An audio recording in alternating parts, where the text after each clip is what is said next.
This is Audible. The Skull Ruler, Skull Series Book 3. Written by Penelope Sky. Narrated by Michael Ferraiolo and Natalie Eaton. Chapter 1. Balto. The elevator doors opened and I stepped inside my home with Cassini beside me. I laid my pistol on the entryway table along with the knife I kept in my pocket. My feet slowly carried me into the room, the burden of my decision weighing across my shoulders like a 300-pound bar. My decision would come with consequences. I wasn't afraid of Lucien's wrath because I wasn't afraid of anything. Most men feared death, but they failed to understand it was a gift. When this life became too much, when the pain became too unbearable, there was a way out. It would be painless, quiet, and empty. Watching my enemies die under my boot was violent and cruel, but they were always rewarded at the end, with the sweet relief of death. I sauntered to the floor-to-ceiling window and knew it was only a matter of time before my phone started to ring. I was already late, but Lucien didn't want to cave first and call me. His retaliation wasn't what I feared. What I feared had already come to pass. I'd softened for a woman, made a decision based on emotions rather than logic.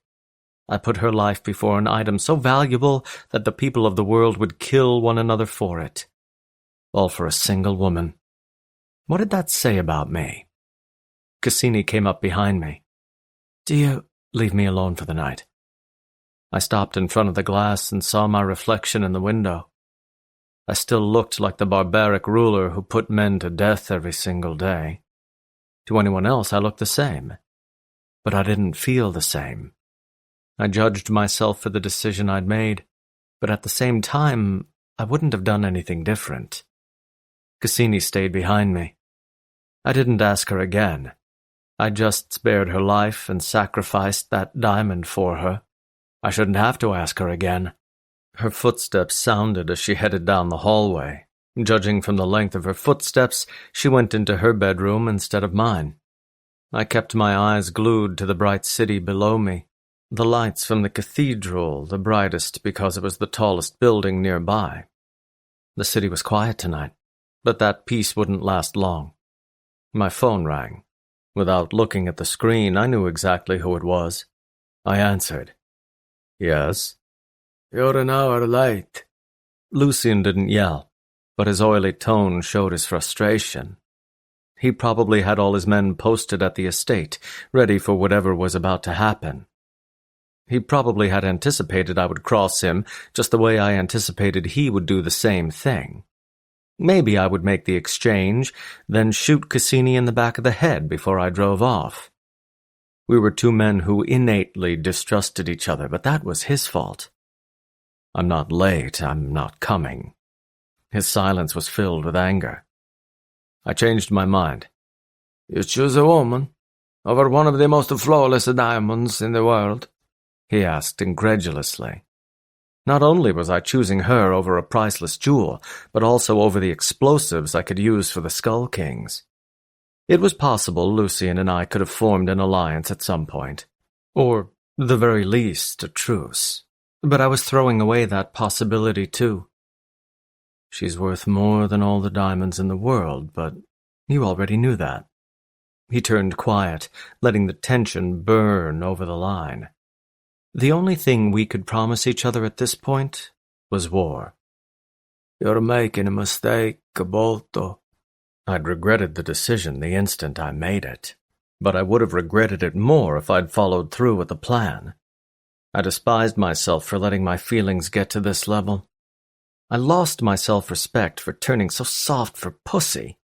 The signs had been there all along, especially when I hunted down Evan and gave him a beating that almost killed him. I could argue that I did it for Cassini, but she didn't even know about it. I did it entirely for myself, because I cared about this woman more than I was brave enough to admit. "You made a mistake when you crossed me, Lucien. None of this would have happened if you hadn't been such a sleazebag. In this world, earning the respect of your enemies is just as important as earning it from your friends." You've managed to earn it from no one. I slept alone, then woke up early the next morning. I headed to the gym and spotted my brother there. We both like to get our workout completed first thing in the morning, so we always crossed paths. With my towel hanging over my shoulder, I sat on the bench and rested my arms on my knees. Heath racked his weights, then sat on the bench across from me, his muscles thick and pulsing from the weight he'd just benched. He patted his forehead with his towel, then threw it over his shoulder. "You want to talk about it?" "No."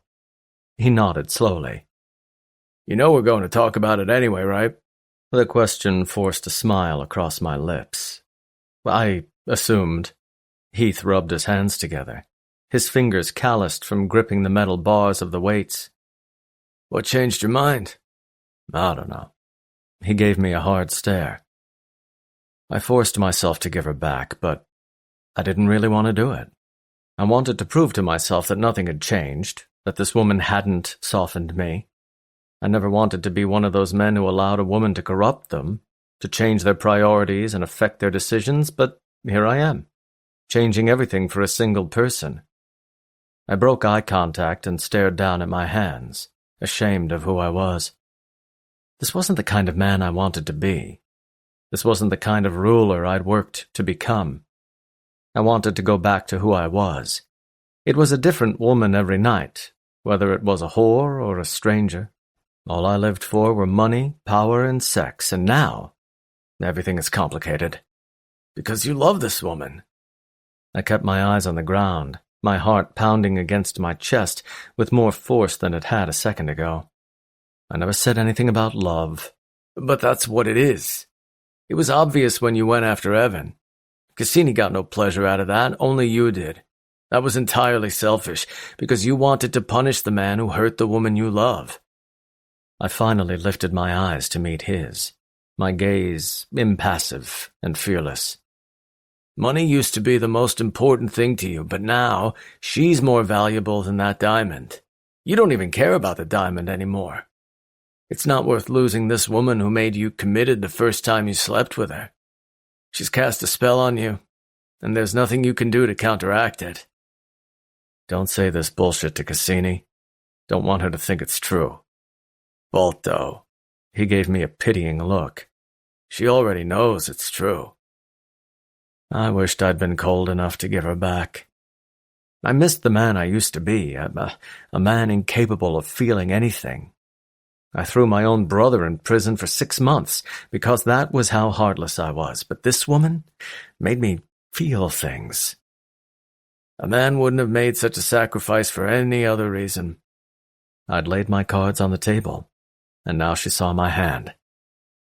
And what's the big deal if she knows? She must feel the same way. Why else would she wait up for you every night? Why else would she get jealous of other women? Why would she risk her neck by having an affair with you? It didn't matter how she felt. Our feelings could never be reciprocated to each other. Nothing will ever come of it. Why not? Because there's no future for us. Heath raised an eyebrow. You think you can kill Lucien? That's not why.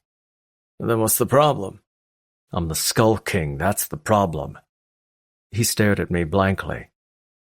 It's a life sentence. It's a responsibility. I will sit on the throne until I'm killed in the line of duty or challenged by combat. It's a life of crime, violence, and unpredictability. Cassini doesn't belong in my world. She wants a husband and a family. I will never be a husband. And I will never father children. You're thinking too far ahead. I'm being pragmatic. She's not what I want, and I'm not what she wants. If that's true, why save her? I saved her because I cared about her. But I also saved her for another reason entirely. Because she deserves a better life. A life that has nothing to do with Evan, Lucien, or me. She's a bird that's been locked in a cage for too long. And I want to set her free.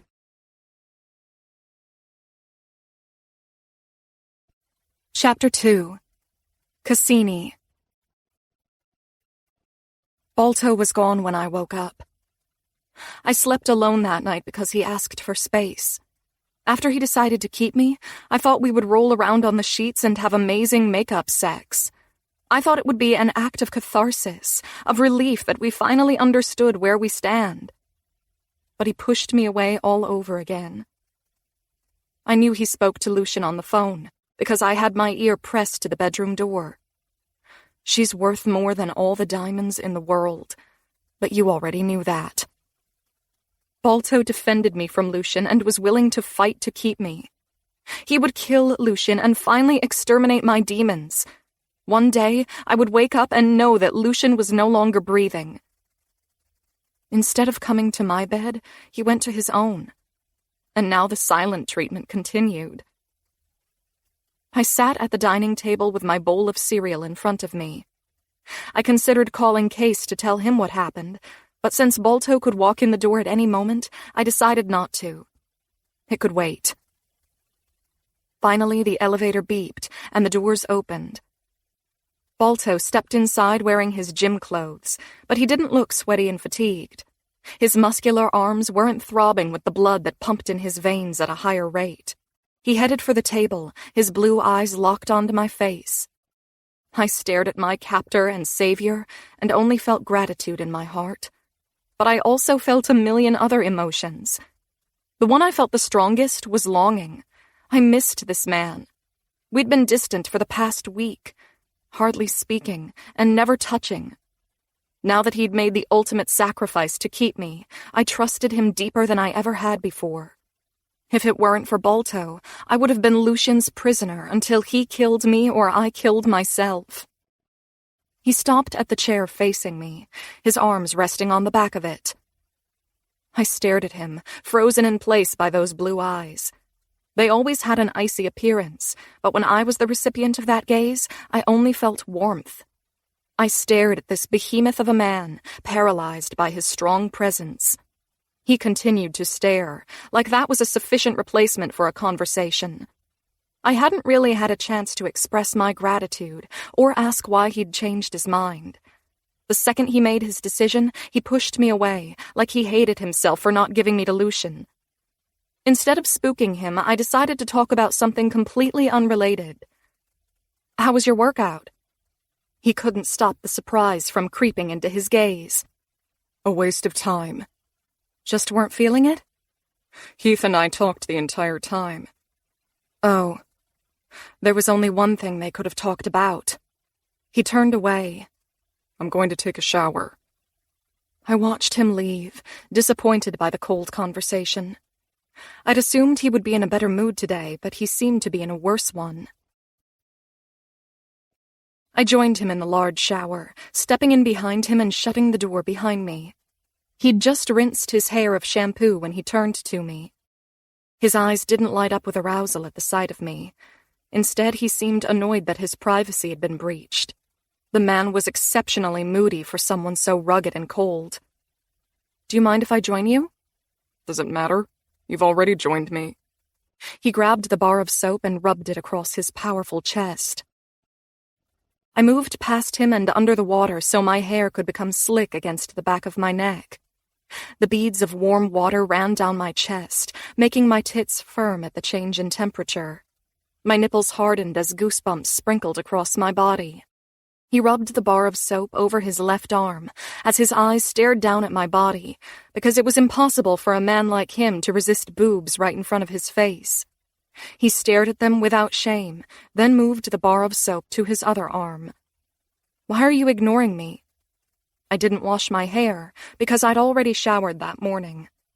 My makeup wouldn't survive under the water for long. The humidity would make my waterproof mascara weaken, and soon it would drip down my cheeks. I'm not ignoring you. I'm staring at your rack, aren't I? He moved the bar of soap down his grooved abs and to his hardening dick between his legs. He rubbed the soap around the area and lifted his cock to rub his balls. You know what I mean, Balto. He returned the bar of soap to the shelf, his dick hardening further. This conversation has to happen eventually. You aren't the kind of man to shy away from things. But I'm also not a man who enjoys conversation either. He maneuvered under the water, forcing me out so he could rinse the soap from his body. If I could live the rest of my life without speaking, I would. Then you wouldn't be able to tell me how you want to fuck me. His gaze darkened as he looked at me. I wouldn't have to tell you, I would just do it. He let the water run over his head and down the back of his neck. His palms moved to his face, and he ran his fingers through his short hair. When he was finished, he stepped out of the water so I could move back in. Since he would deflect me every chance he could, I got to the point. Why did you change your mind? When I moved under the water again, my nipples had the exact same reaction. They stiffened at the comfort of the warm water. His eyes stared into mine, ignoring my breasts. Because I did. He turned away and stepped out of the shower, dismissing the conversation once we talked about something real. I lingered under the water for a moment, disappointed that he'd cut himself off from me. I turned off the water, then followed him, wrapping myself in a towel. A towel was around his waist, and beads of water still dropped from his hair, down his neck, and to that rock-hard chest that used to be on top of me every night. He stood at the sink and shaved, getting rid of his deep shadow before it could grow into something serious. I watched him in the mirror as I rubbed the towel over my hair, letting my naked body be visible in the background. Now that the warm water no longer surrounded me, I was cold. My nipples hardened again for the opposite reason. Balto focused on his face, shaving his chin until it was completely smooth once more. My hair was dry enough, so I tossed the towel on the rack. I moved to his backside and pressed a kiss to the center of his shoulder blades. Once he felt my kiss, he stiffened noticeably, letting my lips touch him wherever I wanted. I'll be waiting for you on the bed whenever you're ready.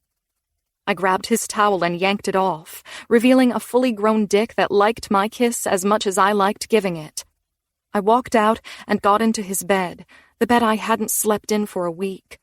It smelled just like him, felt so comfortable, it was like I'd never left. I got on my hands and knees with my ass to the bathroom door, knowing he would like the sight of my freshly shaved body. His footsteps sounded, then stopped. Without looking at him, I knew he was taking a moment to soak me in. I glanced at him over my shoulder. It's rude to keep a woman waiting. His eyes remained deeply serious, but the corner of his mouth rose slightly.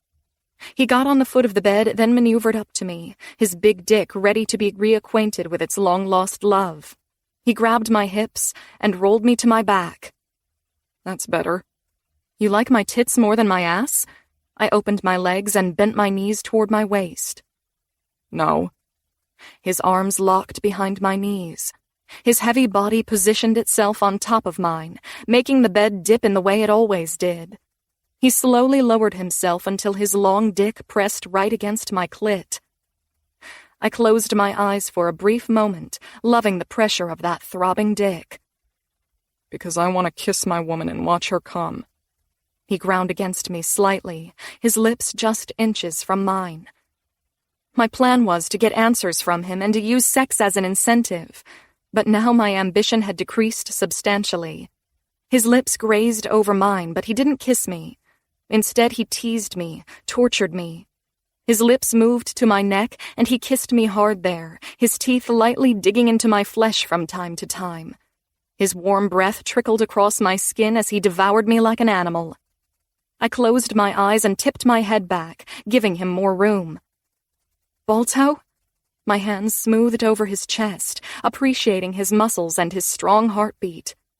If this man wanted to keep me to himself forever, I was fine with that. There was nowhere else I'd rather be, no other man I'd want between my legs. He moved his lips to the other side of my neck before he migrated to my chin. He pressed light kisses there before he moved to the corner of my mouth. If I didn't get the truth out of him now, I might not get another chance for a long time. Answer me. I positioned his face above mine so I could look him in the eye, see the beautiful man who looked so dangerous at the same time. Why does it matter? It matters to me. Why did you change your mind? While keeping his eyes glued to mine, he guided his dick to my entrance. His thick crown pushed through my lips with a slight thrust, but the rest of the way was all smooth. He sank deep inside me, taking a deep breath as he felt me. My toes curled so hard, I got a cramp in both feet. He held himself on top of me, buried to the hilt with a dark look in his eyes. He didn't kiss me, but he stared me down like I was his enemy more than his lover. I turned around because you deserve better. I turned around because I want to fight for you. I turned around because this pussy is mine, and only mine. I turned around because you're my woman, and I'm your man.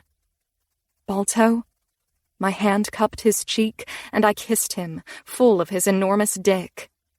He kissed me the way I liked, slow and full of purposeful embraces. His lips felt mine with passion, moving with mine in an erotic dance that made my toes curl all over again. His strong arms kept me in place as his mouth made love to mine. With some tongue here and a gentle bite there, he kissed me better than anyone else ever had. This was a man's kiss, a real man's kiss. He started to thrust inside me, his enormous length moving all the way in before gliding out. When just his thick crown was inside me, he shoved himself in again, hitting me deep and at the perfect spot. I'd missed this. He moved a little harder without breaking our kiss, his hips thrusting perfectly to hit me where I wanted it most. I was going to come already. My wetness smeared across his length all the way to his base. I felt it drip down my crack and stain the bed. My hands moved to his shoulders, and I dug my nails deep as I came. Fuck! Balto! He ended our kiss so he could watch me come around his dick. Baby, you make me want to come when you look like that. I moaned in his face, then grabbed his ass with both hands. Give it to me, please. We started to move hard together, fucking each other mindlessly as we both reached ecstasy. He made the sexiest expression when he released, a grunt erupting from deep in his throat. His cock thickened inside me and he shuddered as he finished, exploding inside my pussy. There you go, baby. I finished as I felt the warmth inside me, as I felt his dick thicken, then soften once he was done. Yes. He pressed his face into the crook of my neck as he caught his breath, his cock slowly softening inside me. Instead of pulling out and rolling over like usual, he stayed inside me and moved his mouth to my nipples. He sucked each one hard before he kissed the valley between my breasts. In no time he was hard again. My woman want more of my cum? His arms remained planted behind my knees, and he held his lips over mine. Yes. My fingers moved into his short hair, and I cradled him close to me. Please. We spent the entire day in bed, making love and napping in between. When the late evening arrived, we realized neither of us had eaten all day. That wasn't a big deal for me, but for a large man like him, it was a much bigger problem. How about we order a pizza?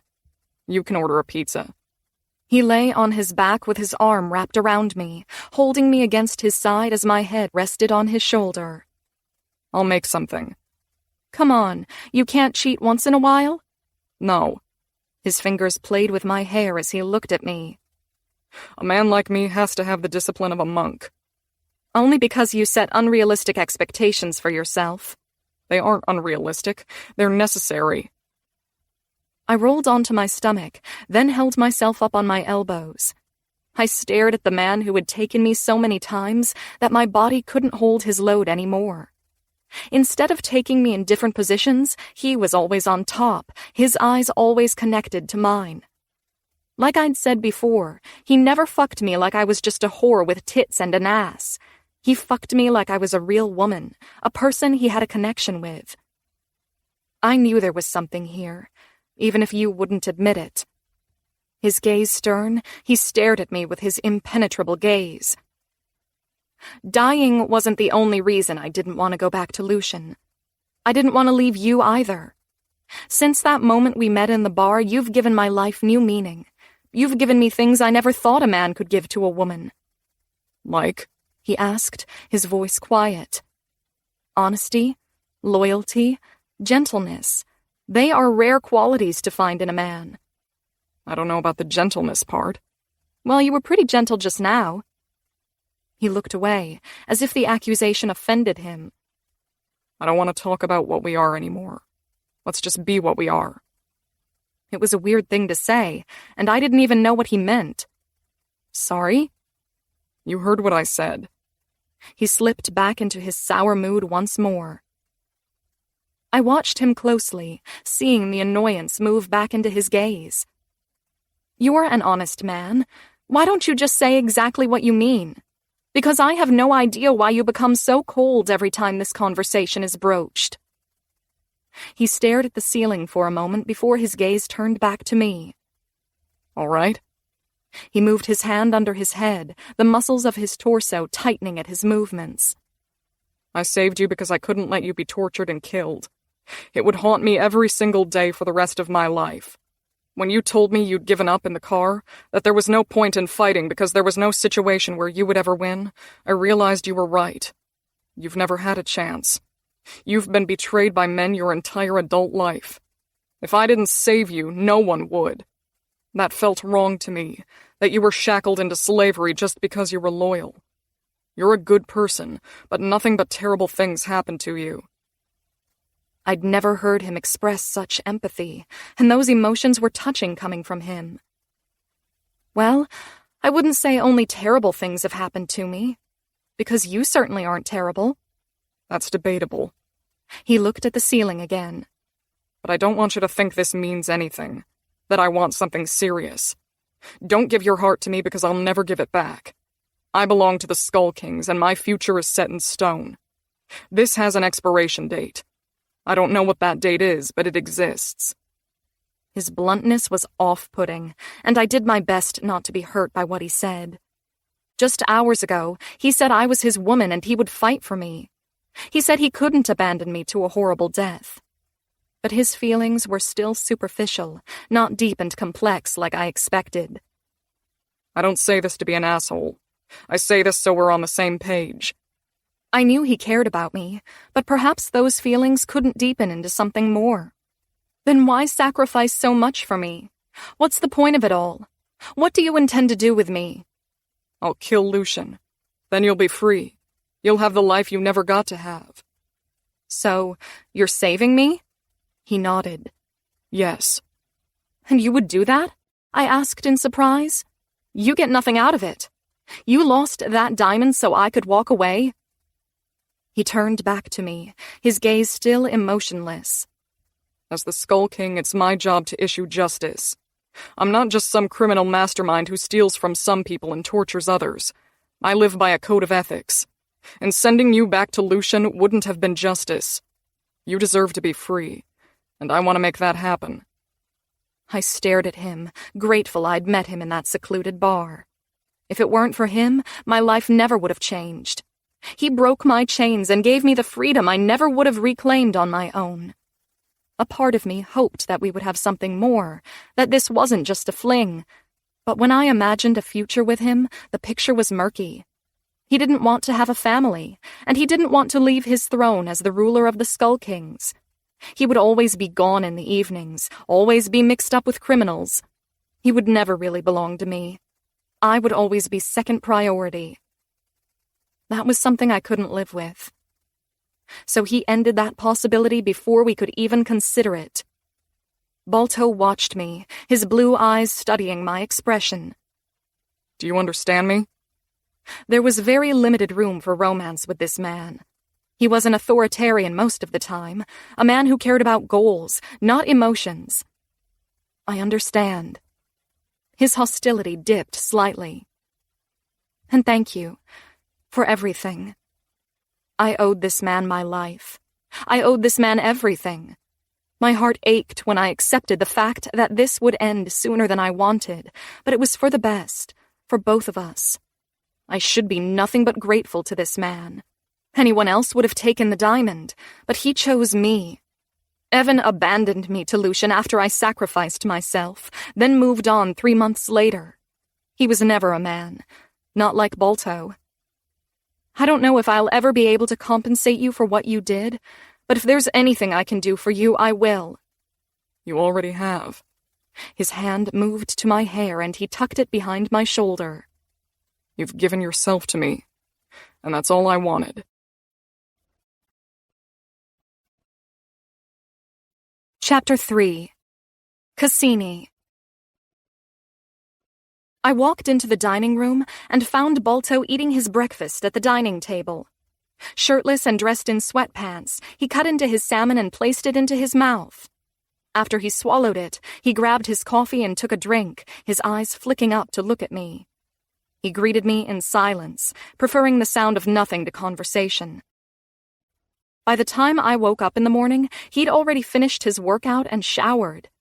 Sometimes he made me feel lazy because he never faltered in his regimen. It didn't matter how late he was out the night before, he was always up early the next morning. The man didn't even take naps, unless it was in between sex sessions. I just got off the phone with Case.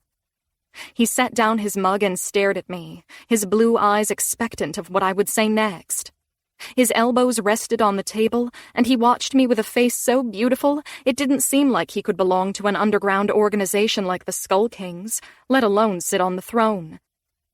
He invited me over for dinner tonight at his place. I couldn't bring myself to ask for permission, because it went against my beliefs. But this man was committed to saving me, so I should abandon my pride. Would that be okay? If you're asking to go alone, no.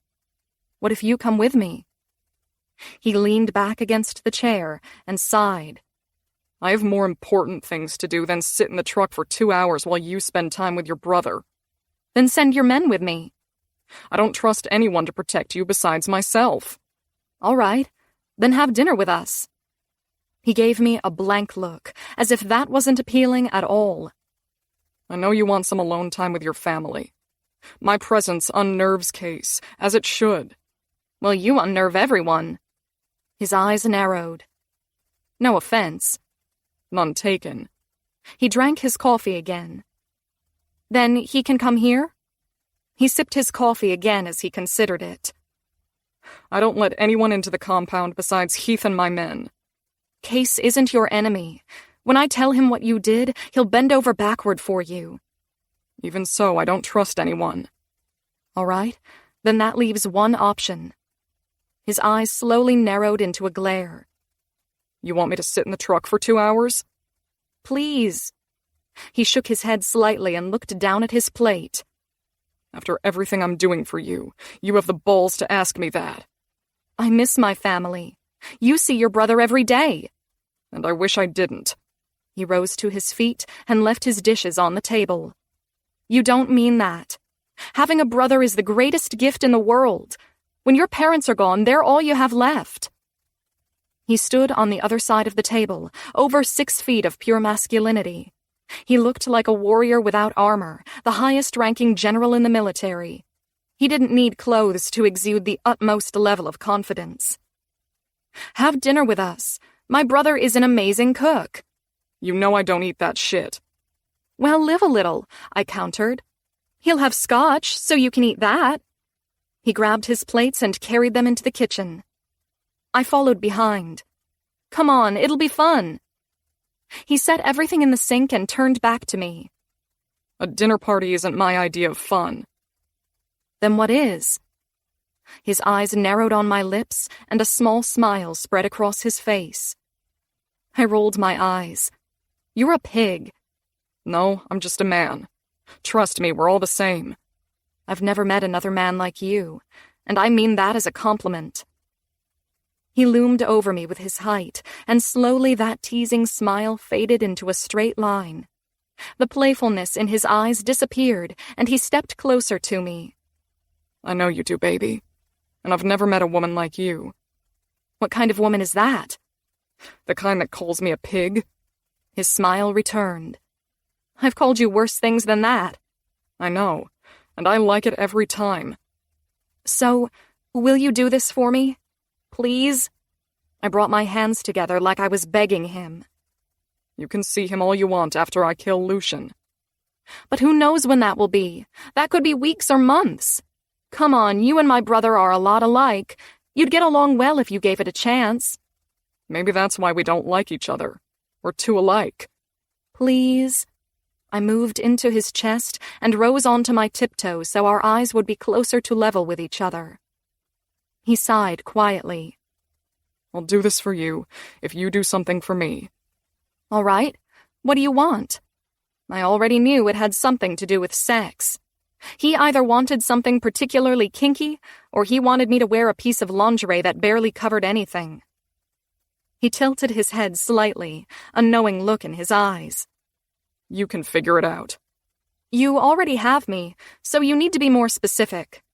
I want you to fuck me in the truck when we're done. Like, right in front of his house? I asked incredulously. No, I'll pull over somewhere. The countryside is pretty much dark at nighttime. It's freezing. He grinned. I'll keep you warm. Now take it or leave it. Why don't we just screw when we get home? Because I don't want to. Do we have an understanding or not? His fingers moved under my chin and he forced my gaze up to meet his. All right, but I feel like my end of the deal is better than yours. Because it is. Balto left the city, then headed into the countryside. My brother lived in our childhood home just a few miles outside of the city. The home was too big for a single person, so sometimes I wondered if he intended to have a family eventually. This is it. I pointed to the driveway. Balto drove up the concrete driveway, through the iron gate, and to the roundabout near the entryway. He has a nice place. Well, he is a drug dealer. I rolled my eyes. He had this place before that. Whatever. We left the truck, then walked through the front door. You don't knock? Balto asked as he followed me inside. No. I called into the house. Case, we're here. I could smell the scent of food, a new culinary masterpiece I would get to enjoy. There was no good cooking that happened at Balto's place, not unless I wanted to eat his boring-ass food. I hung my coat on the rack. Balto didn't have one, since the winter chill didn't bother him. Case called back. Balto followed me. You should have told him I was coming. He'll get over it. I stepped into the kitchen and found him sprinkling parsley on top of the lasagna. Ooh, that looks freaking delicious. Look at all that sauce and cheese. I moved to the counter and stared at the delicacy. You have no idea how happy I am to be here. Case would normally tease me for my enthusiasm, but his eyes were locked on Balto. You didn't tell me he was going to be here. Who cares? I asked. The more the merrier. Not in this case. He kept looking at Balto while he spoke to me. He can barge into my office, but not my home. That crosses a line. Case, drop it, please. I gripped his arm and gave him a gentle squeeze. I want him here. I don't care what you want, Cassini. He sliced the lasagna, then scooped out the squares and placed them on the white dishes. Balto approached the counter, not the least bit offended by Case's words. I'll wait in the truck, but you better give me a bottle of scotch for my trouble. Case grabbed a bottle and handed it to him. There. Bye. Case, I watched Balto turn toward the door. I'll come get you in a few minutes. He held up his bottle in front of me. I already have dinner. Don't worry about me. He gave me a quick kiss on the lips before he walked out. Case watched the entire exchange, but didn't say a word until he heard the front door shut. You like the guy now? He shook his head, then added the broccoli to the plates. Stockholm Syndrome. I crossed my arms over my chest. I do like him. A lot. He rolled his eyes. That man is evil. The same could be said about you. Don't expect me to disagree with that, but I've never kept a woman hostage. He agreed to give me back to Lucian a few days ago. They made a deal, me for the diamond. Case took off his oven mitts and placed his palms against the counter. His eyes were focused on me as he listened to the story. Balto called off the deal. Lucian said he would torture me then kill me, so Balto refused to hand me over. Instead, he's going to kill Lucian and let me go. Case stared at me, his gaze hard but his eyes full of disbelief. Why? Why would he do that for you? I shrugged. He's not as bad as people think he is. He has a heart. under all that muscle and testosterone. And he's just gonna let you go? I nodded. He said I deserved to be free. He stared at me for another moment before he looked away and sighed. My limited time with the Skull Kings has shown me how loyal his men are to him. They practically worship the guy. He's earned their respect 1,000,000 times over. He doesn't control them with fear and terror, not like most crime lords. Because he's a good man. Maybe he breaks the law and crushes the heads of his enemies, but he's a good man. Lucian's men tried to take me when we were having dinner, and Balto fought off all 17 of them entirely on his own and saved me. I still don't know how he did it. Case shook his head slightly. I like him, and when it's time for me to leave, I'm going to miss him. He turned back to me and studied me for a while. You have feelings for him? Of course. The man saved my life, and he's gorgeous. I'd be lying if I said I didn't feel anything for him. I just hope your feelings don't go beyond that. Maybe he is a good guy, but he'll never be good enough for you. I studied my brother, touched by what he said. He made it clear he doesn't feel that way. Good. He opened a drawer and grabbed the silverware. Set the table. I'll go get him. I smiled. Thank you. Chapter 4. Balto. I drank straight out of the bottle as I sat in the truck, unaffected by the freezing temperatures outside the window. The booze was strong enough to keep me warm, so I didn't bother turning on the engine. Case's reaction didn't surprise me. He didn't hate me as much as he did before, but he certainly didn't want me in his home. I wouldn't have wanted him in my home either. He walked outside and approached my passenger window. His knuckles tapped against the side, then he nodded for me to hop out of the truck. I took a long drink of my scotch, then joined him. I suspected Cassini told him what I'd done for her, and that changed his mood. I rounded the truck, then leaned against the side, my hands sliding into my pockets. If you want the scotch back, I'm not giving it to you. He faced me, his arms across his chest. I know better than to take a man's booze away from him. Good. We'll both live to see tomorrow, then.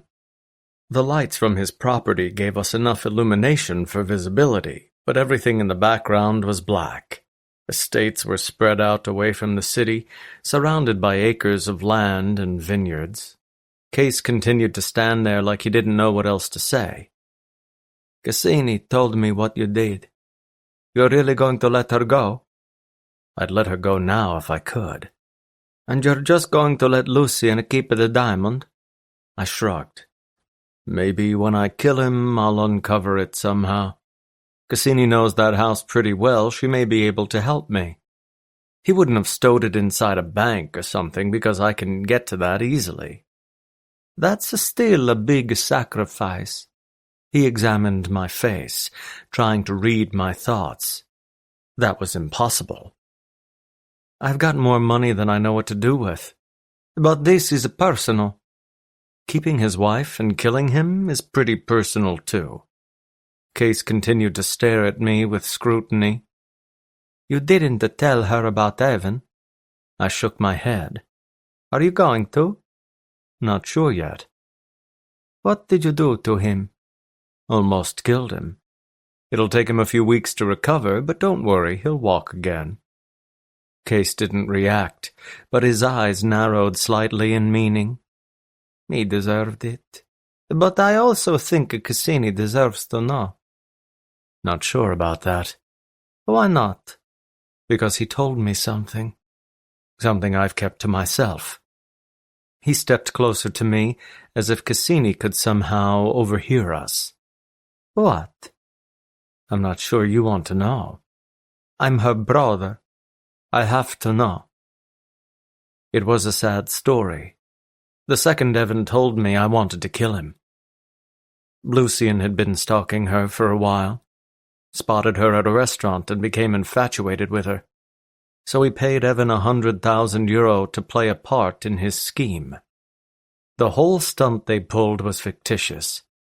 It was all just to get Cassini to submit to Lucian. Case wasn't restrictive in his reactions anymore. He stepped back, his nostrils flaring and his arms moving to his sides. He paced back and forth slightly, like he didn't know what to do with this horrifying news. Told you. Case paced for another minute before he came back to me. You should have killed him.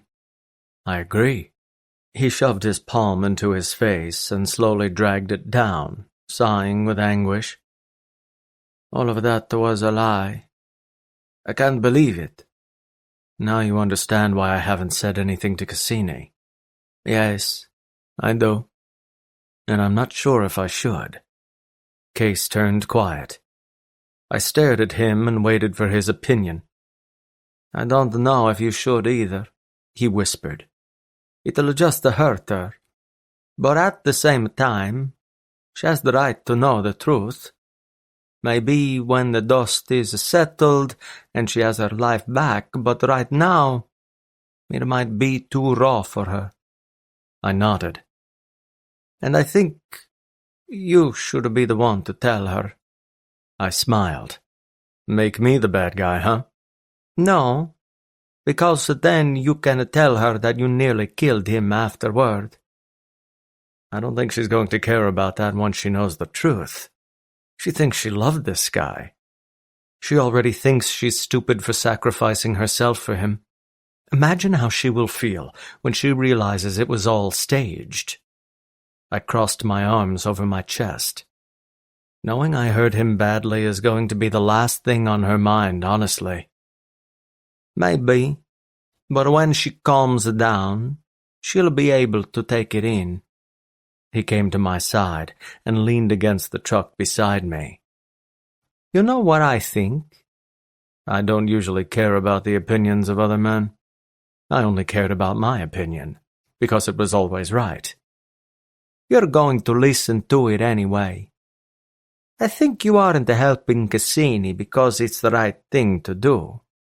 I think you're bending over backward for my sister because she means something to you.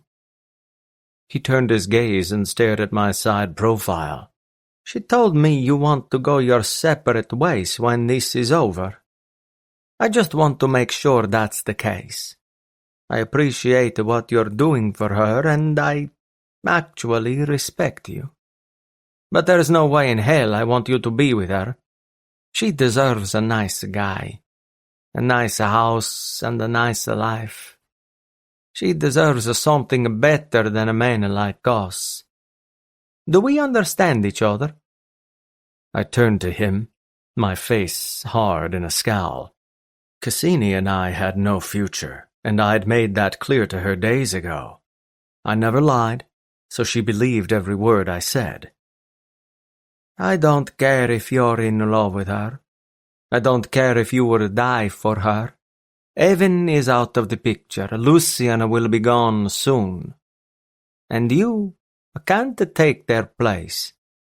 She needs to start over, to find a man who's actually good for her. A Skull King will never be good for her. The Skull King is the most powerful man in this country. It's because of me that she'll be free. It's because of me that she got her revenge against Evan. If she were my woman, she would only know power and luxury. Before you shut me down, remember exactly who you are talking to. Remember that the only reason her freedom is possible is because of me. Case held my gaze, unblinking, just the way I was. But no, I won't keep her. She and I want different things in life, and there's no compromise. I can't afford her as a distraction because I'm devoted to my cause. I have many more important things to worry about, and she wants a life I have no interest in. One of peace in the middle of nowhere. Marriage and fatherhood put me to sleep just thinking about them. We have this time together, but when it's over, it's over. Case finally looked away when he heard the answer he'd been hoping for.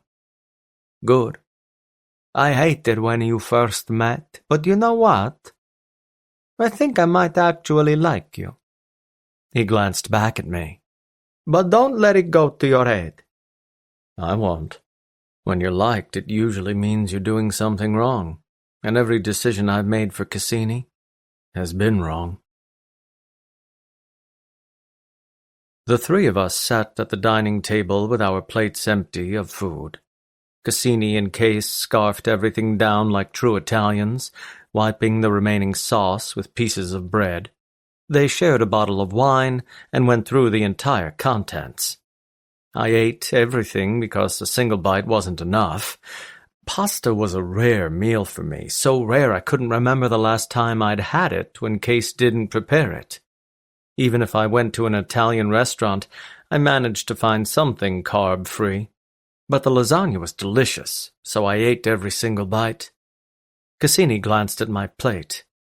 "Balto never eats like this, so that's a big compliment." Case shrugged. "What can I say? I know my way around the kitchen." "What's Dirk doing tonight?" Cassini asked. "He went to the bars with the guys, catching a tail probably." Now that Case didn't hate me anymore, he relaxed in his chair and treated me like a welcome member of the conversation. There were no silent looks of threat across the table, no bouts of tension that hinted of impending war. I drank my scotch because I didn't drink wine. Even the dry stuff was too sweet for me. I'd been drinking liquor for the last decade, and anything less potent than that felt watered down. "So, are you going to help me with the dishes?" Case asked his sister. She laughed before she sipped her wine. "Do I ever?" "No," he countered. "But maybe you should offer, since I always cook for you." "I'm your guest," she said. "It would be rude for you to allow me to do that." "And we both know I'm rude." Case grabbed his glass. I noticed Case and Cassini bickered when they were in the same room together, but there was also a potent undertone of love. Case loved his sister fiercely, and wasn't afraid to go head-to-head with me when it came to her. He'd folded when I demanded a percentage of his business, but he never folded when it came to her. Their love ran deep, underneath the taunts and lame insults. My brother and I had a much different relationship. When he left prison, it was rocky, but living in the same building united us in many ways. Being part of the Skull Kings entertained him, so he stayed out of trouble. He must have realized I was right for locking him away, because he warmed up to me noticeably over the last few months, but we didn't have the depth that these two had. "Well, it's getting late," Cassini said. "We should go home." I felt a slight thrill when she referred to the compound that way, like we were a couple that lived together. She considered my fortress a home, a place where she could sleep soundly at night because she felt safe. Case walked us to the door. "Balto, when are you going to take out Lucy?" I shrugged. "When the time is right." "You don't carefully plan things?" Case asked as he opened the front door. "You just do it on the fly?" "No," I turned to him. "I do things when they feel right. Rushing into something usually gets you killed. Taking too long usually gets you killed, so finding the right time is crucial. That moment is difficult to describe, but when it has arrived, I know it." I raised my hand to shake his. "Thank you for dinner. And the scotch." He eyed my hand for an instant like he might not take it, but then he placed his palm in mine. "Thank you for freeing my sister." I nodded, then stepped over the threshold. Cassini hugged her brother for a long time on the doorstep. "Thanks for dinner. Balto only has garbage at his place, so it was a nice change." "Garbage?" he asked in surprise. I rolled my eyes. I have a strict diet, and she doesn't like it. "Oh, I gotcha." Case pulled away. "Well, pretty soon you'll be able to cook whatever you want, when you want." "Yeah." She smiled at him, then kissed him on the cheek. "I'll see you later. Love you." "Love you too." She stepped through the doorway and came to my side, the cold air immediately piercing through her jacket. I walked her to the car and got the passenger door open for her. I didn't know you were capable of being a gentleman. She got into the seat. I stared at her with my hand resting on the open door. You'll forget that I was ever a gentleman in 5 minutes. I shut the door, then got into the truck. I turned on the engine and cranked the heat because she was cold. Then I drove onto the road and headed in the opposite direction of the city. It's so cold. Can we just go home? I drove a short distance down the road and pulled over into the grass. She looked over her shoulder out the back window. My brother's house is right there. So, I killed the engine and we were left with silence. I unbuttoned my jeans and pushed them down so my cock could come free. We had a deal, so get over here. It's freezing. I'll warm you up. Take off your clothes. She kept looking at me like I was crazy. I'm a man of my word. Are you not a woman of yours? She kept her jacket on because she was still cold. But once I made my point, she finally stripped it off. She pulled off her top and bra, bumps visible up and down her arms. Every piece came loose until she was naked in the seat beside me. What if a cop comes by? Trust me, he'll keep driving. She moved to my seat and straddled my hips, her body cold to the touch. She grabbed my shirt and pulled it over my head so she could press her naked body against mine and she could suck all the warmth out of me. My arms circled her waist, and I held her tight against me, my lips close to hers. Her green eyes were beautiful, even in the dark. Her full lips were kissable, and her hard nipples dragged against my skin every time she moved. My hand glided up her back, between her shoulder blades, and to the back of her hair where I fisted it. Fuck me, baby. She had to rise high on her knees so she could point my length at her entrance. Then she slowly slid down, taking in inch by inch until she sat right on my balls. Once she felt me inside her, she didn't seem to care about the cold. The windows were already fogging from the heat of our increased breaths. Her hands gripped my shoulders, and she leaned in to kiss me. I kept my lips away. No kissing, just fucking. My arms hooked under her thighs, and I lifted her up and down, telling her exactly how I wanted it. This was just sex, just a quick screw in the truck like she meant nothing. In bed I was usually on top with my tongue in her mouth, but now I wanted her like I'd paid for her. Her nails clawed into my shoulders, and she bounced on my dick hard, fulfilling her end of the bargain. With a wet pussy that was perfectly tight around my dick, she delivered exactly what I wanted. I relaxed against the seat and watched, my muscular arms helping her rise and fall when she became too tired. Maybe this woman wouldn't be mine forever, but she would be mine for now. Like that, baby. She was the only woman I'd been with without a condom, and going back to that lifestyle would be hard at first. I was used to wet pussy directly against my dick. Now I'd have to get used to the latex that separated me from the thing that made sex so good. Instead of thinking about the disappointing future, I focused on the woman right in front of me, the one with vibrant green eyes and parted lips. She breathed hard in my face from the exertion, an occasional moan escaping from her lips when she wasn't panting.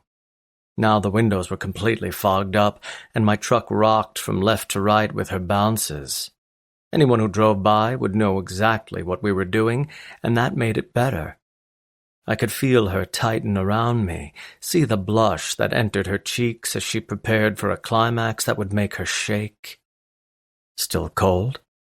She glared at me as she kept going. Shut up. She kept bouncing, like my dick was a pogo stick.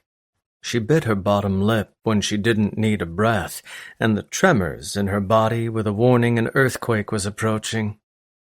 This was just a quick fuck on the side of the road, something dirty that would make my truck smell like sex for weeks. I still owned this woman, so I enjoyed calling the shots for a little while longer. I felt my dick thicken as I prepared for an explosion. It's coming. She buried her face in my neck as she finished, moaning into my body as her hips bucked against me. She ground her clit right against my muscles, her nails dragging down my arms at the same time. I gripped her hips and kept her firmly seated on my dick as I exploded. I moaned as I filled her, my entire length shoved deep inside her so I could give her my cum at the deepest angle. Killing a man used to give me the greatest high in the world, but it didn't compare with coming inside this woman. This feeling really made me feel like a man, not all my money and power. It was the closest to heaven I would ever get. She pulled away so she could look me in the eye, satisfaction in her gaze. Is this what you do with your other girls? I'd fucked women in an alleyway, in a bathroom stall, and at the underground. There was nothing special about those screws. They were just about getting off. But I'd never wanted someone so much that I had to pull over on the side of the road just to give a deposit. No, you're the only girl I've ever had.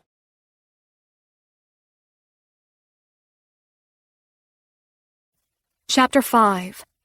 Cassini. The sheets rested around our waists, and I slept against his side, my arm draped over his hard stomach and my head on his chest. My leg was tucked between his knees, and my fingers felt the grooves of his abs as I felt my eyes grow heavy. He had just been between my legs, his lips caressing mine like a man in love with a woman. He'd filled me with his seed, his eyes locked on mine as he entered me in such a deep way. Now we lay together in silence, the evening deepening. I slept beside this man every single night. I could go to my bedroom for space, but now all my clothes were in his closet, and that room was abandoned. It had returned to its former glory as a guest bedroom. Not that he had many guests. I was excited to be free again, to live a life without Lucian oppressing me. I could get a coffee at my favorite cafe like I used to. I could walk the streets without looking over my shoulder. But I would also sleep in an empty bed, Balto not there to keep the sheets warm. My life would return to normal, but it would always feel like I was missing something. I wished this man could be in my bed forever. Maybe I was only attached to him because the sex was so good. Maybe I only liked him because he was the first man who was honest and loyal.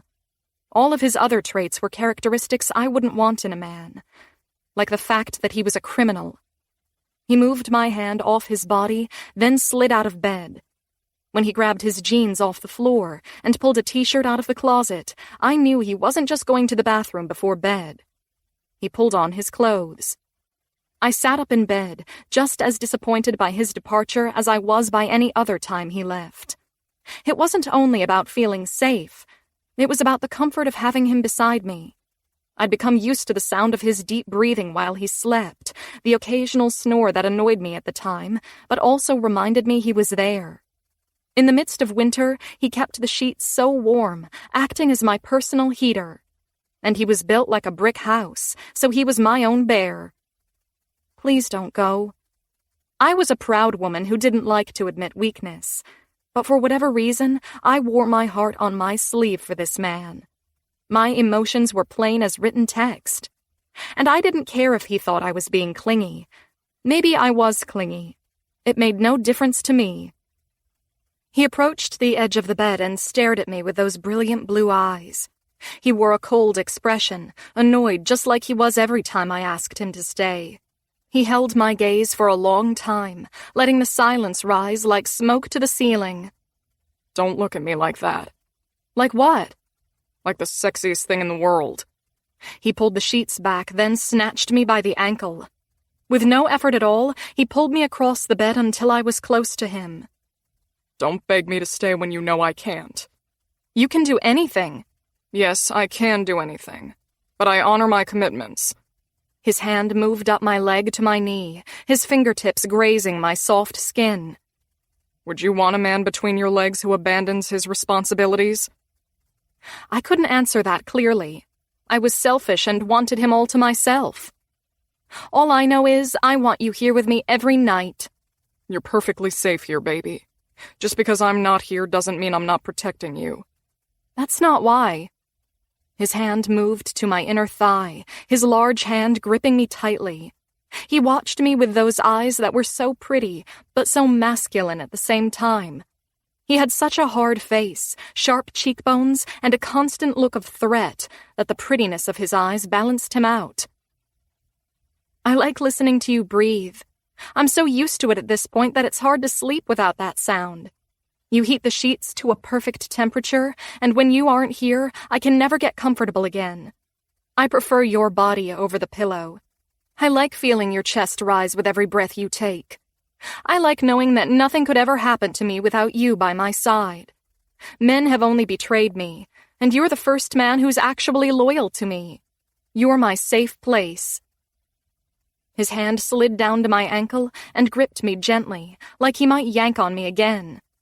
He stared at my long legs and then looked at the area between my thighs, turning into a wolf that examined its prey before it struck.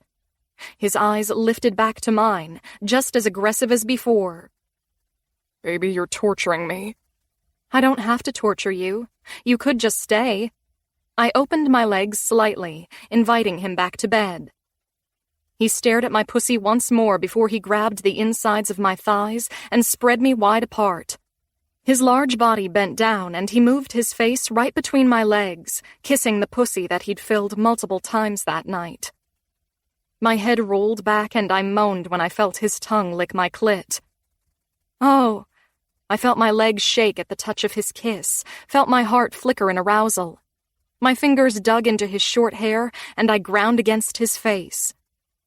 He gave my clit a hard suck before he righted himself. I'll be home in the morning. I shut my legs and pouted. That was mean. You tortured me, I tortured you. He grabbed his phone off the nightstand and shoved it into the pocket of his jeans.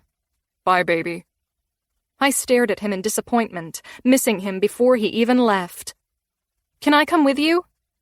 He stopped and turned back to me. I'll drink with the guys at the underground. Then I'll make some of my rounds around the city collecting taxes from the men under my domain. It's no place for you. But I'm always safe by your side. He stared at me hard. You're going to have to accept that your man won't always be here with you at night. I'm the star of nightmares, and nightmares only happen in the dark. Do you ever think about walking away from it all? I whispered. Do you ever wonder what life would be like if you were just a man, not the Skull King? He looked at me in profound silence, his gaze becoming more heated with every passing second. No.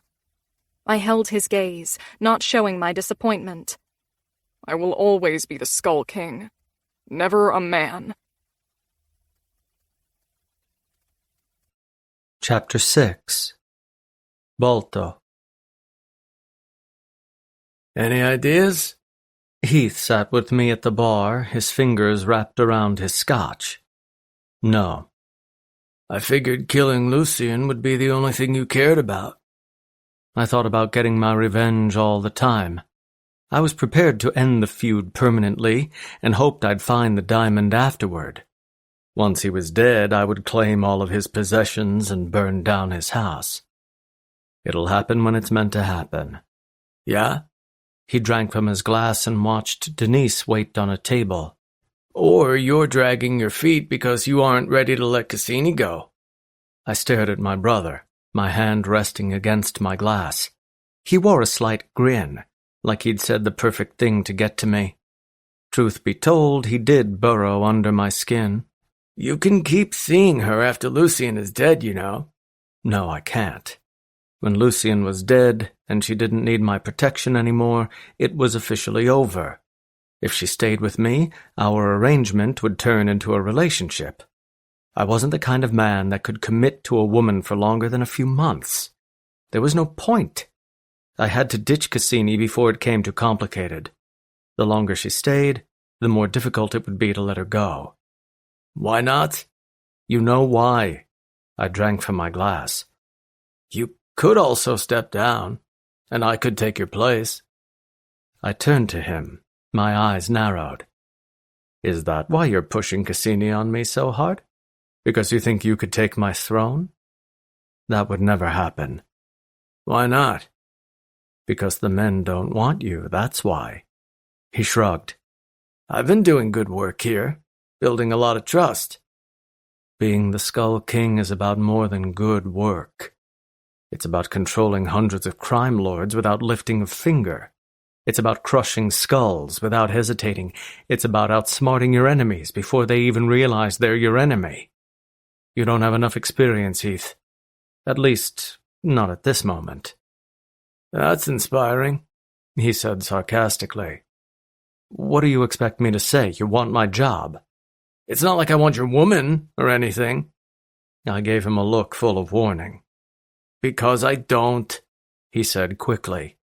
And you really have no plans for Lucien? Hit him first, or let him hit us first? No trick up your sleeve? Hitting him first is tricky because he can wire explosives at his location, lure us in, and then detonate. With him inside? He asked. That's a suicide mission. No, he could pick a meeting spot and then wait for us to get there first. If we hit his home without warning, he could have that place rigged too. Explosives are for cowards. It's impersonal. It's like hunting with a gun. It's from a distance. Lucien is weak and has no physical strength. It's in his best interest to avoid me at all costs. I sipped my scotch. Good point. And I can't wait too long because he may try to infiltrate the underground or the compound with explosives. Then we'll really be screwed. Maybe we should tighten security. I shrugged. Maybe. Or maybe we should use Cassini to draw him out. The thought had crossed my mind, too. I'm not going to use her as bait. It'd probably be easier if you did. I stared at my glass. No. Well, then you could use me as bait. I pulled my gaze away from my glass to look at him. He doesn't know there's two of us. We could make him believe I'm really out somewhere alone. When he makes his move and takes me, there's no need for explosive. That's where you jump in. It wasn't a terrible idea. One problem with that, he might kill you on the spot. Or he might ask me to hand Cassini over. I can stall until you get there. I shook my head. With me out of the picture, he could get Cassini himself. There's a good chance he'd kill you then and there. Not if you're nearby and covering me. I couldn't bait Cassini, but I couldn't bait my brother either. This is my war. I'd lure him out myself. You would cover me. You're better in a fight. Doesn't matter, I'm not risking you. He grinned. You care about your baby brother? I faced forward and ignored him. You love me, asshole, he said with a chuckle. That's sweet. You flatter yourself. I just don't want any of my men to die for my cause. Whatever you say, man. He finished his glass and wiped his mouth with the back of his forearm. He turned to see a beautiful blonde woman, the kind of person that was never spotted in the underground. She wore a black dress cut low in the front, and a thick mink coat that covered most of her frame was on top. With curled blonde hair, bright red lipstick, and eyes blue like mine, she reminded me distinctly of Marilyn Monroe. Here she is. Heath pointed to the seat across from us. Miss Lightning, take a seat. I glared at my brother because I'd told him I wasn't interested in providing protection to this woman's prostitutes. But Heath went over my head and made it happen anyway. If we didn't share the same blood, his eyes would be so black they would be swollen shut. The blonde sat across from me and swept her hair off her shoulder, displaying a confident charm every prostitute possessed. They were fantasies, dreams that men had every night. It was their job to be real, to seduce all the men around them with subtle looks and elegant poise. The Skull King, I've heard so much about you. Nothing good, I hope. Actually, to the contrary. She leaned forward, a seductive smile on her lips. Denise came over and refilled our drinks. What can I get you? Miss Lightning wasn't distracted by the waitress's tits on display. I'll have what they're having, honey. Denise poured the scotch, then walked away. Miss Lightning never pulled her gaze off my face. A few of my girls tell me you're their favorite client. I always pay in full, plus tip. I wasn't one of those assholes who fucked a woman then roughed them up when they demanded to be paid. Taking advantage of a woman just because she was small and powerless was pathetic. Only pussies did shit like that. That's not the only reason, she said. Most of them say they would provide their services for free, because you make them feel like the client, rather than the other way around. I didn't react to her statement, even though my brother listened to every word. I didn't talk about my sex life to anyone. It was obvious I screwed whores and picked up women at bars, but I didn't share details. Heath tells me you're interested in getting protection, that you want me to be your scarecrow. I'm sorry to waste your time, but I'm not interested. I'm already overbooked as it is. I can't give you the time and attention you need. She continued to stare at me with that same sexy look. I manage hundreds of women throughout this city, and you know better than anyone that these women aren't walking the streets late at night. My women are beautiful, sexy, perfect 10s. Yes, I know from personal experience. And you also know what their fee is. They were the most expensive whores in the world. I'm willing to give you 30% of everything we make, plus perks. It wasn't an issue of money. I just didn't have time. When I didn't ask about the perks, she elaborated. The girls would be happy to service you for free, whenever you want. That wasn't appealing to me either. Right now I had a woman I couldn't get enough of. I can put some of my guys on it. No. She took a drink of her scotch, then licked her lips. I want you. You're the only man in this town who has the kind of power that I need. I'm flattered, I said, but I'm not a pimp. You wouldn't be a pimp, she said. You would be security. Again, I don't have the time. My loyalty is to the Skull Kings, and I can't take any time away from them. I'm sure your offer is very generous, but you're asking me for time I can't give. If I agreed to this, I would never be home in the evenings. I would be out every single night, and Cassini wouldn't like that. She wouldn't be around much longer, so I shouldn't make my decisions based on that, but I didn't want to waste the time we had left. Miss Lightning sighed in disappointment. I don't think you understand how much cash is on the table. I don't think you understand how rich I am. She opened her clutch and wrote down a number. This is my number, and this is your monthly income if you decide to take my offer. She pushed it toward me, then rose to her feet. I glanced at the card, and while I was impressed by the number, I didn't show it. She moved to my side, then placed her hand on my shoulder. Call me, if you change your mind. She leaned down and pressed a kiss to my neck. I grabbed her wrist and pushed her off. Kiss me like that again, and I'll break your hand. I released her, then glared up at her. Instead of being angry, she smiled. The king has a queen. I came home at 5 a.m. The night had passed in a blur because I had so much to do. I paid a visit to my drug dealers to the west and collected their monthly tax. A territory dispute was forming between two rivals, and I had to end the argument before heads started rolling. By the time I walked in the door, I was tired. Cassini wasn't on the couch like I expected her to be. She must have stayed in bed. I whipped up something to eat in the kitchen before I headed to my room. The door was open, so I stepped inside and found her sleeping alone in the large bed.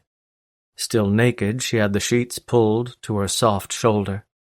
Her hair was all over the place, and her arm reached for my side of the bed like she hoped I was there. I kicked off my shoes, then stripped off my clothes.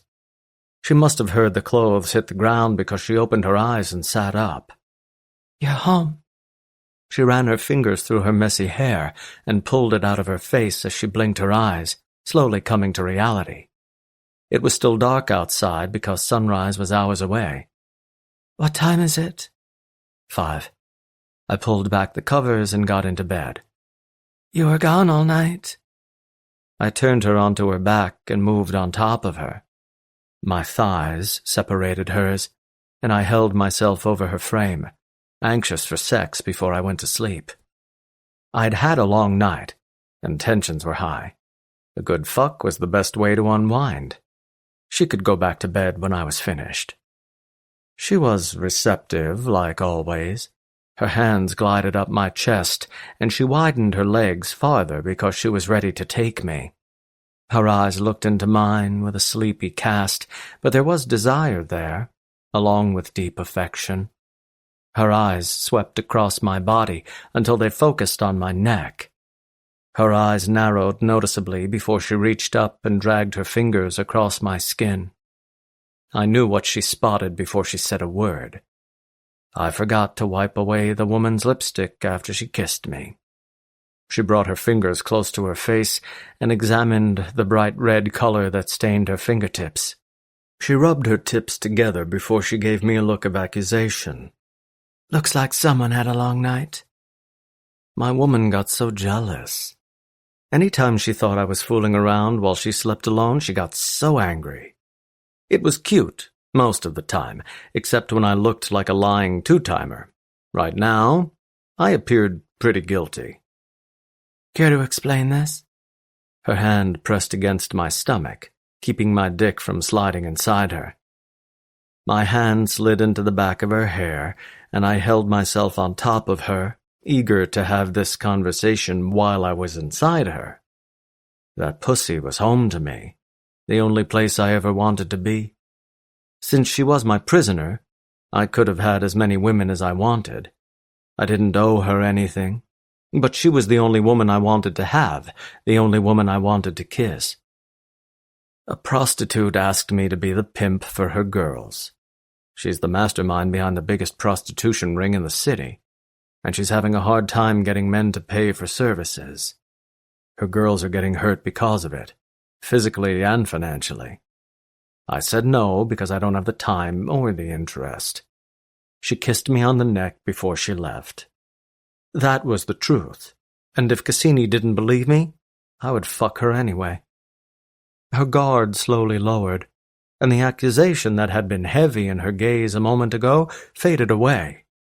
She grabbed my hips and directed me inside her, pushing my crown past her lips and pulling me deep inside her. I sank until there was nowhere else to go. Completely sheathed in her goodness, I was home. Her pussy felt better than usual, and I knew that had nothing to do with her wetness and tightness. The trust shone in her eyes, her immediate acceptance of my story. She knew I didn't want anyone else. She knew I wasn't sneaking around behind her back when she was the only woman I wanted to come home to.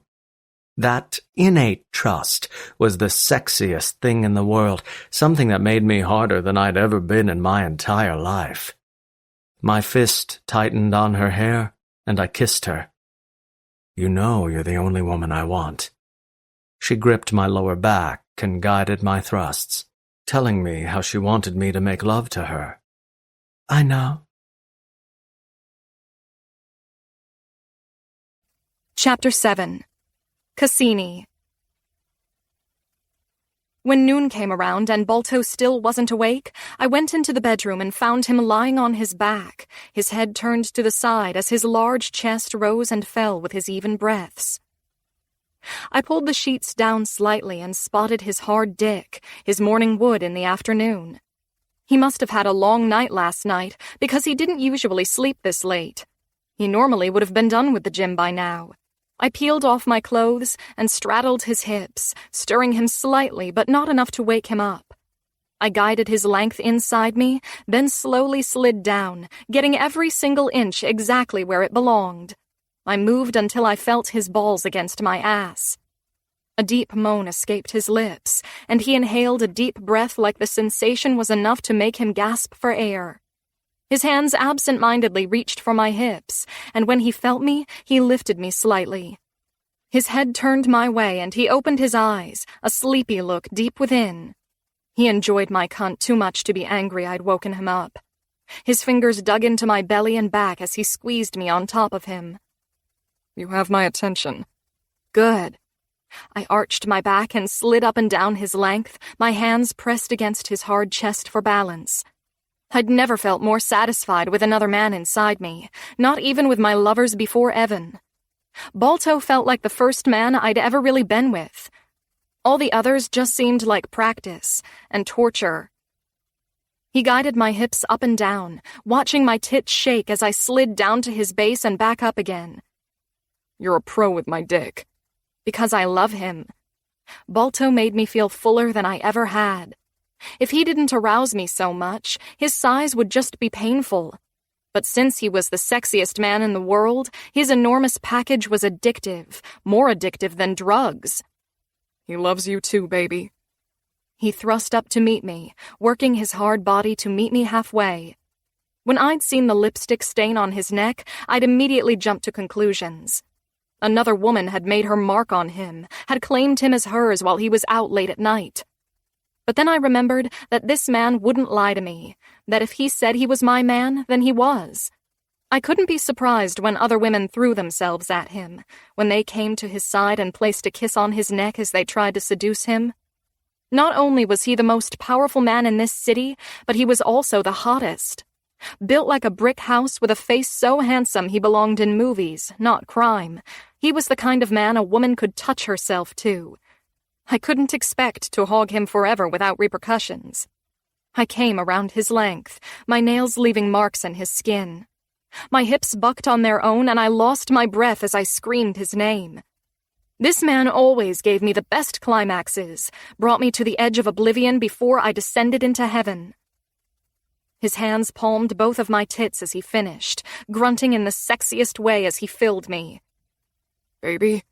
His body tightened under mine and he squeezed my tits harder, his dick thickening to an even more impressive size. I loved feeling his cum inside me, feeling the weight of this man's arousal. It had never turned me on before, but now it was the sexiest feeling in the world.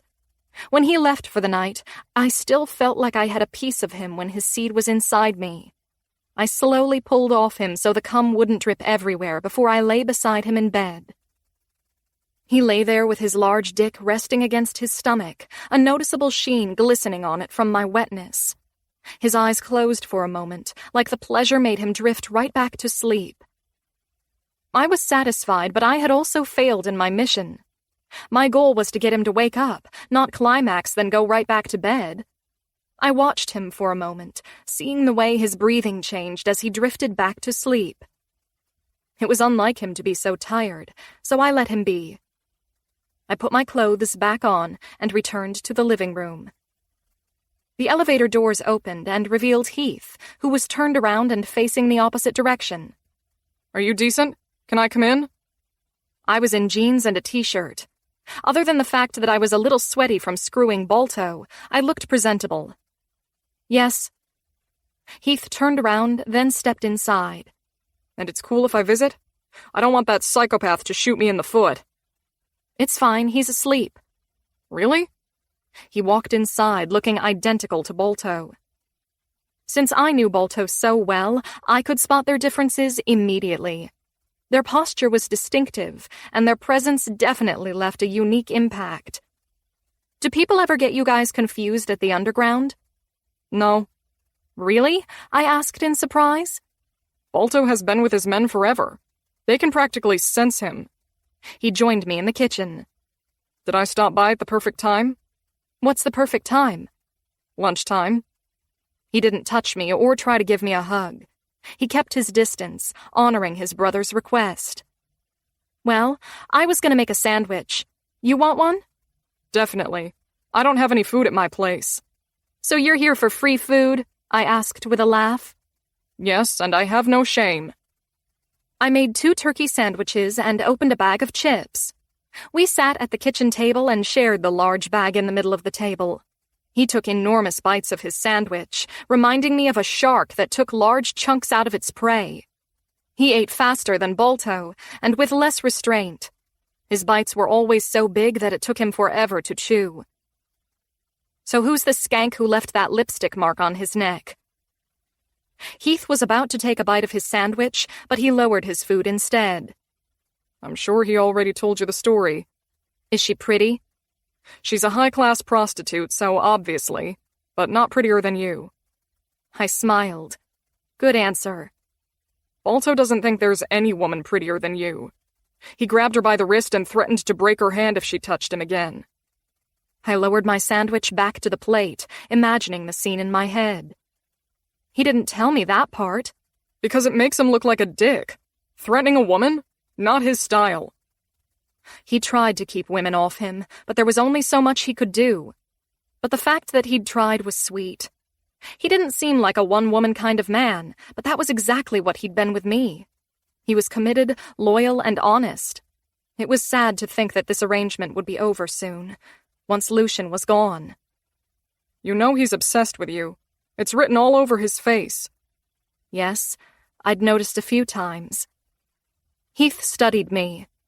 And you're obsessed with him. As are all women. Any time he stepped into a bar, every woman wanted to keep him for themselves. He was sexy, strong, and protective. I'd never thought I needed protection, but now that I'd found a man who erased all my problems and kept me safe, I never wanted to lose him. It was the greatest feeling in the world. So what brings you by? He shrugged. A bit bored, I guess. Balto doesn't have a plan for Lucian yet, so we're just waiting around. I'm sure he has a plan. He's just not sharing it with you. Maybe. He picked up his sandwich again. What are you going to do once Lucian is dead? I don't know.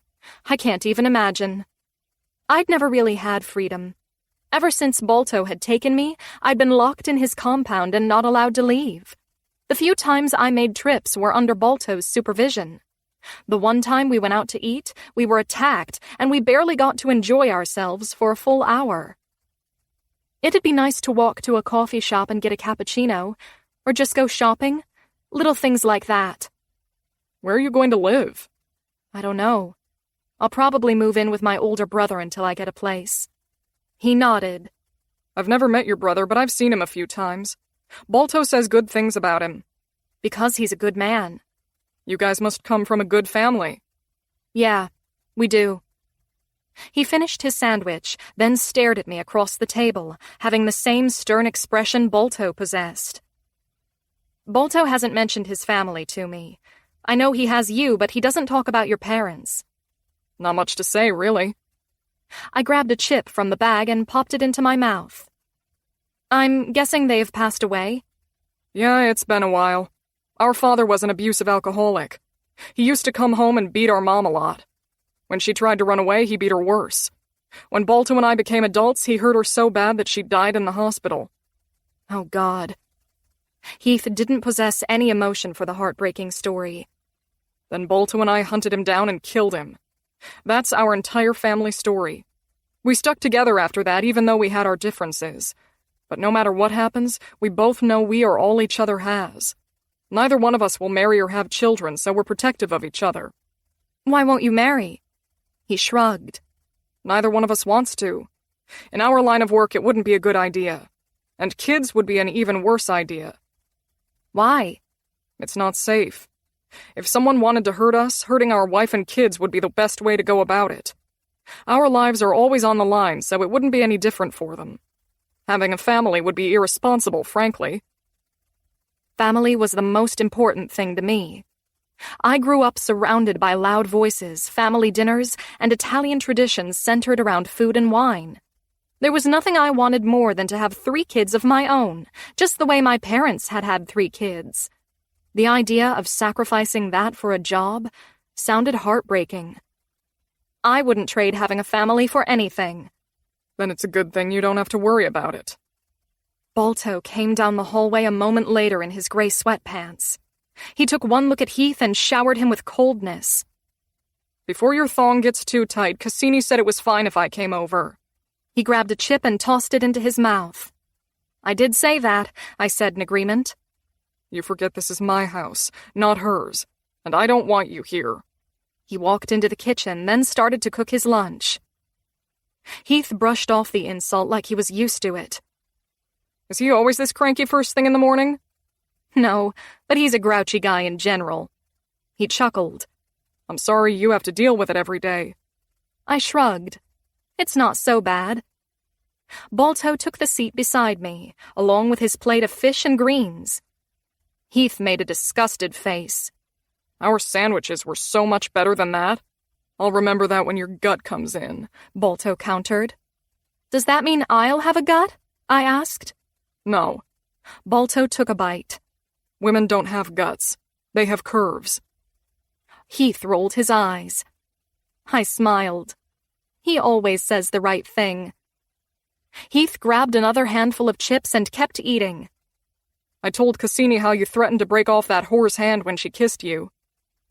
Balto kept eating like that meant nothing to him. Why are you here, Heath? Your brother can't visit you? He countered. I see you at work all the time. Balto kept eating. Not the same, Heath answered. And I see you at the gym, Balto added. But we're working out and your earbuds are in. Heath kept snacking on the chips. Because I'm trying to tune you out.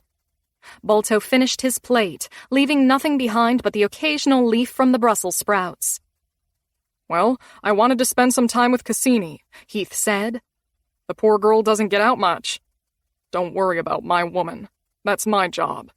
He grabbed his mug of coffee and took a drink. It seemed like all he ever drank was booze with the exception of coffee first thing in the morning. Heath snatched the bag of chips before he stood up. All right, I know when I'm not wanted, but I'm taking these. I chuckled. Enjoy. He pressed the button on the elevator, then turned to Balto. We need to come up with a plan for Lucian soon. You're the man who said we should never underestimate our enemies. The doors opened, and he walked inside. Balto rested his arms on the table and stared at his brother. The door shut, and Heath disappeared. When his brother was gone, Balto turned to me. Now that we were alone, he stared at me with that hard gaze, giving me an unsettling feeling deep in my gut. Sometimes it felt like butterflies, and sometimes it felt like a threat. Heath told me about your parents. I'm sorry about your mom. He didn't show a hint of sadness. Thank you. But I don't want to talk about her. I never want to talk about my family. That's a topic of conversation I don't participate in. May I ask why? It was a long time ago. Not worth mentioning. Well, I just wanted you to know. I'm sorry. He faced forward again, dismissing my kindness. It seems like every time Heath comes over here, he pisses off one of us. He's not so bad. I think he just wants some company. He can afford a hooker. I rolled my eyes. Men don't just crave company in the form of sex. They need human interaction, just like women do. He drank from his coffee. What else did he say to you? That you don't have a plan for Lucian yet? Don't worry about that. I'll figure it out. I never said I was worried.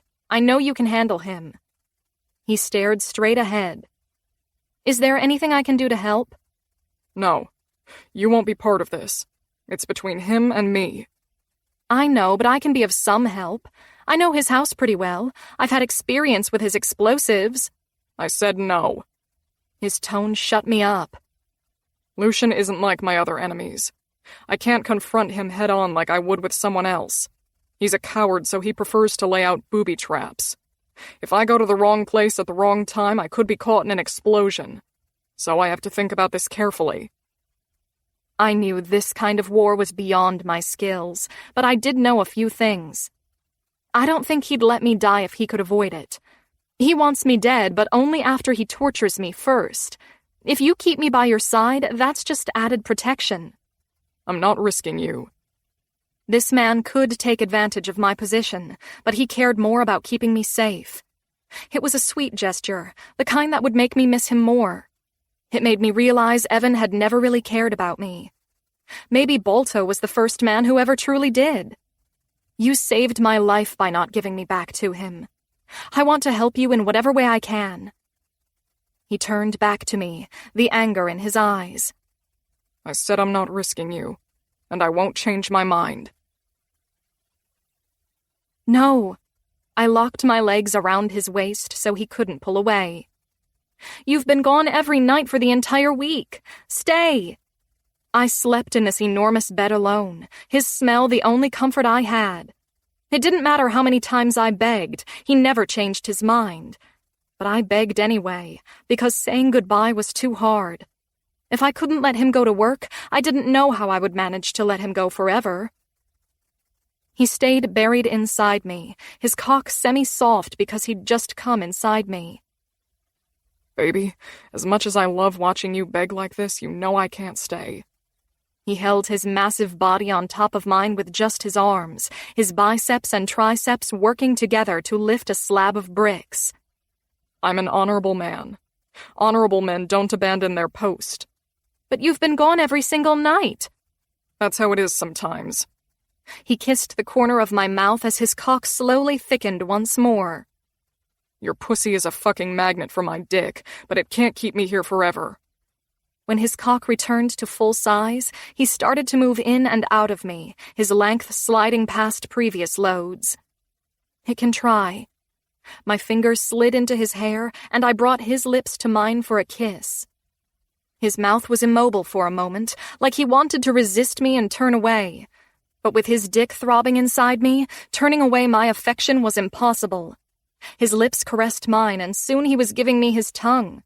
His thrusts picked up speed, and then he was moaning against my mouth. "Fuck, you make me so weak." He pushed completely inside me and pulled out again, moaning as he felt how wet I was. I know how much my man loves my pussy. My ankles released because he wasn't going anywhere, and I widened my legs so he could position himself deeper inside me. I broke our kiss to stare at his expression, to see him abandon the fight altogether. Now all he could do was enjoy me, even if his men were waiting for him to show up at the underground. "Yes." His arms pinned my knees back so he could fuck me harder, make the headboard tap against the wall with his deep thrusts. "I love my woman's pussy."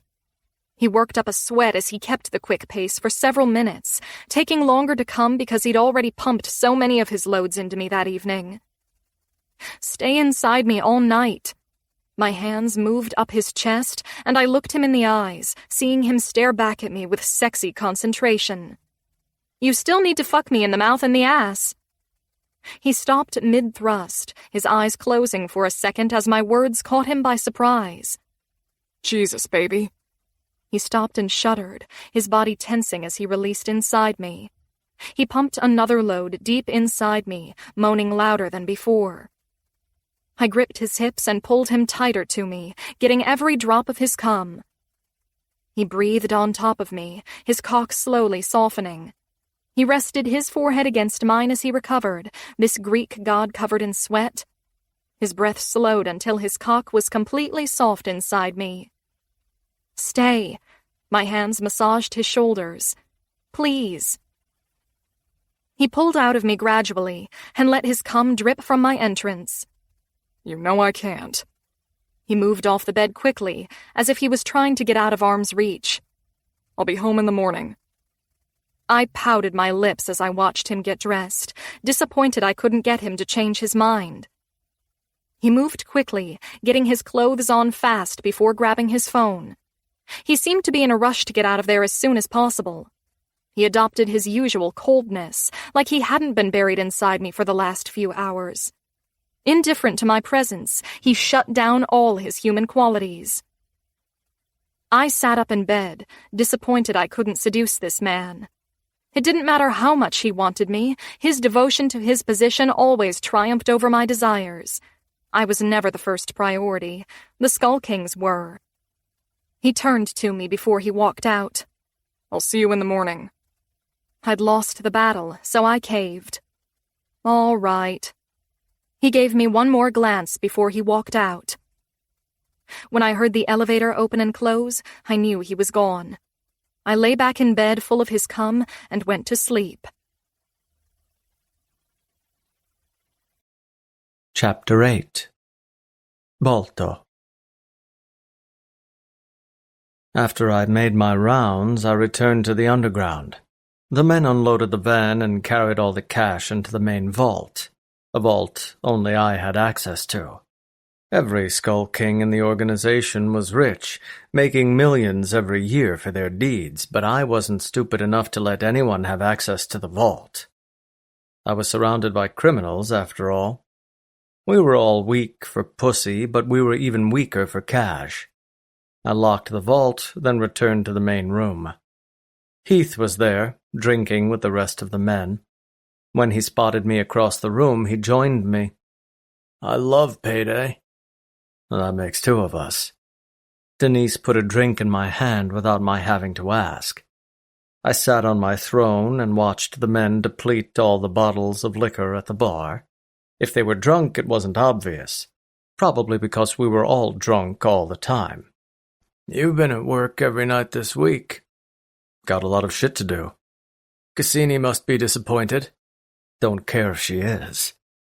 Watching that beautiful woman beg me to stay every night was a fantasy come true. She used her best resource to seduce me, the one of her features I couldn't resist, her cunt. But it made me want to leave more often because I loved her performance. She was even better in bed than usual because she worked so hard to keep me by her side. He chuckled before he drank from his glass. You really are heartless. If I had a woman like that waiting for me... But you don't. I stared straight ahead and ignored him. Do you ever get tired of being an asshole? He asked playfully. Being an asshole? I questioned. I'm not being anything. I am an asshole. My phone started to ring in my pocket, so I pulled it out. Lucian's name was on the screen. Heath glanced at it, then met my look. Should be an interesting phone call. I set my drink down, then walked into the other room, away from the booming voices of the drunk men. I let it ring a few more times before I answered. Is this the phone call where we talk a bunch of shit to each other before we actually do something? Because I'm not much of a talker. I'm a doer. Lucian didn't respond right away, taking a long pause like he was enjoying the conversation. It is one of those phone calls. I'll be making the threats, and you'll be doing something. All right, this should be interesting. There was nothing Lucian could do to make me panic. Cassini was home, safe and sound, so he had no leverage over me. Case is in my custody. Unless you hand over Cassini, I'll strap him with explosives and hit the detonator. Just as you took my brother's body from the grave, I'll destroy a Case. So there's nothing to bury. This would be a great plan, except I don't care about Case. The guy means nothing to me, and he certainly doesn't mean more than Cassini. Come on, Lucian, you're better than this. Maybe he means nothing to you, but he means everything to Cassini. All I have to do is not tell her. Problem solved. He paused. Dirk knows what happened, so if you don't tell her, he will. I already know what your answer will be, but I'll give you 24 hours to decide. I'm not giving her up. You're wasting your time. Maybe you won't, but she will. It was a winter night, and the city was quiet. Everyone was staying warm in their homes, so the streets were vacant. I leaned against the truck in the compound while my brother faced me. My light jacket wasn't warm enough to save anyone from the cold, but my high internal temperature made me invulnerable to the chill.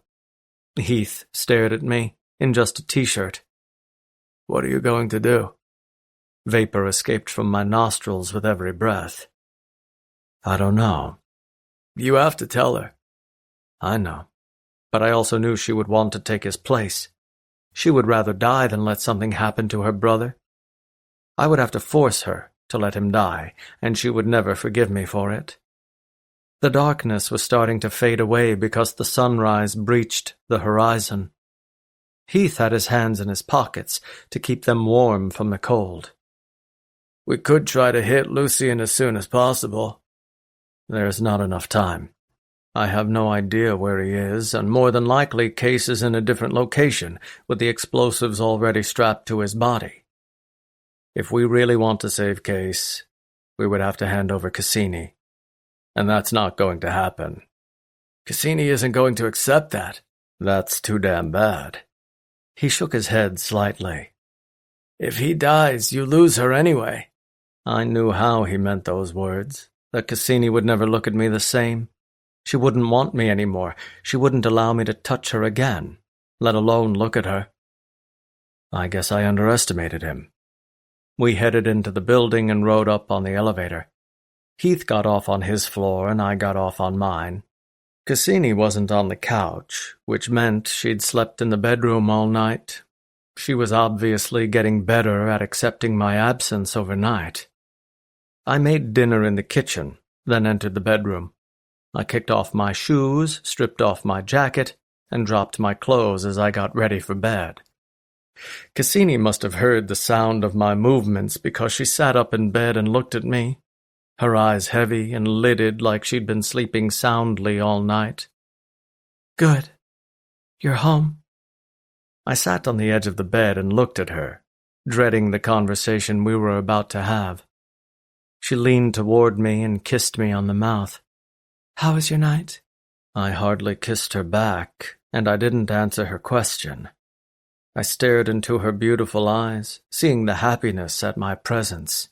Soon those emeralds would lose their innate light, and she would glare at me in hatred. When I didn't respond, her eyes fell with suspicion, a cloud of unease settling in her gaze. What is it? This woman knew me so well that she could read the different variations of my stoic expression. I never hesitated to give bad news. There was nothing that could happen that would ever give me pause. I didn't care about anything, so I had nothing to lose. But knowing how much this would hurt her made me hesitate. I saw the love that existed between her and her brother, the familial bond that was so powerful it could be seen with the naked eye. Balto, you're scaring me. I'd never wanted not to hurt someone so much in my life. I wanted to protect her from this horrible truth. I wanted to kill Lucien and spare Case just to make this woman happy. Lucien called. Okay. She scooted closer to me, holding her breath in anticipation. I paused again, feeling like a coward for the first time in my life. He has Case. Unless I hand you over, he'll kill him. She heard every word I said, but it took her eyes several seconds to react. They fell in despair, slowly drowning in darkness. Her body stiffened as her spine straightened, and her hand slowly moved over her mouth, stifling a scream that never came. Oh my God! I hated seeing the pain on her face. I was tempted to look down, but that would be cowardly. I'd witnessed gruesome things, but they'd never disturbed me like this. Seeing the film of moisture form in her eyes killed me. Whatever pain she felt, I felt it 1,000,000 times over. A few tears escaped, but she didn't sob. No. She dragged her fingers down her cheeks and wiped away the tears. This can't be happening. I wished I could make this better for her, but I couldn't. I want him dead. I want to stab him in the throat with a knife. She ran her fingers through her hair, and she digested her grief and rage at the same time. This man has done nothing but ruin my life. He needs to die. My hand went to hers. I'll get him, eventually. She squeezed my large fingers. I know you will. Too bad I won't be alive to see it. This was the exact response I'd been expecting. Baby, you know I can't let you take his place. Why?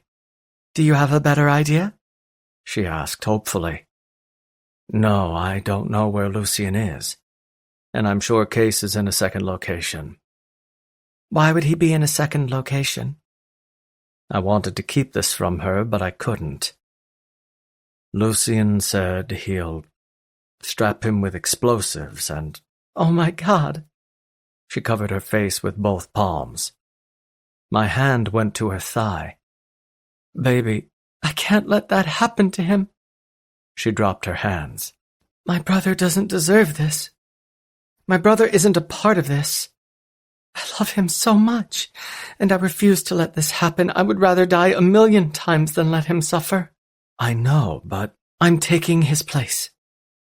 she spoke with a steady voice but wet eyes. You can't make me stay here. You can't make me stand aside and do nothing. And do you expect me to let you hand yourself over to Lucian? That I'll just let this happen? Case wouldn't want you to. I don't care what he wants. This has nothing to do with him, and it's unfair. This is between Lucian and me. I never should have submitted to him for Evan, and I regret it. But I'll regret not saving my brother every day for the rest of my life. I'll be so depressed that I'll kill myself eventually. It doesn't matter if Lucian tortures me every day until I beg for death. I would gladly accept that fate as long as Case is free. If I were being objective, I would admire her for her courage. She was willing to sacrifice herself for her family, and there wasn't a hint of hesitation in her voice. Her love blinded her to the pain, blinded her to reality. Let me go, or I will kill you. She looked me in the eye as she threatened me. If you don't let me go, I'll never stop fighting. I'll never forgive you. I'll never let you touch me again. If Case dies, I die. And I would rather be the only person who has to make that sacrifice. Her determination was powerful, and no amount of reason would change her mind. All that mattered was her brother's life, and nothing else was important. She meant every word she said, and unless she got what she wanted, she would never be the same. She left me with no choice. All right. I wasn't happy about this decision.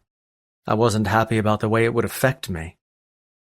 But my woman wanted this more than anything else in the world, and I would give it to her. I stood in Heath's apartment and made the call. So, Lucian said, what's your answer? We agree to the trade. Lucian was quiet for a long time, obviously surprised by the decision. If this is a game, you'll lose. No game, and you better not pull a stupid stunt either. I'm bringing an army with me, and I'm not afraid to go to war. That won't be necessary. Case is worthless, so I have no issue giving him up. Cassini, on the other hand, you said you would never give her up. This was her decision. I tried to talk reason into her, but she refused to listen. Yes, he said. She has a big heart. That's always been her destruction. That woman still had the power to love, despite what she'd been through. Evan betrayed her, but she was still willing to make the same mistake for her brother, because she loved him so deeply. It would make my life easier if she were selfish and left her brother to his fate, but I probably wouldn't feel this way about her if that were the case. Then we have a deal. I hung up. Heath stood beside me, his eyes watching my reaction. You're really going to do this? Yes. Heath didn't try to talk me out of it, even though it was the worst plan I'd ever had. And I can't talk you out of it? I shook my head. No. There's no other way.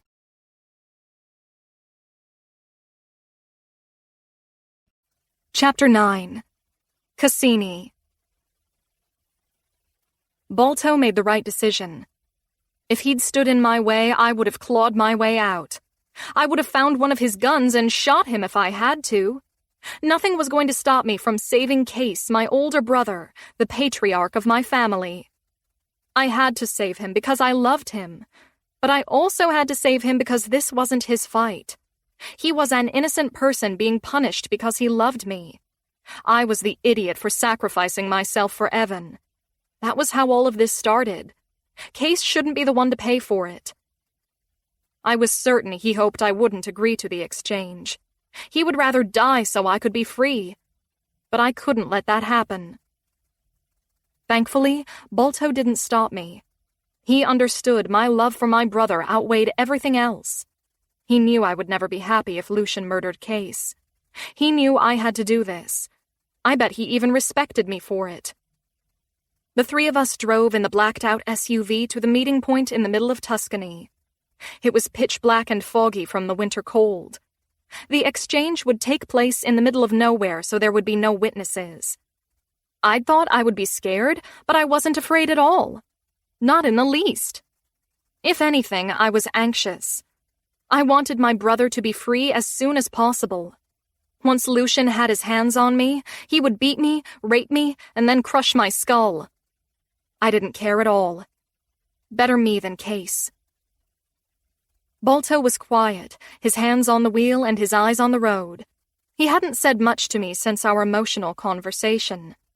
We didn't spend our last hours together with lovemaking. I was too depressed, and he was too busy orchestrating the meeting tonight. I turned to him, seeing the hard expression on his face. Thank you. He didn't look at me. Thank you for letting me do this. He finally turned my way, his blue eyes stoic but intense. He held the look for a moment before he faced forward again. He was angry with me for my decision, but at least he didn't stand in my way. That was the most I could ask for. Heath sat in the back, his hoodie pulled over his head with a bulletproof vest under his clothes. When headlights were visible, I knew we were approaching the meeting site. This was really happening. We came to a slow stop, the other cars forming a line across the road, the grass on either side of us. I could see Lucian's men all armed and prepared for battle. Lucian must still be in the car because he wasn't visible. Balto turned off the ignition, but left the battery on so the headlights illuminated the space between us. He gripped the handle to open the door. I grabbed his arm and leaned over the center console to kiss him. My hands cupped his cheeks, and I kissed him hard, not caring that Heath could see everything if he wanted to look. My fingers slowly moved into his hair as I continued the embrace. He kissed me back, his lips soft and affectionate. I wanted to tell this man how I felt, since it was the last chance I would ever have. He wasn't the man I'd been looking for. In fact, I'd hated him in the beginning. But now he was the man in my heart. I wanted him home every night because he wasn't just my captor, but my man. Our relationship was ending sooner than we wanted, and it was hard to say goodbye. He pulled away first, then pressed his lips to my forehead. I closed my eyes because he'd never kissed me like that before. It was gentle and soft, full of the kind of affection he never showed me. It was the kind of embrace a man deeply in love gave his woman. I sat back and looked into his eyes. They weren't blank like before. They were packed with emotion, so many things at once that a single feeling couldn't be identified. The words came pouring out of my mouth. Balto, We have to go. He opened the door and hopped out. I stayed in the front seat for a moment, seeing him stand beside the SUV and ignoring my look. When I swallowed his cold rejection, I got out of the car and came to his side. Stay behind me. He grabbed my arm and pulled me back. Let me handle this. He turned to his brother. Heath, stay with her. All right. Heath came to my side, his gun held in his left hand. Balto stepped forward, entering no man's land as all the lights blanketed his physique. Alone, he walked until he was in the middle, his powerful frame unmistakable in his t-shirt. Without armor or a weapon, he still looked like the most intimidating man in the world. Lucian got out of the car and slowly came forward, wearing a black suit. Case was nowhere in sight. Balto spoke when Lucian was directly in front of him. Where is he? He's here. Lucian's eyes landed on me. With just a simple look, he conveyed all of his rage. He wanted to punish me for making him look like a fool. He wanted revenge for my affair. He wanted to fuck me until I cried. Then he wanted to kill me, to watch the light leave my eyes after he triumphed over my dead corpse. I wasn't afraid of that deadly promise. All I wanted was my brother. Nothing else mattered. I stared back at him, refusing to be scared. Maybe I was only brave in that moment because of all the adrenaline. Show him to me. Balto's back was to me, but his voice painted an image of his features. Lucian turned to his men and gave a nod. They opened the back door of an SUV and dragged Case out. Handcuffed with bruises all over his face, he looked like he had been imprisoned for days. Tears sprang to my eyes, but I fought them back. When I was in Lucian's captivity, I would find a way to kill him. I would steal a knife from the kitchen and stab him in the neck when he was on top of me. Lucian turned back to Balto. Let's make the trade. I stepped forward. Heath grabbed me by the arm and yanked me back. Hold on. Balto kept his arms by his sides. He didn't hold a gun like everyone else, which was surprising considering his status as their leader. But right now, he was the negotiator. I have something better to offer you. Lucian smiled. Something better than my wife? Hope sparked in my heart. Perhaps Balto had found a way around the dilemma. Maybe he would offer Lucian something more valuable than me. Maybe we could get Case back and secure my freedom at the same time. Yes, Balto said. Cassini is just a woman. Yes, she betrayed you, but she's not remarkable. She has no power or connections. She's not a threat to your organization. I can offer you something much better than a woman. What? Lucian asked, looking at Balto. Balto stepped forward. Me. My heart dropped into my stomach. What? Balto kept talking. I'm the Skull King. I'm your biggest enemy. If you take me instead of her, you could kill me once and for all. With me out of the way, the Skull Kings will be in chaos. And wouldn't you rather punish the man who slept with your wife? Make him pay for what he did? Oh my God. I tried to run past Heath. No! Now I understood that this had been Balto's plan all along. He'd never intended to give me up in the first place. That was why he'd agreed so easily. He was taking my place, saving me and my brother in the process. Heath's strong grip kept me steady. There's nothing you can do. I started to scream, Balto, no! Don't do this! Lucian looked at me for a long while before he looked at Balto. Not only did you sleep with my wife, but you fell in love with her. Balto ignored his words. I'm the better choice. Take me instead. Sobs choked my throat. No, please! Lucian looked at me again before he turned back to Balto. I have to admit this is fun to watch. When I kill you, I can hunt her down. You'll never be able to find her, Balto responded. My men will see to that. And before your men have a chance to hunt you down, I'll strap you with explosives and blow you into 1,000,000 pieces. Lucian stared him down. There will be nothing left to bury. There will be nothing left to remember. I accept your offer. No! I slammed my fists into Heath so I could get past. Lucian, take me, please! Lucian smiled and turned away. Cuff him. No! I slid to my knees on the asphalt. Case was pushed forward so he would cross the center and come to our side. He walked slowly, like any false moves would get him shot. He came to our side, then approached me. Cassini? Lucian turned and punched Balto in the face. Balto hardly even moved. The men pulled his hands together in front of him and cuffed his wrists together. Balto didn't fight. Lucian punched him again. Balto turned with the hit slightly, then spat out blood. If you really want to hurt me, have your men do it. You don't know how to hit a man. Lucian snapped his fingers and walked away. 2 of his men stepped forward and started slamming their fists into his body, hitting him in the face and slugging him in the stomach. No! I covered my face and sobbed because I couldn't watch it. God! I heard their fists assaulting his hard body, heard the subtle grunts he made as he took the beating. Then I heard his body crash to the ground as the men started to kick him. I sobbed harder than I ever had. Come on! Heath grabbed me by the arm and dragged me into the back seat. "Do something!" I smacked him in the chest. "He's your brother! Do something!" Bolto honors his deals. He shut the door and enabled the child safety locks. Case got into the truck beside me, his face bruised and swollen.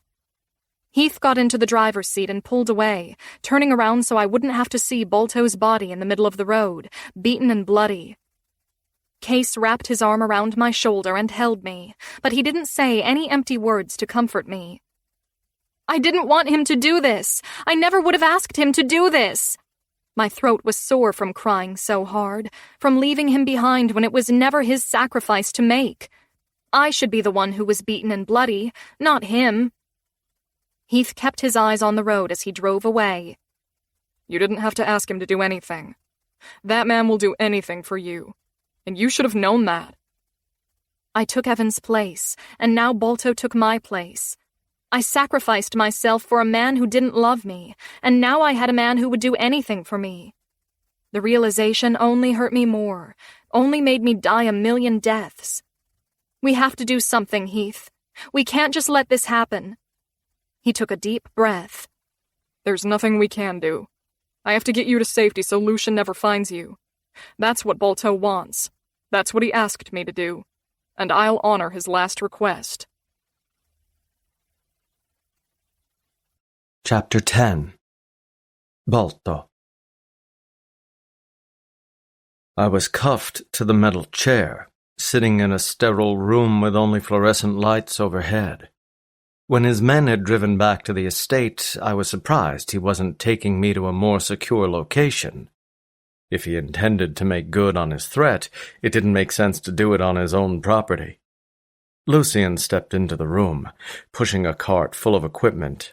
He came to the table beside me and laid out a vest along with wires and explosives. Meticulously, he set everything out so I could see it. I glanced at his supplies, then looked at him again. "If you're trying to intimidate me, it's not working." "No," he smiled, like this moment brought him so much joy. "I don't need to intimidate you. I'm happy enough as it is." He began constructing the bomb. "When I detonate this vest, you'll be in so many pieces that even your teeth will be lost." Good. That'll be a bitch to clean up. There was something oddly calming about imminent death. When there was nothing that could be done to avoid it, it was peaceful. I only had 30 minutes of life left to live, but I was okay with that. I'd never imagined this was how I would go, by taking the place of a woman, but I didn't have any regrets. All I wanted was for her to be happy, to have the life that was taken from her. Now she knew how a real man treated a woman, how a man should sacrifice everything for his woman. She'd wasted her heart on Evan, a man who didn't deserve her. But I deserved her. Lucian took a seat and started working. "I took Case to hurt her, but taking the man she loves is much better. Watching that woman sob her heart out is vengeance enough, and now I can finally get rid of you. 2 birds, 1 stone." I watched him piece everything together. If you make the wrong move, can this detonate right now? "That's always a possibility." Good. I faced forward. "So, if I distract you enough, maybe we'll both die." He chuckled. "I'm the best for a reason. I don't make mistakes." Except when you crossed me. He looked up from his work, his smile gone. "You're the one about to be blown to pieces, so I think I won that match." Your brother would disagree. He hooked the vest onto my body. "I have to admit, you're taking this better than the others. Most men would have shit themselves by now." Because they didn't volunteer for this, I did. His men gripped my arms and marched me out of the room. Lucian walked beside us. "When the final beep from the alarm goes off, that will be the last sound you hear in this life. Then the fire will rise and burn whatever body parts are left over from the explosion. I have to ask, was she really worth it? I kept my eyes straight ahead as they marched me outside. It's a sad way for the Skull King to go. Who will inherit your ring? I'd left my ring behind because I wasn't letting him have it. We all have to die sometime, right? For a woman? He asked incredulously. Sure, she's beautiful, but she's unremarkable in every other way. You don't believe that. You just tell yourself that, to make yourself feel better. She prefers fucking a real man to being the prisoner of some spineless pussy. Lucian nodded. One of his men slugged me in the stomach. I didn't let out a single sound of discomfort. We marched across the compound until we approached a building in the corner. It wasn't much larger than a 2-car garage. A road didn't lead to the area, so it seemed like a shed. I'd never paid attention to it before. We entered the building, and I spotted a room constructed out of solid concrete. The door that led to it was black and manufactured from an indistinguishable metal. Lucian opened the door and revealed another metal chair. Take a seat. I stepped inside, hearing the echo of my steps in the small room. It was a confined space, powerful enough to contain the blast so no one would hear it. There were black marks all over the place, the result of other explosions, of other deaths. This was the last place I would ever visit, the last room I would ever see before I left this earth. If heaven and hell existed, I knew exactly where I was going. I sat down, the vest an extra 20 pounds on my frame. Lucian stopped in front of me, his hands resting in his pockets. He stared at me with a slight smile, like he was enjoying every single moment. I win. You lose. That still remains to be seen. Death is pretty final. My men are loyal to me, unlike yours. Eventually, they'll get their retribution. Don't expect mercy. He smiled. We'll see. And when I get my wife back, I'll fuck her and think of you. He pulled a remote out of his pocket and hit the button. The small screen on the wall displayed a countdown. 10 minutes. I'll let you enjoy the countdown. Most men don't even last this long before they start crying, so congratulations. I stared at him blankly, refusing to feel anything for this man. He could torment me all he wanted, but it didn't change my victory. Cassini was alive and well, far away from his clutches. I wouldn't survive this, but she would. That made all of this worth it. Goodbye, Lucian. He nodded. Goodbye, Balto. He walked out and shut the metal door behind him. My eyes shifted to the clock, seeing the seconds tick by. My death felt anticlimactic. I was the Skull King. I deserved something better than this. But I let it happen because I didn't have any other choice. Giving Cassini away wasn't an option. I'd die before I allowed that to happen. Before we got out of the truck, it seemed like she was going to tell me she loved me. Maybe I should have given her the chance to say the words, but at the time, it was too difficult. Maybe I shouldn't have been a coward and told her how I felt when I had the chance. But maybe it was so obvious that I didn't need to say anything at all. Maybe it was better this way.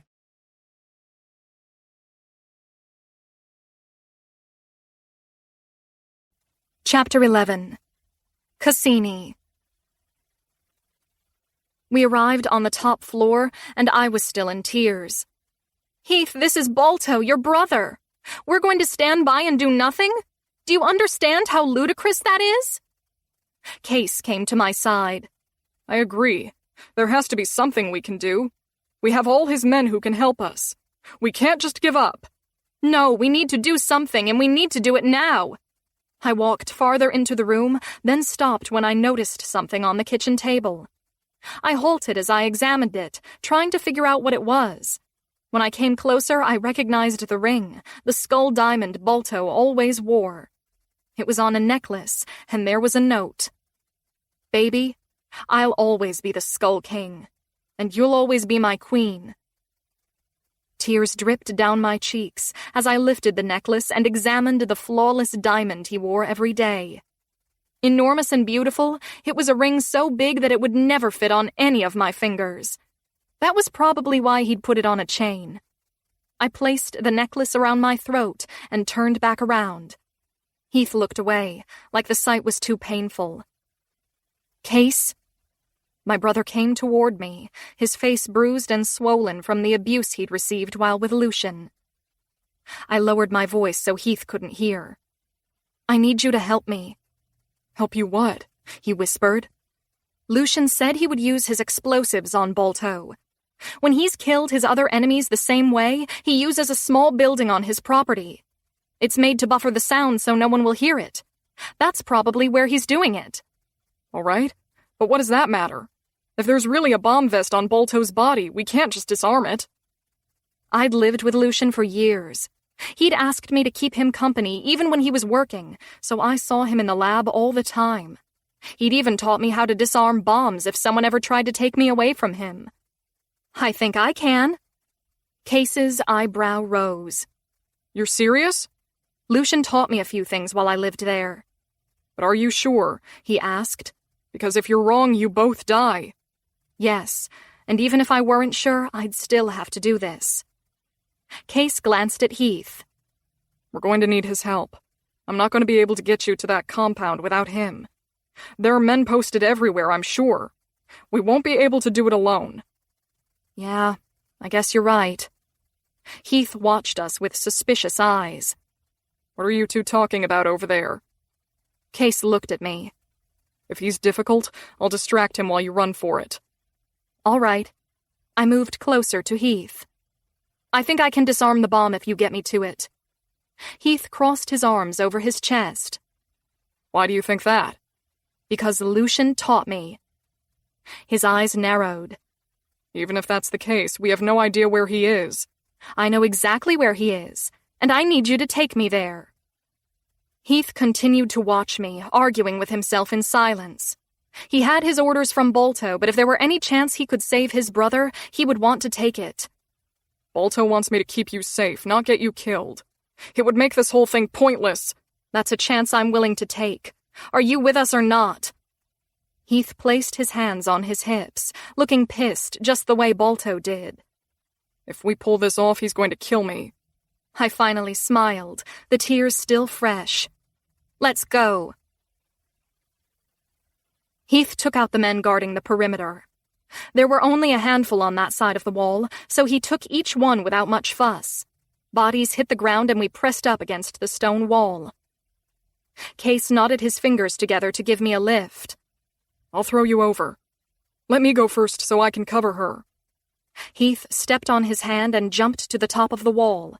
He pulled himself over, then dropped to the other side. When silence continued, we assumed everything had gone well. Case helped me next. Be careful, all right? I will. I'm serious, he said.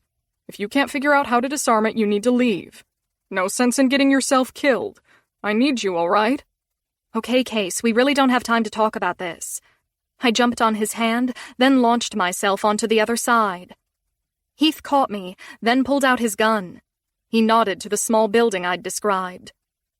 Get in there. I'll keep an eye right here. The area was covered by trees and bushes, as if Lucian was trying to keep it hidden in plain sight on the property. All right. And Cassini? I turned back to him. Remember how worried you were about Case? Well, this is my brother, so please disarm that bomb. I nodded, touched by what he said. I'll do my best. I moved to the door and was relieved it was unlocked. I stepped inside and came face to face with the concrete cushion that would keep the bomb contained. The door was made of black metal, the room behind it so small that most furniture wouldn't be able to fit inside.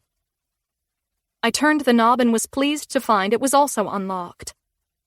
I stepped inside and came face to face with Balto, who sat in the small chair and wore the exact expression I expected him to have. Stoic and emotionless, he didn't look the least bit scared that a bomb was about to rip him into a million pieces. But my heart ached at the sight. The vest around his body was attached to the chair, so he couldn't move even with the door unlocked. This man took my place and accepted a fate he didn't deserve. It made me want to cry again. He finally said something. What the fuck are you doing? He wasn't happy to see me. On the contrary, he was livid. The vein on his forehead pounded through the skin, and the red tint of his face showed his true rage. Get the hell out of here. Now! I turned to the timer on the wall. He only had 2 minutes left. I had to hurry. I kneeled in front of him and examined all the wires and nodes. Lucian had more explosives wired than usual, probably because he really wanted to decimate Balto's body entirely. I pulled out the scissors from my back pocket. Baby, leave. Don't make me ask you again. Shut up, all right? I felt the wires with my fingers and traced each one, trying to determine the correct one in order to disarm the bomb without making it explode. I'm concentrating. You cut the wrong wire and we're both dead. I didn't take your place so you could die. Now get out of here. I'm not leaving you. I lifted my gaze and looked at him, even though I was wasting time. We're in this together. If you die, I die. Man and woman, we go together. Now let me focus on what I'm doing. Lucian taught me how to disarm his bombs. If you would shut up for a few seconds, I might be able to figure it out. He clenched his jaw in irritation, but didn't say a word. I looked at my hands and studied what I was doing. The color of the wire was meaningless in this case, because Lucian didn't build his bombs that way. All that mattered was the connection. I had to sever the wire that was connected to the power that would ignite the explosion. The only way to do that was to trace it. It took me 45 seconds to narrow it down. Baby, you need to leave. You only have 30 seconds. I got it. I held the scissors to the wire. Don't cut it unless... I cut it. The countdown froze. Balto looked at the timer, in awe that it had stopped. Then he slowly turned his head to me, shocked that I managed to stop it in time. I rose to my feet and pulled a knife out of my pocket. I sliced the vest off his body, getting him free so we could leave the explosives behind. We've got to move quick. He'll notice the clock stopped and he'll detonate it himself. Balto tossed the vest in the corner once it was loose, then moved to the door. We both got through the door and shut it just before the explosion hit. The door immediately felt hot, going from a few degrees to 1,000, and the sound nearly popped my eardrums. Balto took my hand, and we hurried outside. Heath emerged from behind a tree. This way. Come on. Balto gave his brother an incredulous look. You're part of this? Heath hugged him hard, lowering his gun so he could embrace his brother. I love you, man. Balto dropped his anger and hugged him back. I love you too. Now let's get out of here. Heath released him and nodded to the wall. He'll check on the damage any minute, and it'll take 2 seconds for him to realize you didn't explode with that bomb. He moved to the wall and put his hands together. Cassini, you first. I stepped on his hands and crawled over the wall. Be quick. I dropped to the other side. Case grabbed my arm. Did he? Yes, Balto is okay, but Lucian is going to figure it out any minute, and we have to haul ass. My brother smiled at me, pride in his eyes. I can't believe you did it. You disarmed a bomb. That's crazy. I shrugged. Lucian shouldn't have underestimated me.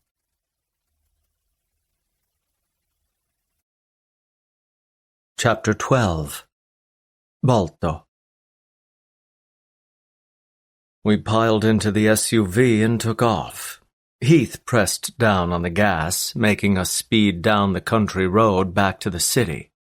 We had only minutes before Lucian figured out what happened. He might send his men to chase us, or he might realize he was too late. I was pissed about a lot of things. I was pissed Cassini risked her life for mine. I was pissed my brother betrayed me and helped her. I was pissed Lucian tried to blow me into a million pieces. I would never admit it to her, but I was fiercely proud of the stunt she'd just pulled. Like a badass, she walked in there without a hint of fear, found the correct wire, and saved my ass. Most people would have been too cowardly to do that, but not this woman. She was loyal to me, just as loyal as one of my own men. But I was still pissed at her. She sat beside me and reached up to touch the bruising on my face. I pushed down her arm. I'm fine. I pulled out my phone and called Brutus. "Bolto?"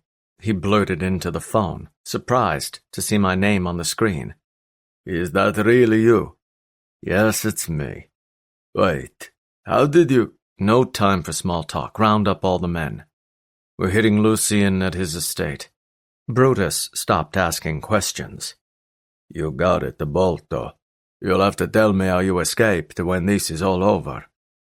"Preferably over a bottle of scotch." I hung up. Heath looked at me in the rearview mirror. "I'll head back to the compound." "No, go to the underground," I ordered. "We need supplies." "Well, what about Cassini and Case?" Heath asked. "What do we do with them?" "We'll leave them at the underground. They'll be safe there." Cassini turned on me, her eyes wide in offense. "I'm not staying behind." "You bet your ass you are." I faced forward, being cold to her when I should be thanking her. I wanted to show my gratitude and how much her loyalty meant to me, but I didn't want to encourage that kind of behavior. She could have cut the wrong wire and killed us both. I'd sacrificed myself so she would live a long and happy life. "You've done enough for the day." "You're kidding, right?" she asked. "I just saved your life and you're pissed at me?" "Damn right I am." I couldn't control my expression as I stared at her. I was so livid at her impulse decision. "You should have let me die. I took your place so you would be safe. If that had gone in another direction, it would have been a complete waste." "But it didn't," she snapped. "Now stop being an asshole." She slapped her hand across my face. I turned with the hit, adoring her even more for calling me out on my bullshit. I was being a dick and I knew it. There were so many emotions inside my chest that I didn't know how to process them. Just minutes ago, I'd made my peace with my imminent death, and now I was looking into the eyes of the woman who risked her life to save mine. "I'm coming with you," she said firmly. "Like hell you are," I countered. "It's going to be a massacre. I can't slaughter those men and protect you at the same time." "Lucien is mine. I want to be the one to kill him. I'm not sitting back at the underground and waiting for news. That man ruined my life, and I deserve to be the one to pull the trigger, to watch the light leave his eyes as I stand over him in victory. I know he's wronged you, but he's been 1,000,000 times worse to me. Let me have this. You owe me." "I owe you?" I whispered. "I saved your life. Now give me Lucien's." I preferred to have this conversation in private, but we didn't have a choice. We were too pressed for time. Heath watched us in the rearview mirror. "Let her have it. Come on, she's earned it." She turned to him. "Thank you." "Stay out of this." I kept my eyes on her beautiful face, seeing a woman who was confident, not scared. She clung to me for protection because I was the only thing in the world that made her feel safe, but now the adrenaline was in her veins, making her braver than she'd ever been before. She'd outsmarted Lucien by cutting that wire, and now she wanted more. She wanted to finish the job, finish him. "Please." Her voice filled the car even as a whisper. I deserved to kill Lucien as much as she did. He'd stolen something irreplaceable, started a war we could never finish. He was a pompous prick who had been my enemy for years. The fact that he hurt this woman so much made me feel even more entitled to his death. But I knew she'd suffered in ways I could never understand. She was forced to submit to a cruel man, to be a trophy wife that he showed off to the world. She'd been tricked into that position. This guy didn't just keep her as a prisoner, but he'd manipulated her into being the prisoner he wanted. She deserved this closure. "All right," Relief filled her gaze. Thank you. We'll take out his men and clear the area. When we have our victory, I'll bring you in so you can execute him. Thank you, she repeated. I faced forward now that the conversation was over. Case borrowed Heath's phone and called Dirk to let him know he was okay. I felt Cassini stare at me, felt her gaze roam over the side of my face.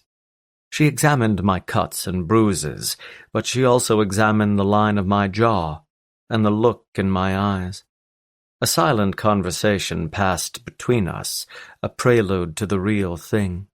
We would have to discuss what happened eventually, even though it was so obvious that words seemed redundant. I took her place because it was the only choice I had. I'd never thought I would survive the ordeal, so I hadn't thought I'd have to face her again, but now that I lived, she knew how I felt. She would question me about it, and I would be backed into a corner. Dying would have solved all my problems. We left Case behind and headed to the estate with the entire army of Skull Kings. Lucien didn't stand a chance. If he were smart, he would have taken off and headed to the airport, but if he were smarter, he would have understood there was nowhere to run. He'd had me in his custody, a bomb strapped to my chest, and I'd still slipped out of his grasp. We could keep playing this game forever, but we both knew how it ended. His life wouldn't be spared anymore because of the diamond. His death was far more valuable at this point. We approached the estate and parked on the side of the road. Cassini sat beside me, a bulletproof vest wrapped around her chest. She had a pistol, which I didn't need to show her how to use. She'd stolen Heath's gun weeks ago, knew how to turn off the safety, and she had good aim. I killed the engine and looked at her. I'll come back for you. She watched my men gather outside the vehicles and prepare to take the estate. 2 tanks were in the front, and they would barrel through the gates and kill most of the men before we set foot on the property. She turned to me, concern in her eyes, even though this was a slam dunk. Be careful. I'm always careful. She stared into my eyes, her green emeralds shifting back and forth slightly as she looked at me. She'd been fired up just minutes ago, but now she was concerned once more, just as she was when I left the house in the middle of the night. I just got you back, and I'm afraid to let you go again. Now wasn't the time for this conversation. My men were waiting for me to lead the assault. It would be easy for me to stare into her beautiful eyes forever, but there would be time for that later. I'll come back, I promise. You can't make a promise like that. Yes, I can. My hand cupped her neck, and my fingers slid underneath her hair. I leaned in and kissed her hard on the mouth, grateful that I was able to do this again. My mouth treasured hers for only seconds before I pulled away. I didn't look at her again as I left the SUV and joined my men. I wore a bulletproof vest at Cassini's request, and I had my guns strapped to my belt. A knife was in my back pocket, but my best weapons were my boots, because crushing skulls was my game. Let's go, tanks first.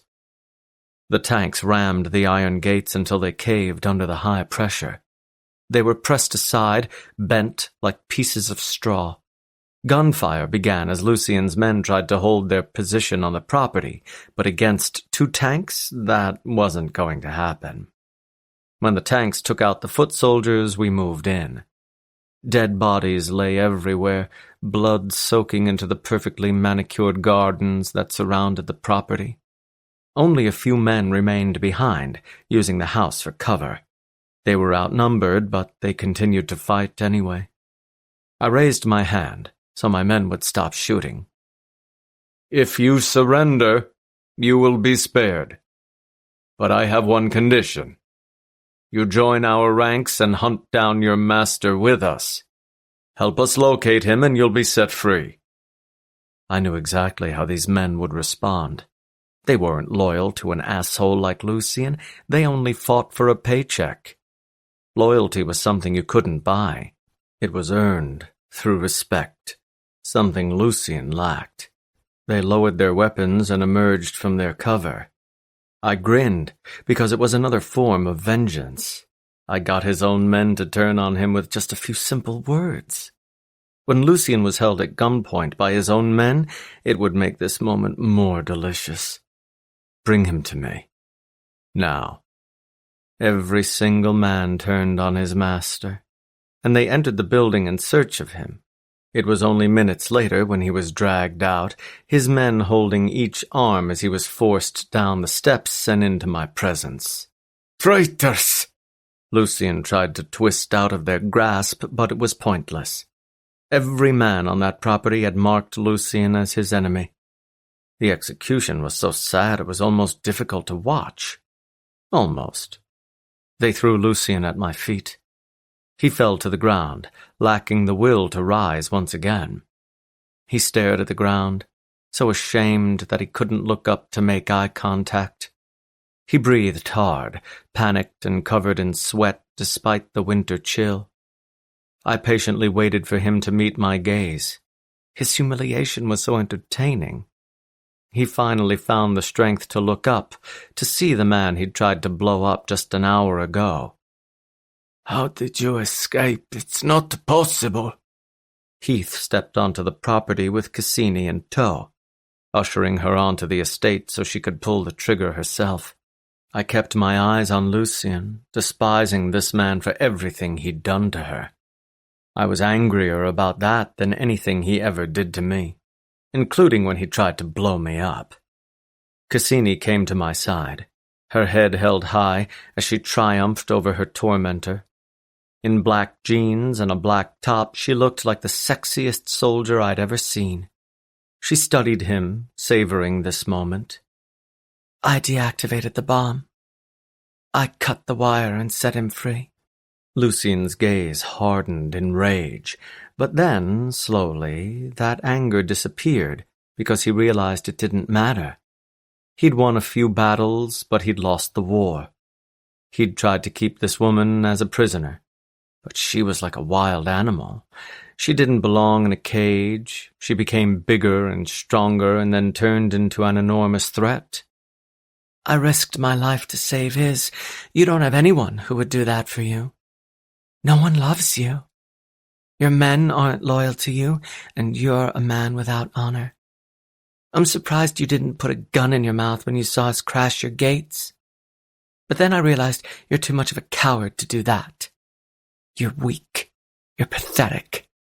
I never thought I would look forward to being a widow, but I can't wait. Whatever assets that become mine will be donated to the poor of this city. You lived a despicable life, but your legacy will redeem your evil. He lowered his gaze back to the ground. Just to get on with it. With pleasure. She walked into the house and disappeared. I had no idea what she was doing, but I kept my impassive expression and watched Lucian. Maybe she went for a kitchen knife so she could butcher him. A stab to the stomach would lead to a long and painful death. Or maybe she wanted to find something heavy to smash his skull in. Her rage was so deep that she probably wanted to make his death as violent as possible. She returned a moment later, holding a vest identical to the one he'd put on me. Wired with explosives, it would blow him into a million tiny pieces. I couldn't keep the pride out of my eyes. She wanted revenge for what he'd done to me, and the idea was so good I couldn't believe I hadn't thought of it myself. She strapped it around his body and locked it in place. He started to shake. Cassini, I'm sorry, okay? Don't beg, she said coldly. It just makes me want to kill you more. She reached into her pocket and pulled out a necklace. On the end of it was the skull diamond, the piece of property Lucian had wrongly taken from me. She held it out to me. He tried to hide it in the house, but I know where all the good hiding places are. She dropped it into my open palm. I grinned. Thanks, baby. I placed it in my pocket. She held up the remote. Walk into the house, Lucien. He stayed on the ground, his limbs shaking with panic. Please. Did you shit yourself? I asked, repeating the words he'd said to me. Because most men shit themselves by now. Don't do this to me, Lucien whispered. I'll give you anything. Anything at all. The only thing I want is your death, and you will give it to me. She kicked him in the face. Now go. Walk yourself in there with some honor, or have our men escort you. These are your final moments. How do you want to spend them? He started to cry, crawling at her feet like the biggest pussy in the world. Mercy. Please, mercy. She kicked him again. You gave Balto no such mercy when you strapped that vest to his body. When the timer stopped, you hit the detonator yourself. You gave me no mercy when you raped me every night. You gave me no mercy when you slugged me in the stomach when I disobeyed you. You're a man of no mercy, so you will get none from me. She nodded to two of my men. Take him inside. Let him burn with the only things that matter to him. Things. The men grabbed him and dragged him away. Please! Tears streaked down his cheeks, and his eyes were squeezed closed. He kicked his feet as he tried to get away, but there was no way to stop this. His cries grew louder as he was brought closer to the house, closer to his death. They dragged him through the front door and placed him somewhere in the house. His screams were still audible because he was hysterical. The men stepped out and returned to our side. Cassini stepped forward, her thumb resting over the detonator. She stared at her former home, her former prison. She seemed to commit the moment to memory, tried to preserve it so she could remember it forever. Any second now she would truly be free. The man who haunted her for years would be nothing but ash and particles. She took a deep breath before she hit the button. The house immediately exploded, the fire rising instantly. Pieces of wood and stone flew into the sky, then came crashing down. The sound was loud enough that everyone in Florence definitely heard it. Lucien's screams disappeared the second her thumb hit the trigger, and the sound of the detonation was oddly beautiful. His house was destroyed, turned into a pile of burning wood and smoke. Pieces of paper floated through the air. The fire gradually rose as it burned everything in sight, but then smoldered once there was nothing left to burn. The heat of the flames could be felt at this distance, making it feel like summer rather than winter. She continued to stand there with her thumb on the trigger, enjoying her moment of freedom. Now her tormentor was officially gone. She was a free woman, a woman who had her whole life ahead of her. She breathed deeply as she enjoyed the satisfaction, felt the adrenaline of revenge. I came up behind her and grabbed both of her arms. My chin rested on her head, and I stared at the destruction with her, knowing that we'd done this together. I felt all her joy, felt all her relief, and I shared it with her.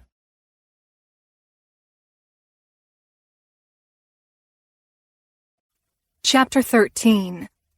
Cassini. When Case's gaze settled on me, I saw more emotion in his eyes than I'd ever seen him express. In that moment he looked so much like Father, it seemed like he'd come back from the dead. He rushed to me and wrapped his arms around me, like I was the one who had been kidnapped and not him. Sorella, are you all right? I'm fine, Case. Not a scratch. He rested his palm against the back of my head and cradled me just the way Father had. It was the longest time he'd ever held me, expressing more affection than anyone thought he was capable of. Is he gone? Yes. He squeezed me tighter. Good. That means it's over. Yeah. When he pulled away, he kissed me on the forehead. I love you, Sorella. I know I don't say it enough. I know you do. I squeezed his wrists. And I love you too. I smiled at him, feeling the tears in my eyes. I'm sorry that you got mixed up in this. Did he? It's in the past now. He's dead, so it doesn't matter. I'm okay, you're okay, and Balto is okay, so we can all move on. Yes, let's move on. Lucian had taken up enough of our time. He tortured all of us in his own way. Now that he was dead, it was time to reclaim all that lost time. It was time for us to get our lives back. What will you do now? He released my hands and rested his arms by his sides. You're a free woman. You can go anywhere you want. You know there's always room at my place if you need a place to stay for a while. My freedom didn't mean much to me anymore. I'd been living with Balto for so long, I couldn't imagine being anywhere else. That compound was my home. His bed was my bed. I didn't want to get my own apartment or move in with my brother. It had been all I wanted before, but now, none of that seemed desirable. Thanks. I haven't given it much thought, but I'll let you know what I've decided. Balto said that this would end eventually, that he didn't see a future for us, but he'd also sacrificed his life to save mine. That could only mean one thing. Perhaps his feelings had changed. All right. Balto joined us, parts of his face swollen from the hits he'd taken in the middle of the street. This is the underground. Not much to see. It's mostly just booze and weapons, but I can show you around if you want. I eyed the high-backed throne that sat on a dais above the floor. Skulls were carved into the black wood, and it was undoubtedly where he sat every night and watched over his men with a drink in his hand. I would have been interested in the place before, but after what had happened, I just wanted to leave. There was a topless woman working the bar, and she served the men as they came in, along with Lucian's former soldiers. She had pierced nipples and a pretty face, and I didn't like the idea of Balto looking at her every night while he was here. I think I'm ready to go. Case, do you need a ride? No, Dirk is picking me up. We'll probably have a drink before we go. We like it here. I bet. I glanced at the waitress, then rolled my eyes. Case chuckled. We enjoy the company, but the liquor is good too. I rolled my eyes. Whatever you say. Balto took my hand and pulled me out of the underground. His truck was parked at the curb instead of in the indoor garage. Now that Lucian was gone, Balto probably didn't see the point in being cautious. We got inside and drove back to the compound. The sun was rising. We'd been up all night, and everything that happened seemed like a long blur. Maybe it was because I was so tired, or maybe it was because I was so relieved. The man who'd haunted me every single day was gone. Now I felt lighter than a feather. We arrived at the compound, then took the elevator to the top floor. Home was exactly as I remembered it. The last time I was here, I was in tears because I thought I'd lost Balto for good. I'd spotted his necklace and placed it around my neck, carrying his presence with me so it seemed like he was right next to my heart. Balto was quiet as usual. He said nothing as he pulled the gun out of the back of his jeans and tossed it on the entryway table. He moved down the hallway, undressed, and then got into the shower. I was too tired to shower. I stripped off all my clothes and got under the sheets, feeling the heavy diamond right between my breasts. I'd only been wearing it for a few hours, so I wasn't used to it. I was surprised Balto wore something so heavy on his hand constantly. He was much stronger than me, but the weight still had to be a burden. I must have drifted to sleep because his movements woke me up. My eyes opened, and I saw him getting into bed naked and clean. He pulled the sheets back and lay beside me, smelling like body soap instead of gunpowder and metal. I'm too tired to shower. He hooked my leg over his hip and wrapped his large arm around my waist. His eyes settled on the necklace that hung from my throat, the skull he'd given to me when he'd thought he was going to die. He stared at it for a while before he looked at me again. Those blue eyes bored into mine with the same intensity as always. He'd been livid with me when I saved his life, but I also knew it meant a lot to him that I did. Loyalty was the most important thing to him. This man would risk everything for me, and I would do the same for him. That was how a relationship should be. His hand moved to the diamond, and he felt it between his fingertips. Looks good on you. It's €1 billion diamond, I whispered. Of course it does. He smiled slightly. It looks good on you for other reasons, too. He pulled me closer to him so we were pressed against each other, our bodies combined into one. His body heated the sheets surrounding us, and even though there was no more danger outside the front door, he kept me safe. He always kept me safe. My arms circled his neck, and I rested my face below his chin. I could feel his slow heartbeat against my skin, the steady thrum that lulled me to sleep. His physique was hard like I remembered, and he smelled exactly the same. Now I really treasured this feeling, because I'd almost lost him. Forever. When I woke up, Balto wasn't beside me. The bed was cold without him. I expected him to take me even if I was still asleep. It wasn't like he hadn't done it before. He didn't care about waking me up when it came to sex, and after everything we'd been through, I expected him to want me even more. I pulled on one of his t-shirts and went down the hallway. He was sitting on the couch with the TV on, his phone pressed to his ear. Tell them we'll consider adding them to the Skull Kings after a few interviews. I'll be down there tomorrow to see it through. He hung up without waiting for a response, then tossed the phone onto the table. His musculature was tight, like he was still angry even though everything had been resolved. He got his diamond back, and Lucian died in the most violent way possible. I approached the couch, my bare feet making slight sounds against the hardwood floor.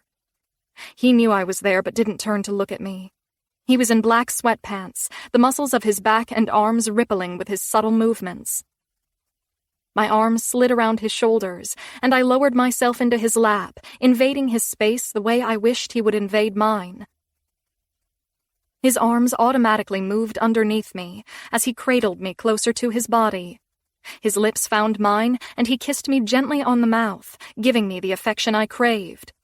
But it was also a restrained kiss, like his heart wasn't completely in it. "Why are you still mad?" He leaned back against the couch, his fingertips moving up and down my soft legs. "I'm always mad." "Not with me." His eyes were glued to his fingertips, watching his hand slide up to my thigh. "Maybe you've just never noticed." My eyes narrowed. "I can read you better than anyone. You're never angry with me. Whenever it's just the two of us, you aren't the stubborn and angry man you project to everyone else." His eyes finally moved to mine, and he stared at me for a long time. "How do you feel?" "Sorry?" "How do you feel now that he's gone?" "Lighter than air." His hand slipped under my shirt and up over my tummy, his fingertips lightly caressing my skin. "What will you do now?" "Meaning?" His fingers halted over my belly button. "You have your freedom back. You can do anything you want. So what will you do first? You aren't confined to this building anymore. I told you I would let you go, and I meant it. You're free to leave." Did he expect me to walk out the second Lucian was gone? That I would walk away the moment I didn't need his protection? Perhaps that was why he was so rigid. He expected me to abandon him now that I didn't need him anymore. "But I don't want to leave. I want to stay here, with you." He held my gaze with his aloof expression, his blue eyes intense and dangerous. He was a difficult man to read, but he didn't seem touched by what I said. If anything, he seemed annoyed. His fingers pulled away from my stomach, and he suddenly turned cold. "I told you this was over when Lucian was dead. So you can't stay here."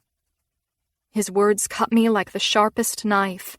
It pierced my skin and my organs, making me gasp for breath because my lungs stopped working. "But you took my place. You were willing to die for me."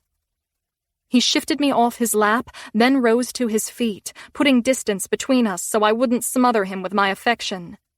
He rose to his full height, with his arms resting by his sides.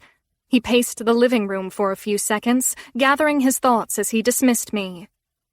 I stood, still wounded by what he had said. "I know what you said, but I just assumed things were different." He stopped walking and faced me, his features hard with irritation. "Why would they change?" The question was so stupid, I thought it was rhetorical. He took my place to save my brother. He didn't have to do that, and he did it without even telling me first. He left behind his necklace and called me his queen. Because I love? No. He didn't raise his voice, but his dark tone forced my mouth to shut. Hostility was in his gaze, like hearing those sweet little words fueled his rage. They were poison to his ears, rocks in his stomach. Don't say that to me. He stabbed me once again. Whether I say it or not, you know how I feel. I wouldn't have cut that wire and risked everything if I felt otherwise. I wouldn't beg you to stay with me every night if I didn't want you for the rest of my life. I wouldn't get jealous if I didn't think you were mine. So whether I say it or not, it's so painfully obvious that it can't be ignored. We'll just have to try. His coldness froze me to the bone. I don't think we can ignore the fact that you feel the same way. It's obvious in everything you do. You can pretend that you don't, but I'm too smart to believe it. You called me your queen. You sacrificed yourself for me. You love me. Don't say that. I stepped forward. You do. Tell me you don't. He clenched his jaw as he looked at me, his eyes lit up with icy flames. Tell me you don't love me, Balto. He kept his silence. His pledge to the truth stopped him from speaking a lie. All he could do was ignore the question, but it only incriminated him even more. He wouldn't tell me he loved me, but he wouldn't deny it either. Why won't you say it? I whispered. Why are you acting like this? He stepped closer to me, all the muscles of his body tight with anger. This conversation should be beautiful, followed by days of lovemaking and oaths of love. But he turned it into a painful experience, a nuisance. Because it's pointless. We have no future. When I told you this would end, I meant it. It doesn't matter how I feel about you. It doesn't matter how you feel about me. This will never be anything. Why the hell not? I demanded. We are already something. We are a man and a woman. Nothing more. And random men and women risk their lives for each other? I asked incredulously. No, asshole. Only people in love do that. Do you always fuck a woman the way you fuck me? Do you kiss her, tell her she's beautiful, and take her nice and slow over and over? He held his silence. No, you only do that with me. Have you ever been with another woman, Bear? His silence was his answer. Stop insulting me by pretending we're nothing. I never said we were nothing, but we will never be more than what we are now. I'm your woman, I hissed. And I'm your man, but that's it. I'll never be your husband. I'll never be the father of your children. I'll never be the fantasy you've dreamed of. I will always be the Skull King, the killer and the conqueror. You can be both. Now he looked pissed. I will never be both. I can only be the man or the king. I choose king. I made my decision a long time ago and I won't change it. You've already changed your mind. When you sacrificed yourself for me, you were the man. The Skull King wouldn't have abandoned his men for a woman. You've already made your choice, but it's not the choice you think you've made. He closed his eyes for a moment, digesting his anger. And that's exactly why this will never work. That's exactly why this has to end. You can never be my first priority, and you shouldn't be with a man unless you're at the top of his list. Then put me at the top of your list. No. His nostrils flared. I'm the Skull King. This is where I belong. Tears welled up in my eyes. You belong with me. He shook his head slightly. You told me you want a family. You want to live in peace and quiet in the countryside. You want a nice husband who will be a good father. Baby, that's not me. He pressed his hand to his chest. That will never be me. I will always be the tyrant who crushes the skulls of my enemies. I will always be obsessed with power and money. Don't sacrifice everything you want for a man who won't make those sacrifices for you. You're better than that. I never said I would, but we need to work this out. I don't want to work this out. His nostrils flared again. I can't have you in my life. My enemies will use you against me. You will never be safe. You will never truly be free. You will distract me from what I need to focus on. Then you'll resent me because I won't give you what you want. You'll waste your time and then we'll hate each other when it ends. There is no scenario where this works. None. I kept my tears back because I refused to let this man make me cry, but it was the hardest thing I'd ever had to do. There is a scenario where this works. You walk away from the Skull Kings and live happily ever after with me. He shook his head slightly. You can't do this forever, Balto. In 20 years you'll be too old. You underestimate my strength. And you overestimate it. This can't go on forever. You'll conquer more criminals and make more money, but what does it matter? It won't make you happy. Can you really live without me? Can you really let me go and carry that burden? Can you let me walk away without thinking about me every day? Letting go of the only place you've ever belonged is hard, but can you lose the woman you love? I watched his eyes shift back and forth as they looked into mine. Balto, you are not the man I pictured myself ending up with.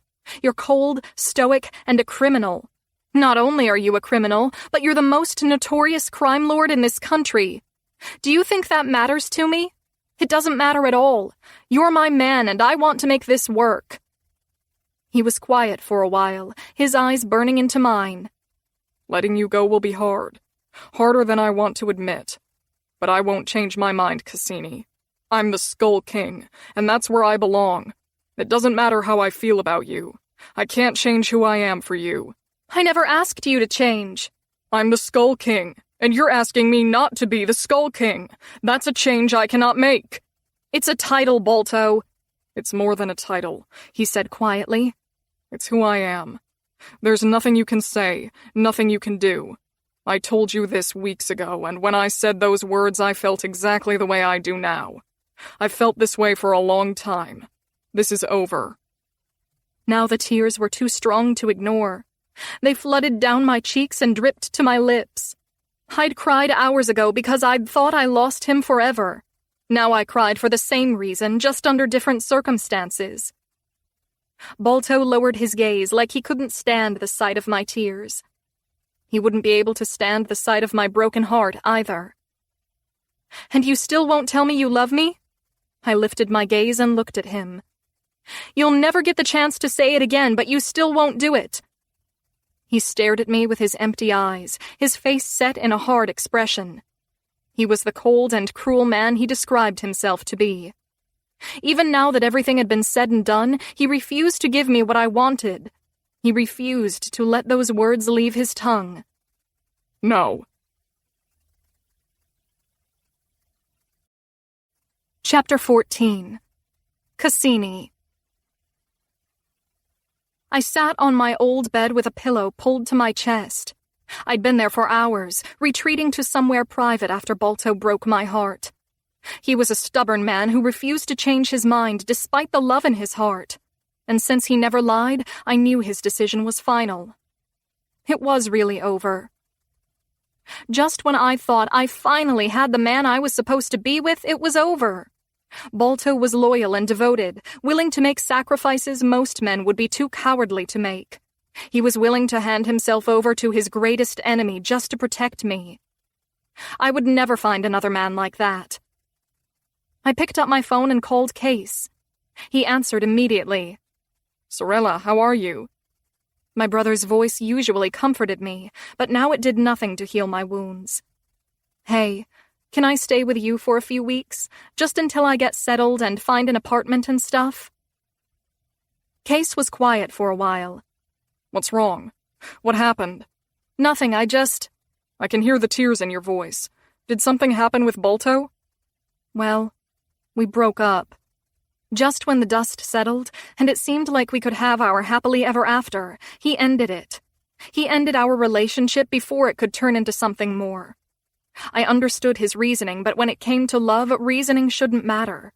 It was all about emotion. He'd sacrificed everything to save my life, so I expected him to sacrifice everything to be with me. I would do the same for him, if it weren't so dangerous. If we had a relationship while he was the Skull King, we would never have children. It would be too risky. So, he had to make the sacrifice. I couldn't be the one to do it. Balto said he didn't see a future for us, even though he loves me. Well, he's not wrong. I closed my eyes in pain. You agree with him? Objectively, yes. I know you want a family. I know what kind of life you want to have. You can't have that future with Balto. Cassini, I'm telling you something you already know, so don't get angry with me. I'm not angry. I thought he would walk away from that life to be with me, but he won't. That's a big sacrifice to make. If he's happy with me, it shouldn't be that big of a sacrifice. If he's willing to risk his life for mine, it shouldn't be too much to ask. He was quiet for a while. He told you it was going to end weeks ago. Yes, but that was before... Tears cascaded down my cheeks, and I tried to muffle the sound by keeping my lips pressed tightly together. Never mind. I'll pack my things and head over there soon. He sighed into the phone. I'm sorry, Sorella. I know, I thought he was the one. I know he's not what I imagined my forever man to be like, but I love him so much.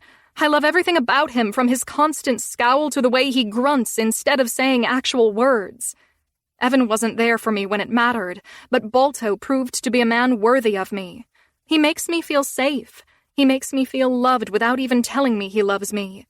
The idea of going out there and trying to find someone new seems pointless. I'll never find another man like him. I don't want to bother looking. I sat in my private living room with the TV off. The sun had set hours ago, telling me the day had ended while I sat there and did absolutely nothing. My stuff was packed, shoved into suitcases that sat by the door. I was taking all the clothes Balto had bought for me, because he wouldn't have any use for them, and I certainly wouldn't allow him to give them to someone else. Not a chance. I didn't eat anything all day because I chose solitude. I wasn't necessarily ignoring Balto, but I had nothing to say to him either. Now that we were over, there wasn't any reason to have a conversation. He didn't want me, and he wouldn't change his mind. He preferred the criminal underworld to me. He wanted to go back to his whores and one-night stands. Falling in love wasn't a reason for him to stay in love. This was just a period in his life that he would look back on, nothing more than a memory. I was already a memory. The door opened and Balto stepped inside, still in his sweatpants. I ignored his look and stared at the TV. When I didn't meet his gaze, he stepped farther into the room.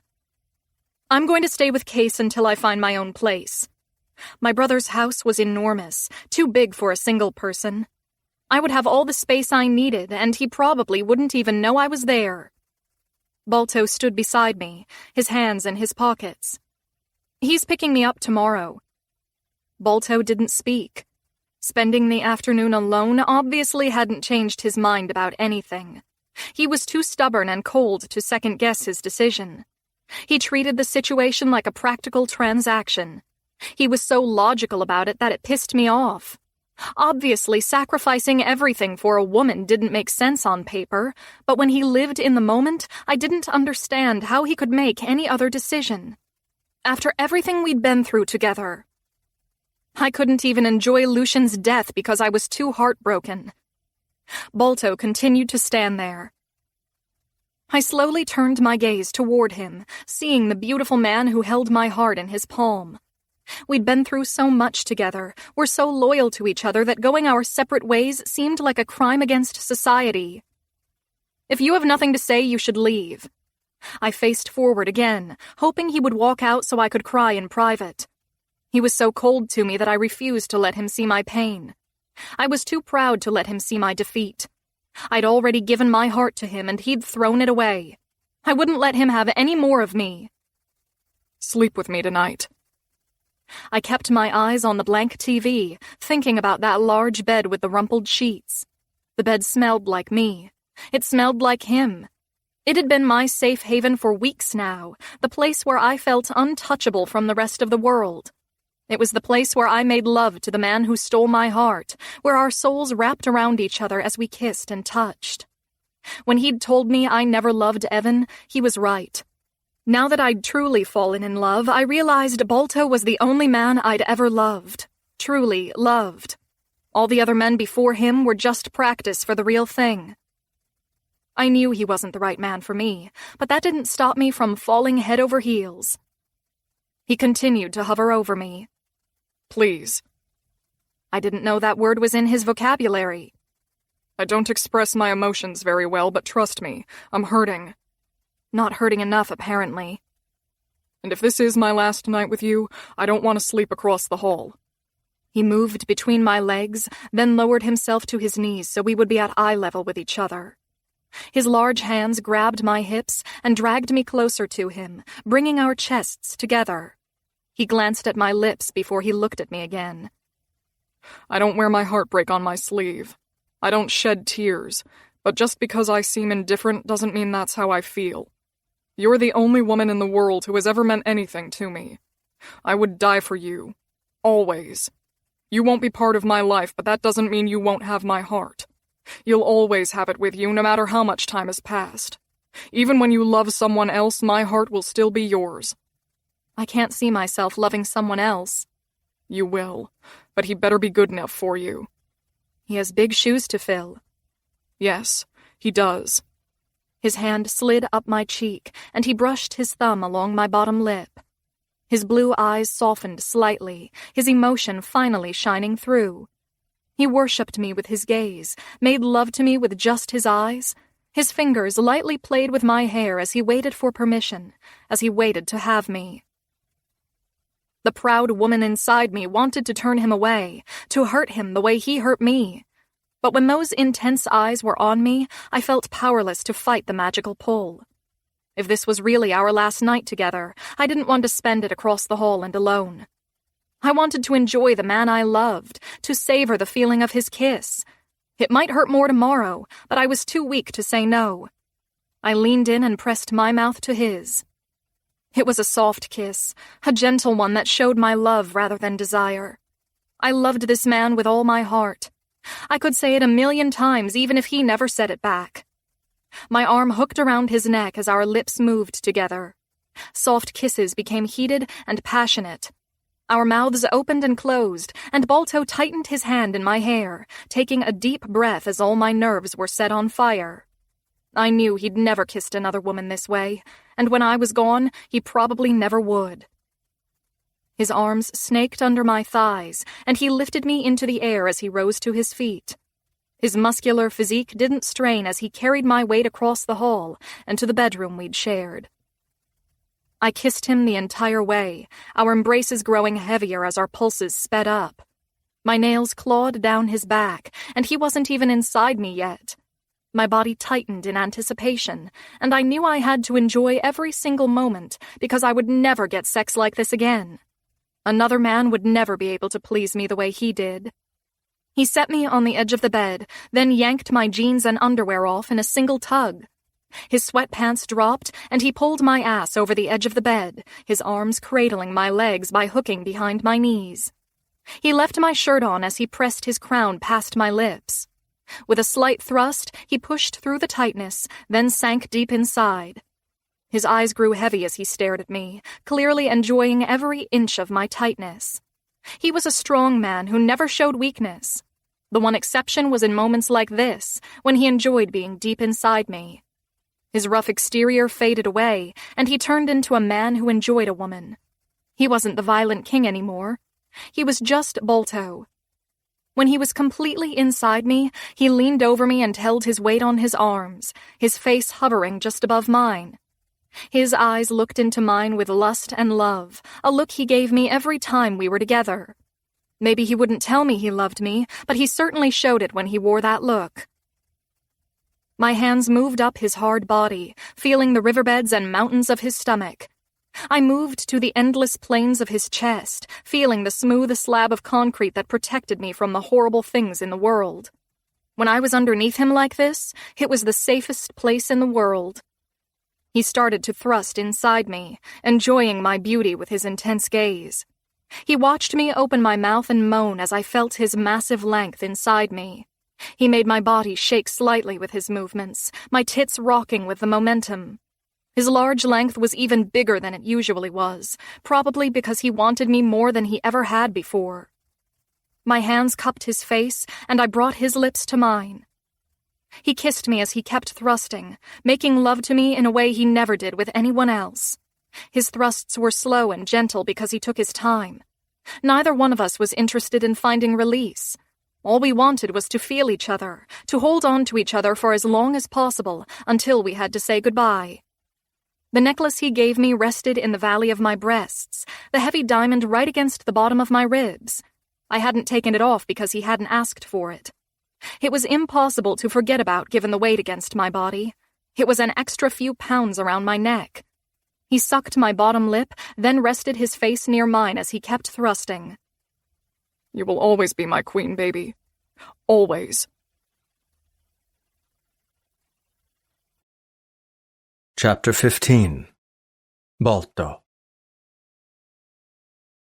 She was cuddled into my side with her arm draped across my chest. Her hair lay against my arm, and she breathed quietly as she slept. When we took a break during our lovemaking, the exhaustion overcame her, and she fell asleep. My lips moved to her hairline, and I kissed her, my lips gentle so she wouldn't wake up.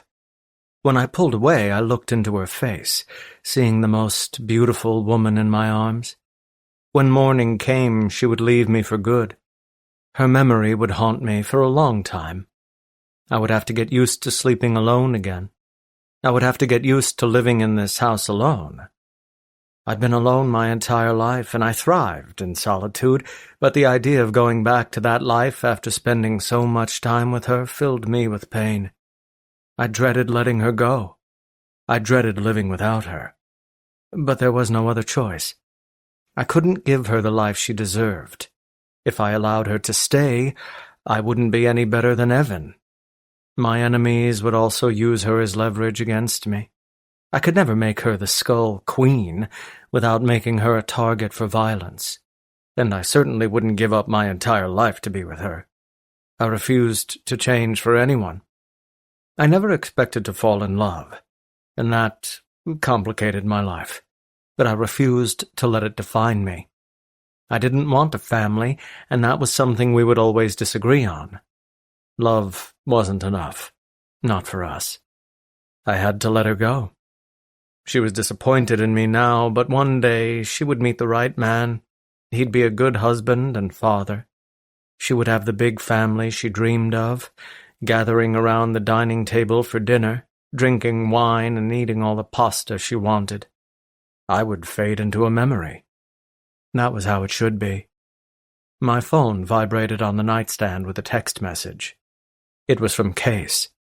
"Can you talk?" Case and I met on the sidewalk outside the compound. It was freezing cold, and there wasn't a single person outside. It was 3 a.m, so people weren't out at this time anyway, but even the bums were gone. Case wore a black blazer over his olive-green V-neck t-shirt. Vapor escaped his nostrils because his breaths immediately vanished in the freezing temperatures. His hands were in his pockets, and he looked at me with disappointment. I snuck out of bed and didn't stir her when I left. The sheets would hold my body heat for at least an hour. When the temperature started to drop, she might realize I'd slipped out, but for now I had some time. "How can I help you, Case?" We hadn't spoken since we killed Lucien. There hadn't been much time for small talk. "First of all, thanks for saving my sister. And me. I've got to be honest. She was the only thing on my mind." He smiled slightly.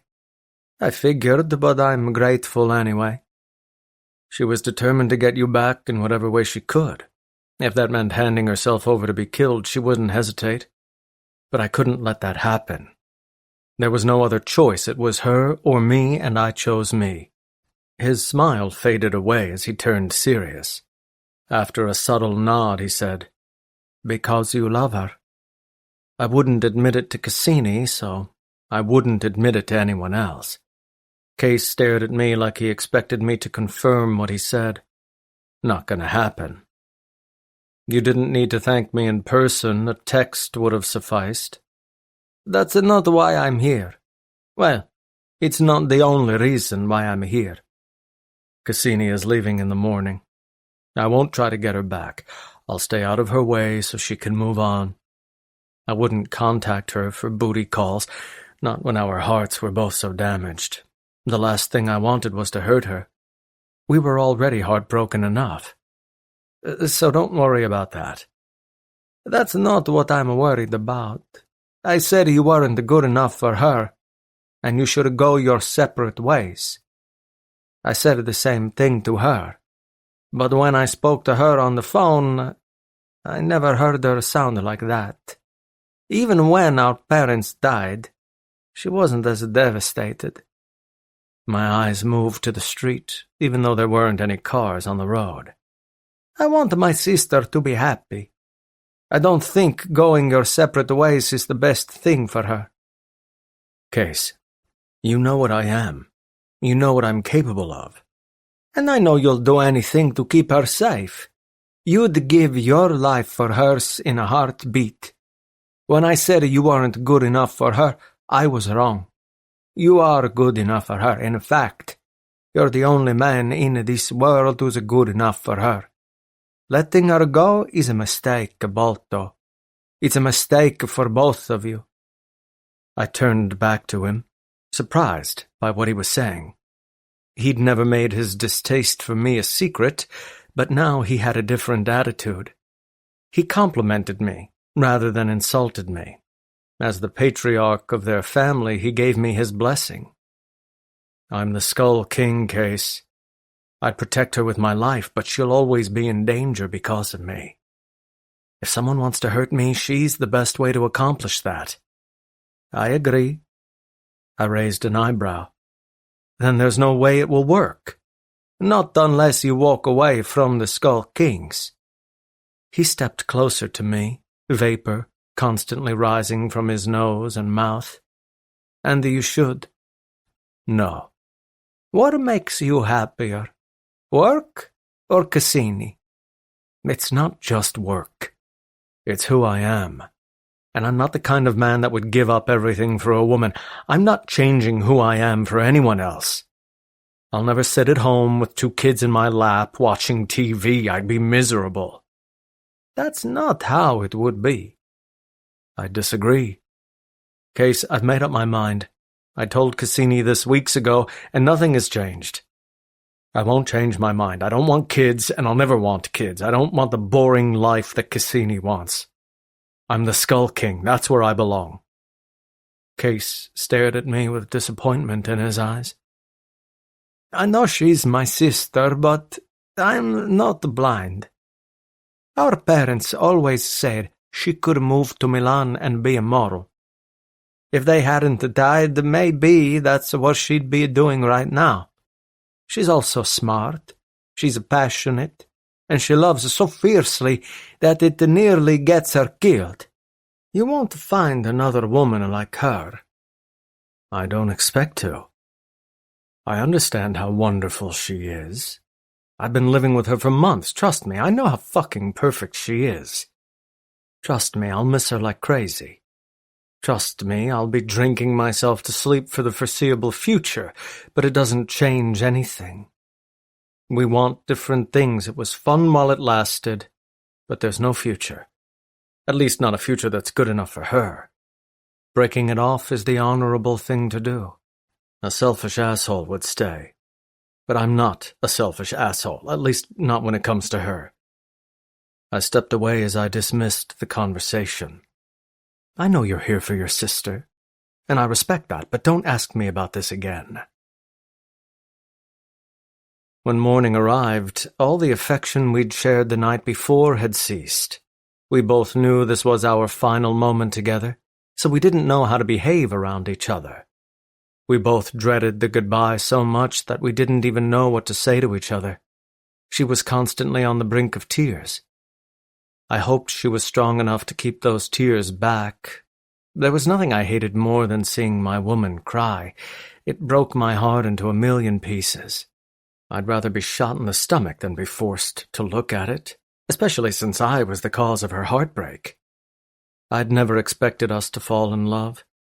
She snuck past my defenses and sank her nails deep into me. Slowly she'd claimed my body as well as my heart. She made me soft, made me into a man with a weakness. I'd been emotionless my entire life. Even when my mom died, I didn't shed a single tear. After being scarred by a difficult life, I didn't have the capacity to feel anything. I'd been with many women, and not once did I actually feel something. Loving someone was never a concern, but then I met Cassini, and she changed my life. I still didn't know how it happened, when it happened. I didn't know anything. The elevator beeped when Case arrived to pick her up. He would take her away from this place, never to return. She stared at the elevator doors, her hair thick around her shoulders.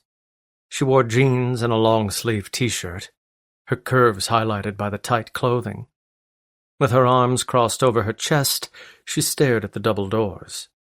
I came to her side and stared at her face, wishing I could say something to make this better.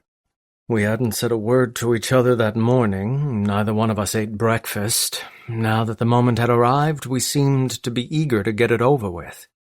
She didn't turn to meet my look. The doors opened and Case walked inside, wearing the same disappointed look he had the night before. He looked at both of us before he glanced at the suitcases waiting to be taken.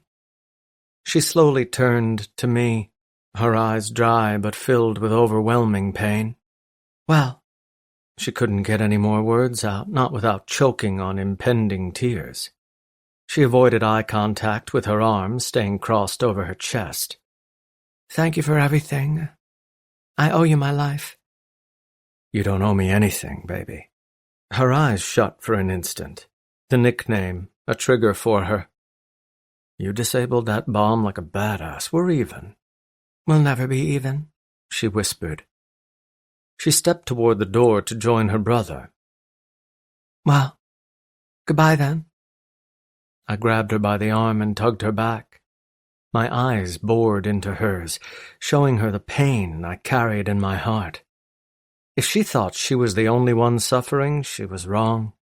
A battle was raging inside my heart, and both sides were losing. This isn't easy for me either. But I'm not letting you leave like that. Case grabbed the 2 suitcases. I'll put these in the car and wait for you in the lobby. He pulled everything into the elevator before the doors closed. My hand continued to grip her arm even after he was gone. My eyes didn't deviate from her face.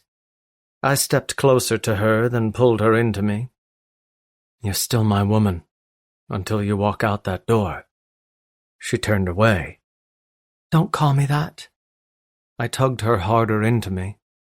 I can call you that all I want. I released my grip, then moved my hand into her hair. She turned her face and rested her cheek against my palm, living for my affection. I pressed my forehead to hers and held her close to me. There was nothing to be said in that moment, nothing that hadn't already been said over the last few days.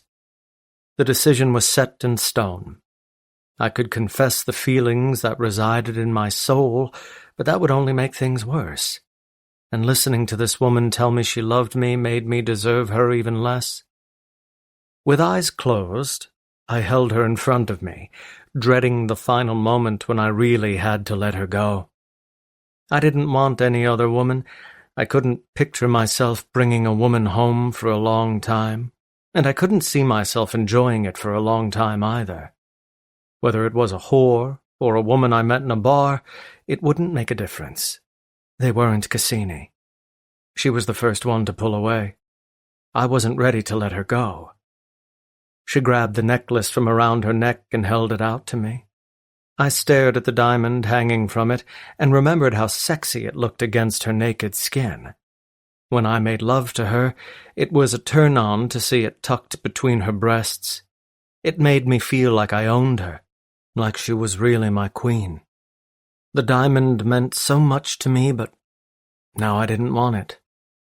I took the necklace from her hand, then put it back around her throat. Her eyes widened. Balto, I can't keep this. It's yours. No. She started to take it off. I really can't keep this. I steadied her hands. I want you to have it. Still incredulous, she looked at me like she couldn't believe what I'd just offered. You just got your 3rd diamond back. If you give this to me, you'll be down to 2 again. Exactly. I already have 2. I want you to have the 3rd. Keep it. When I knew she wouldn't fight me, I released her hands. She stared down at the diamond against the front of her shirt. I don't know what to say. It'll protect you. Any man who wishes you harm will respect that diamond. They'll know that you're the Skull Queen, that you're my queen. I stared at the diamond before my eyes flicked up to meet hers. Her eyes were soft and wet. But it's your ring. I can make another.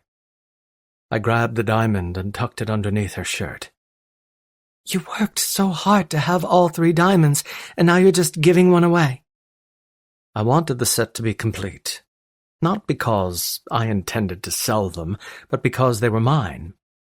But letting that ring go, the one I'd worn on my hand every day for half of the last decade, was the easiest thing in the world. I want you to have a piece of me. I held her gaze even though the sight of her tears killed me. If you ever need anything, call me. If you want me to chase off a guy who won't leave you alone, I'd be happy to make him shit himself. If you want me to kill someone, I will. No questions asked. I'll be your guard dog, your scarecrow. Always. I cupped her face and pressed a kiss to her forehead. My lips rested there a long time, because I wasn't ready to let her go. I wanted to keep her forever, freeze this moment in time so I could have her a little longer. But the longer I held her, the more difficult it became to let her go. The words she wanted to hear sat on the tip of my tongue, but I couldn't bring myself to say them. It wouldn't do either of us any favors. I ended the affection and turned away. I walked to the floor-to-ceiling windows and looked out over the city in the morning light. It was foggy from the chill, and I could barely see anything, but it was better than watching her go. I could hear the elevator doors slide open and her shoes thud against the floor as she moved. When her footsteps stopped, I knew she was inside the elevator. I didn't turn around. I was too much of a coward. The doors started to close. I love you, Balto. I always will. The doors shut. She was gone.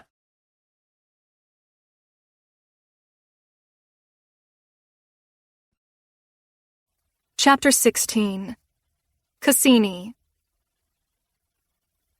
Case rolled the suitcases into the bedroom and set them in the closet. It was a bedroom with a private bathroom, along with a balcony that overlooked his property. If this was just a guest bedroom that never got used, his own bedroom must be fantastic. I took a look around and stared at the king-size bed in sadness. I didn't need a bed that big, not just for me. Half of it wouldn't get used. Case stepped out of the walk-in closet. Is the room okay? It's beautiful. Want me to show you how to use the TV remote? I didn't have the heart to roll my eyes. I can figure it out, Case. He continued to stand beside me, his sad eyes roaming over my profile. You want something to eat? I can whip up some lasagna. Not even my favorite meal would make me feel better. I just want to be alone right now. Case wrapped his arm around my shoulder and gave me a gentle squeeze. You know where to find me if you need me. He kissed the side of my head before he walked out and shut the door. I opened the doors to the balcony and felt the cold breeze immediately sweep into the room. The balcony would be perfect in spring or summer, but at this time of year, it was far too cold. I shut the doors, then made a fire instead. Once I got the flames going, I sat on the floor and stared at the fire, listening to the wood crackle and pop from the heat. It was a mindless activity, something that stopped me from thinking altogether. Today was the most painful day of my life, and I didn't know how to process it. How to accept it.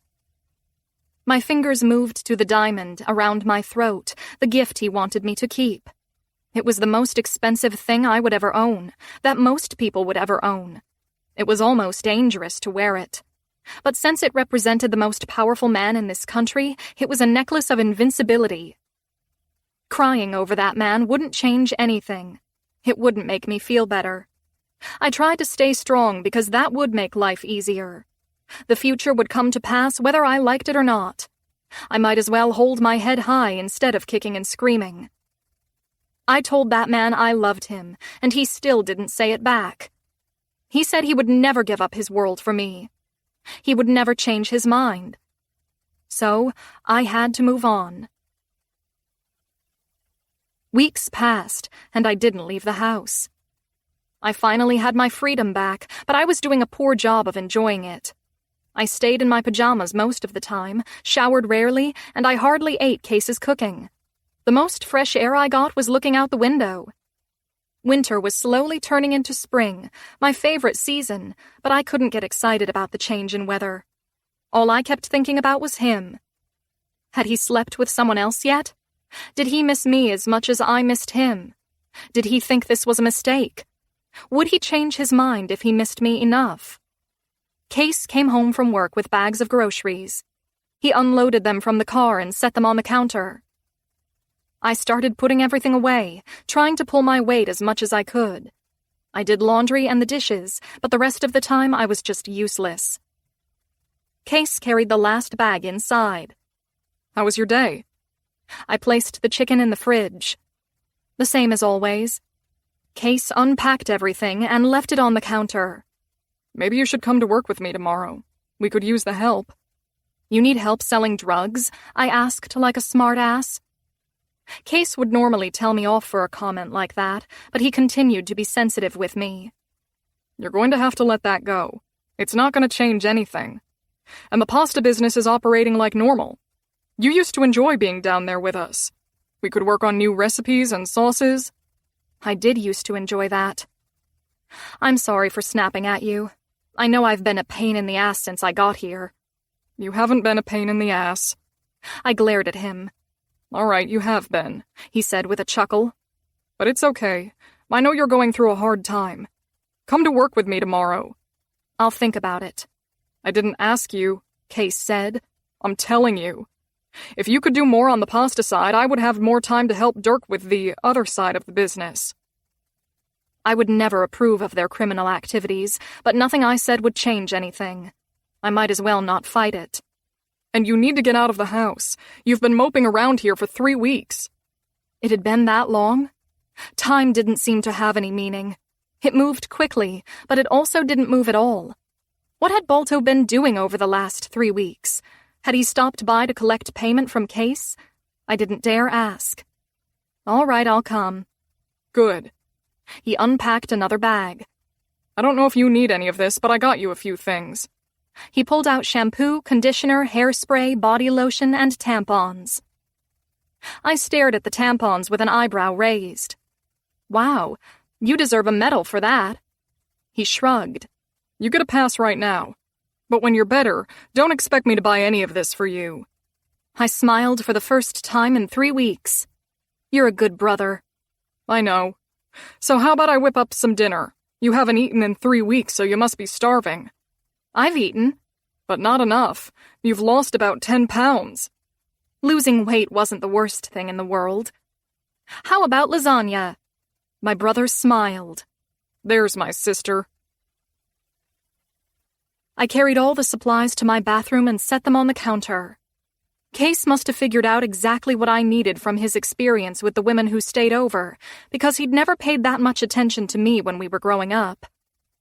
He even got the good tampons, the ones that weren't made of cardboard. I stared at the box as my heart dropped into my stomach. I couldn't figure out when I would need a tampon next, because I could recall the last time I'd used one. It had been at least 2 months since my last period.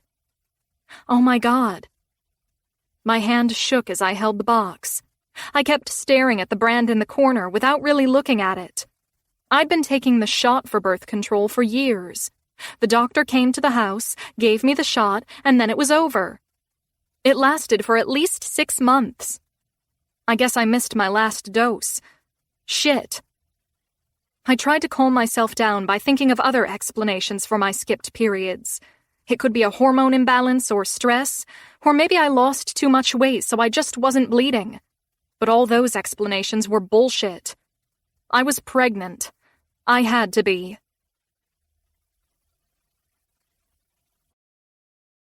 Chapter 17. Cassini. Where are you going? Case sat at a table with the receipts and books scattered around him. He didn't look up from his balance sheet as he watched me grab my purse in his periphery. "Nosy, aren't you?" Defensive, aren't you? He looked up, his eyebrow raised. "I have a doctor's appointment." Everything all right? "It's just a checkup." Do you want me to go with you? "No, I'll be fine. You've got too much to do here anyway." I left the factory, then walked through the city to the office. It was the first time I'd been out and about in Florence since I was with Lucian. I used to drive that ridiculous car around while I went shopping and ran errands. It was a restrained form of freedom. I checked in at the front desk, gave a urine sample, and then waited. It was still freezing outside, but I was covered in sweat. I couldn't be pregnant. I couldn't. The father of my child would be the Skull King. That was the worst thing that could possibly happen. Before the doctor even walked into the exam room with the results, I already knew the truth.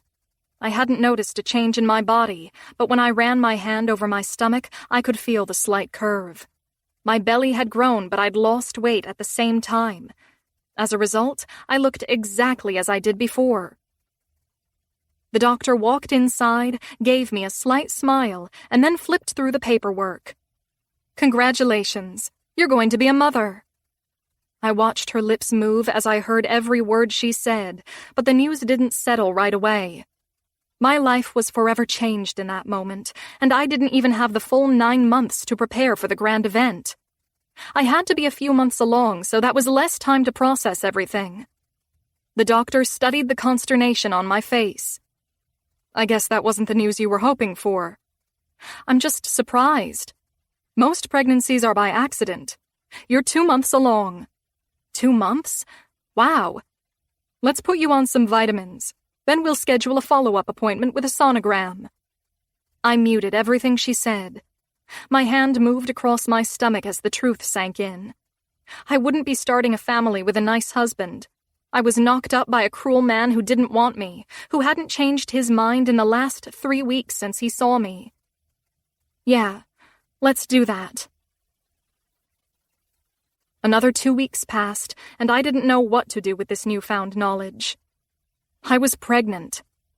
There was no chance Lucian was the father, since it had been at least 3 months since the last time he fucked me. I suspected he didn't have the balls to get me pregnant anyway. That meant Balto was the father. The Skull King. The responsible woman inside me wanted to tell him the truth. It was his baby, and he had the right to know his son or daughter was coming into the world. But I also knew that conversation would be pointless. He didn't want a family, so if I told him I was pregnant, he would tell me nothing had changed. Or he would step up and be a father, even though he didn't want to. That would be worse, in my opinion. Why would I want him around if he didn't want to be around? I didn't know what to do. In a few more weeks, I would start to show. Dirk and Case were dense about a lot of things, but they would figure it out soon enough. Keeping this a secret from them would be impossible. Besides, I didn't want to do this alone. Case came to my bedroom door and knocked. "Dinner is ready. You hungry?" No. I'd lost my appetite even more since I'd realized I was pregnant. But then I remembered that I needed to eat. I was eating for 2 now, so turning down meals wasn't an option anymore. "Actually, I'll be there in a second." "Good." Case's steps sounded on the floor as he walked away. I grabbed my phone off the nightstand and checked for messages. Balto hadn't contacted me once, and it had been an entire month. He didn't tell me that he missed me. He didn't call to check on me. He dropped me, just the way he said he would. Why did I expect any different? I walked into the dining room and joined my brother. He had a bowl of salad along with fettuccine alfredo with mushrooms and broccoli. He uncorked a bottle of wine and poured 2 glasses. I didn't object because that would be obvious. I never turned down wine. Case started scooping everything into his mouth. "How was your doctor's appointment?" It was fine. It was a week ago, so I didn't understand why he was asking about it now. "Are you seeing them for depression? I'm glad you're getting help, but this will pass. You're a tough woman. You're a Cardello. You'll get through this." He couldn't be further off the radar. I know it'll pass. It'll just take a while. I ate my salad with my eyes downcast, unsure when I should tell him the truth. He and Dirk were going to be uncles. The Cardello family would grow. Did you have fun on Friday? It was the first time he'd left me alone at the house and gone out. Yeah, it was fine. He kept eating. That's all you're going to say? What do you want me to say? He asked. I met a pretty woman and I scored. Good for you. When do you think you'll get back out there? Now that I was having a baby, it would be years before I considered going on a date. My life would revolve around the little person who would dictate my life. My entire existence would be directed toward a whole other person. There wouldn't be time for romance. Not for a while. Maybe you should go out this weekend. Just talk to a few guys. Dip your toe back in the water. Yes, they would love to spend their time with a woman who couldn't drink because she was pregnant. We would really hit it off. I'm not ready for that. It's been a month. And that's not enough time. He refilled his glass of wine, then noticed mine hadn't been touched. Something wrong with the wine? No, not at all. I spun my fork in the pasta and kept my eyes on my plate. Then why haven't you drunk any of it? Because I'm too busy talking to you. Hasn't stopped you from eating. I lifted my chin and lowered my fork. Case, back off. What am I doing? I'm just taking an interest in your life. You're interrogating me, I countered. Being nosy about my doctor's appointment. I just want to make sure you're okay, he snapped. You're the most depressed I've ever seen you, and I'm sorry for being concerned. Wait, no, I'm not sorry for being concerned. And then you're pestering me to meet a bunch of guys when I'm not ready. I just suggested going out and talking to a few. Maybe it'll make you more open-minded. And then you're monitoring the amount of wine I drink? Just back off. Well, you usually drink your wine quicker than I do. Just wanted to make sure you liked it. I've been bending over backward trying to help you. I want you to feel comfortable after everything you just went through. All I'm trying to do is help you. So get off my case, all right? His eyes bored into mine with hostility. Now he spoke to me like he used to, like I was the bane of his existence. But his temper was fired up more than usual, and he was sick of my shit. Jesus Christ, give me a break. He took a long drink of his wine, then turned his attention back to his plate. This time he didn't look up again, ignoring me. Now I felt like shit. My brother had done so much for me, and I wasn't showing my gratitude. I had an enormous secret to carry, but I obviously wasn't doing a good job pretending everything was normal. Case, I'm sorry. It's just... I spun my pasta around without any intention of taking a bite. I wasn't ready to share this information, but keeping it a secret would just make it worse. There's something I need to tell you. He looked up from his food, all of his anger gone as he sensed the pain in my voice. He set down his fork and gave me his full attention, staring at me with the same green eyes I possessed. When he was focused, he looked just as intense as Bolto. They shared the same kind of silent aggression. I'm struggling to deal with it, and I'm scared. I was going to keep it a secret as long as I could, but it's not the kind of secret I can keep forever. All right, you're scaring me. I exhaled the breath I was holding. I'm pregnant. The only reaction he gave was with his eyes. They widened slightly in surprise, but the reaction only lasted seconds before they returned to normal once more. He didn't take a single breath, frozen into place by what I'd said. I'm 2.5 months along. I'll start to show pretty soon. He slowly leaned back against the wooden chair, the furniture slightly creaking under his shift of weight. His arm rested on the table, and he stared with that empty expression, like he had no idea what to say about the revelation. I didn't blame him. It was unplanned, obviously. Now I don't know what to do. You don't know if you want to keep it or not? He cocked his head slightly, still reserved in light of the news. That wasn't what I meant at all. The thought had never crossed my mind. Even if the baby's father was a crime lord who wanted nothing to do with us, we were in this together. We were already a family. The pregnancy was unplanned and stressful, but I wouldn't change anything. I could handle it on my own, once I finally calmed down. Of course I want to keep it. Even though Bolto is the father? Especially because he was the father. I loved that man, so obviously I would love his son or daughter. Yes. He leaned forward and crossed his arms on the table. I don't know what to say, Sorella. That was the last thing I expected you to say. Based on your figure, I had no idea. Give it a few more weeks, and my figure will be gone. How do you feel about it? I'm not sure. It's overwhelming, to say the least. I had no idea I was pregnant. It wasn't until you got me those tampons that I realized I hadn't had a period in a while. Everything has been so hectic lately, it just slipped my mind. He nodded slightly. How do you think he'll react? I stared at Case blankly, surprised he even asked the question. I'm not sure if I'm going to tell him. My brother stared at me in restrained surprise, one eyebrow arched while his hand reached for his wine. He pulled the glass toward him but didn't take a drink. Why wouldn't you? He was pretty straightforward when he said he didn't want a wife and kids. He made it abundantly clear that he preferred to spend his life as the Skull King, not as my man. He doesn't want this baby, and the last thing I need is to hear him say it. I already expected his dismissal, but if I had to watch it or listen to it, it would be 1,000,000 times more painful. He'd tossed me aside and broke my heart. Being subjected to that again would be torture. Even if that's his reaction, this is his kid. He has the right to know. Even if...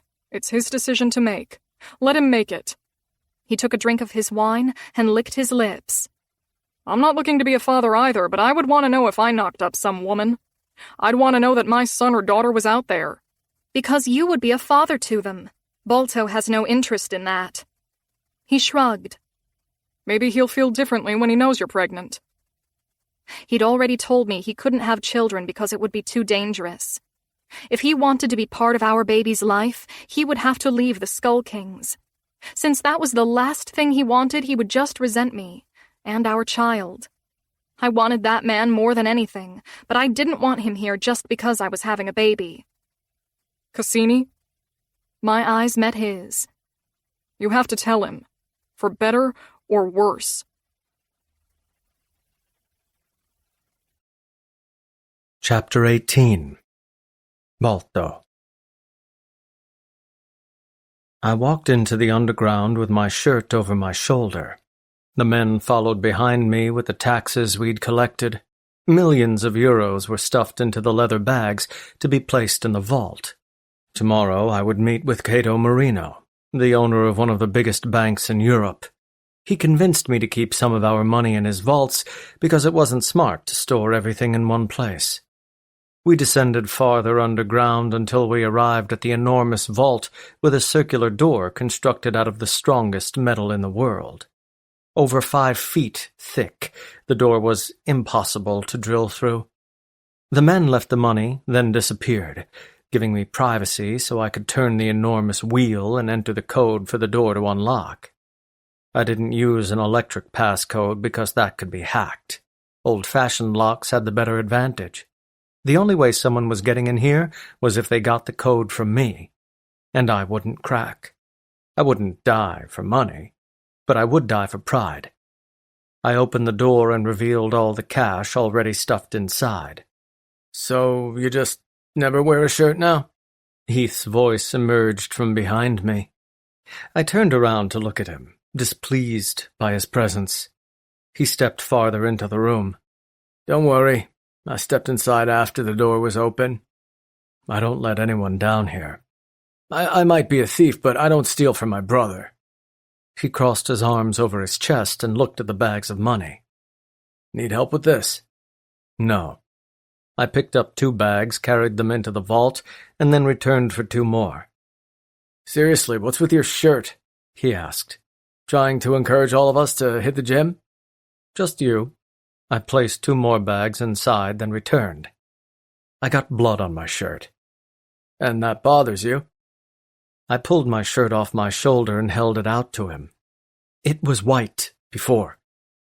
He examined the red blood that had turned the entire shirt the bold color. How did you manage that? And why are you keeping it?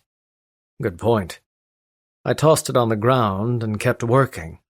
Some prick crossed me. I took care of it. He rolled his eyes. Why do they never learn? They do learn, but they like to roll the dice. He shook his head. Gambling is never a good idea, if you're betting your life. I finished loading the money, then shut the door. Something you wanted? Actually, yes. He looked me in the eye once the door was shut and I was finished working. You look like shit. I stared him down and noted his serious expression. I did just work all night. That's not what I'm talking about, and you know it. Ever since Cassini left, I'd been working all the time, trying to stay busy so I wouldn't think about her. That plan wasn't working so well. She came into my thoughts, no matter how hard I tried to forget her. When I closed my eyes, she was in my dreams. I replayed her final words to me over and over. I love you, Balto. I always will.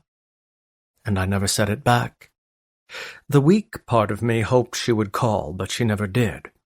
Even if we only talked about the weather, it would be nice to hear her voice again, to know she was all right. I knew Case and Dirk would look after her just as well as I did. Heath kept staring at me. This is stupid, man. You're just saying that because you want to be king. Even if that's the case, I'm still right. Your heart isn't in this anymore. You're just going through the motions because you're scared. I'm not scared of anything. Heath didn't back down. You're scared to change your life. It's easier just to think about money and who you're going to kill later tonight, but that's not real life. It's just a job. Balto Cassini is your real life. I was too proud to sacrifice everything I'd worked for just because of a woman. If it's so insignificant, why do you want the job so bad? Because I don't have anything else to live for. You do. I stared him down. You know I'm right. Stop being so stubborn. If you're stubborn too long, she's going to find someone else. A woman like that doesn't stay single for long. She can walk into a bar on a Monday night and land more guys than she can handle. Picturing Cassini surrounded by men with hard-ons made me want to punch a hole through the vault door. I hadn't been jealous before because there hadn't been a reason to be. She lived with me and stayed indoors all the time. I never had to worry about another man rivaling me. But now that she was single, she could be sleeping with someone at this very moment. It drove me crazy. Heath continued to watch me. Can you honestly say you're happy? No, but I'm never happy. I've never been happy. He crossed his arms over his chest. You seemed pretty happy with her. I turned away from the vault and walked out. He was close behind me. Slept with anyone? That question was too personal, so I didn't answer it. That's a no. Don't worry about my dick. I'm not worried about your dick. I'm just proving a point. You didn't prove anything.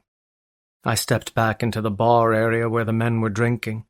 The men on my team drank their beer at a table, swapping stories about the crazy night we'd just had. There were a few casualties for our enemies. It's been a month, and you haven't slept with anyone. You don't think that's weird? I'm going home. Night, Heath. I entered the hallway and maneuvered to the parking garage where my truck was. Old and unremarkable, it allowed me to blend in with my surroundings. No one took the vehicle seriously, so I passed undetected through the city. My brother emerged behind me. Can I get a ride? Can you just go away? He jogged until he reached my side, a grin on his face. You know I mean well, right? You don't listen to what I say, so I doubt that. I'm not supposed to listen to what you say. I'm your brother. It's my job to tell you the truth, especially when you don't want to hear it. He approached the passenger door. You want to stop for a drink? We were just at the bar. Yeah, but we're surrounded by idiots. Let's go somewhere quiet. You mean somewhere with pussy? I got behind the wheel and fastened my safety belt. He shrugged. You know me so well. We went to a bar blocks from my house. It was a Thursday night, so it was quiet. Only a few people lingered after midnight, drinking what they could before 2 a.m. approached. There were a few beautiful women there, but judging by their forwardness, they were prostitutes. Probably Miss Lightning's girls. Heath talked about football for a while. his eyes drifting to a brunette who was making eyes at him from the opposite end of the bar. I didn't care about football, but it was better than listening to him talk about Cassini. I wondered what she was doing right now. Was she sleeping alone? It had only been a month. Would she have moved on by now? I was pretty cold to her, so she didn't owe me anything. A woman like her probably wouldn't wait after an asshole broke her heart. She shouldn't. But the idea of her being with someone else still drove me mad, made me want to drive to Case's house just to make sure she was there, alone. It was an asshole-ish thing to think. I didn't want her, so someone else should have her. I just wanted him to be a good man, someone who worshipped her the way I did, who would die for her the way I would. I feared I was the only man in the world who had the balls to do it. It would kill me if she ended up with another piece of shit like Evan. But I knew she was too smart for that now. The brunette sauntered over to us, and I didn't realize she was there until she cleared her throat. I'd been thinking about Cassini so deeply I hadn't even noticed her. With a short black dress and heels, she had the body of a woman with a strict diet and an even stricter workout regimen. She wasn't an average whore. She cost a fortune because she was worth every penny. She moved to Heath and ran her palm down his chest. You have pretty eyes. So do you. He turned on the stool and left his drink behind, his mind completely in the gutter. But everything else you have is also pretty. His hand rested against her knee, his fingertips touching her lightly. I turned the other way and ignored them. You want to get out of here? She asked. Or should I give you my quote first? Heath chuckled. Sweetheart, I can afford any price. Let's go.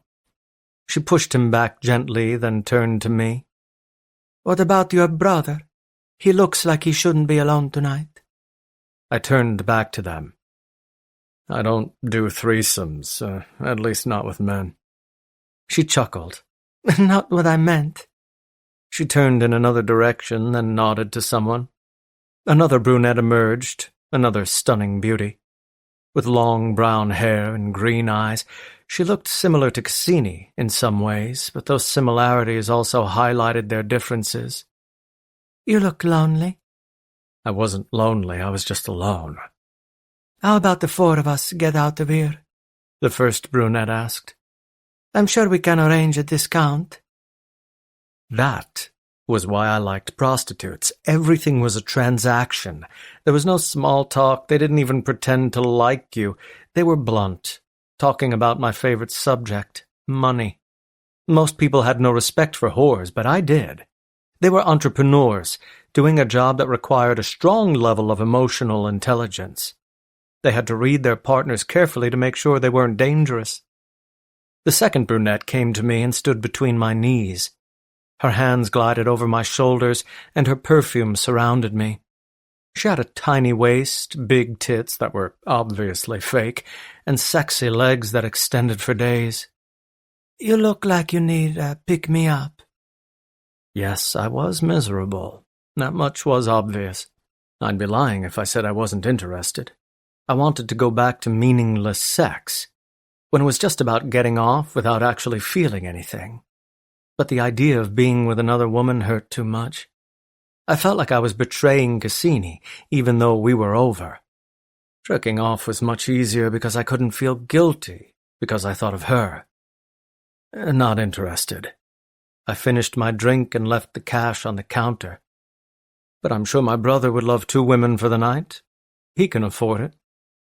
I walked away from her touch and headed out the door, regretting my decision, but also feeling relieved by it. I'd never loved a woman before, and I'd never known how painful it could be. I regretted loving her, regretted falling so hard for her. The bed was so uncomfortable without her. It was the same mattress, but it felt like a bed of rocks. When I took her from Lucien, it was just a power play. I wanted to enjoy her and make my enemies suffer. But now I knew I'd loved her, even then. I'd loved her for a long time. I remembered the moment I fell in love with her. The moment was so vivid. It felt like it happened yesterday. I sat in the bar with a drink in my hand. My eyes fell on the most beautiful, green eyes, vibrant and lovely like a forest. Her tongue massaged the olives in her mouth, and she looked at me like she'd never seen a sexier man in her life. I knew she wasn't a prostitute, although I couldn't explain why. Somehow I knew she was just a woman who wanted me, a woman I would have by the end of the night. It was impossible for me to love her already in that moment when we hadn't spoken a word to each other. She had a wedding ring on her left hand, so she was unavailable. But when I retraced our time together, I always ended up at that moment, when I fell in love with my woman.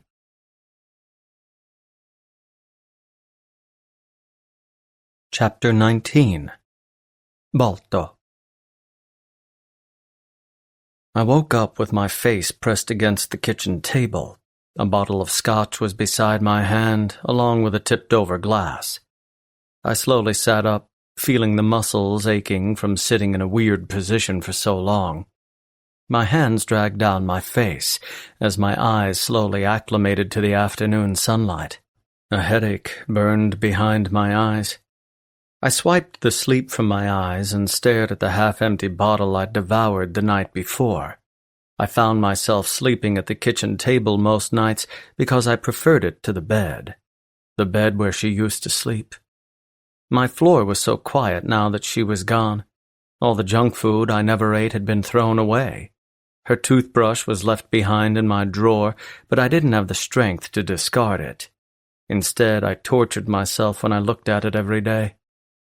Now my existence revolved completely around work, the only distraction powerful enough to stop me from thinking about Cassini.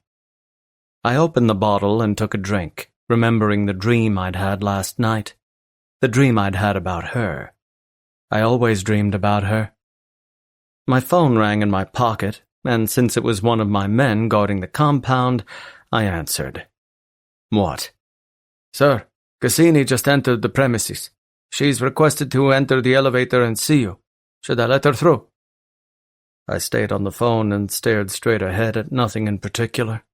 His words came in perfectly clear, and I understood every single one, but I still couldn't move. The woman I'd just been thinking about was on my property, wanting to see me. Did she still want me? Was that why she was here? Did she miss me as much as I missed her? What would happen if she came up here? What would she say? What would I say? When I'd made my decision the day she left, I knew it was final. I could never change my mind because there was no future. If I turned weak now, we would end up in bed together, and I'd wind up exactly where I didn't want to be. I had to be cold, I had to be cruel, I had to get rid of her for good. Yes, send her up. I hung up the phone and left it on the table. My heart slammed against my ribs as I walked to the elevator, my body aching with pain. The adrenaline was the same as the kind I felt right before a fight. I was livid she was there, livid she was torturing me like this. I said it was over. Over. I couldn't have her in my life if I was the Skull King, and I wouldn't have much of a life if I wasn't the Skull King. There was no possibility that made sense. There was no way we could have a future. The elevator beeped before the doors opened. Then she stepped out, wearing dark jeans and a loose-fitting black sweater. Just as beautiful as the last time I saw her, she stole my entire focus.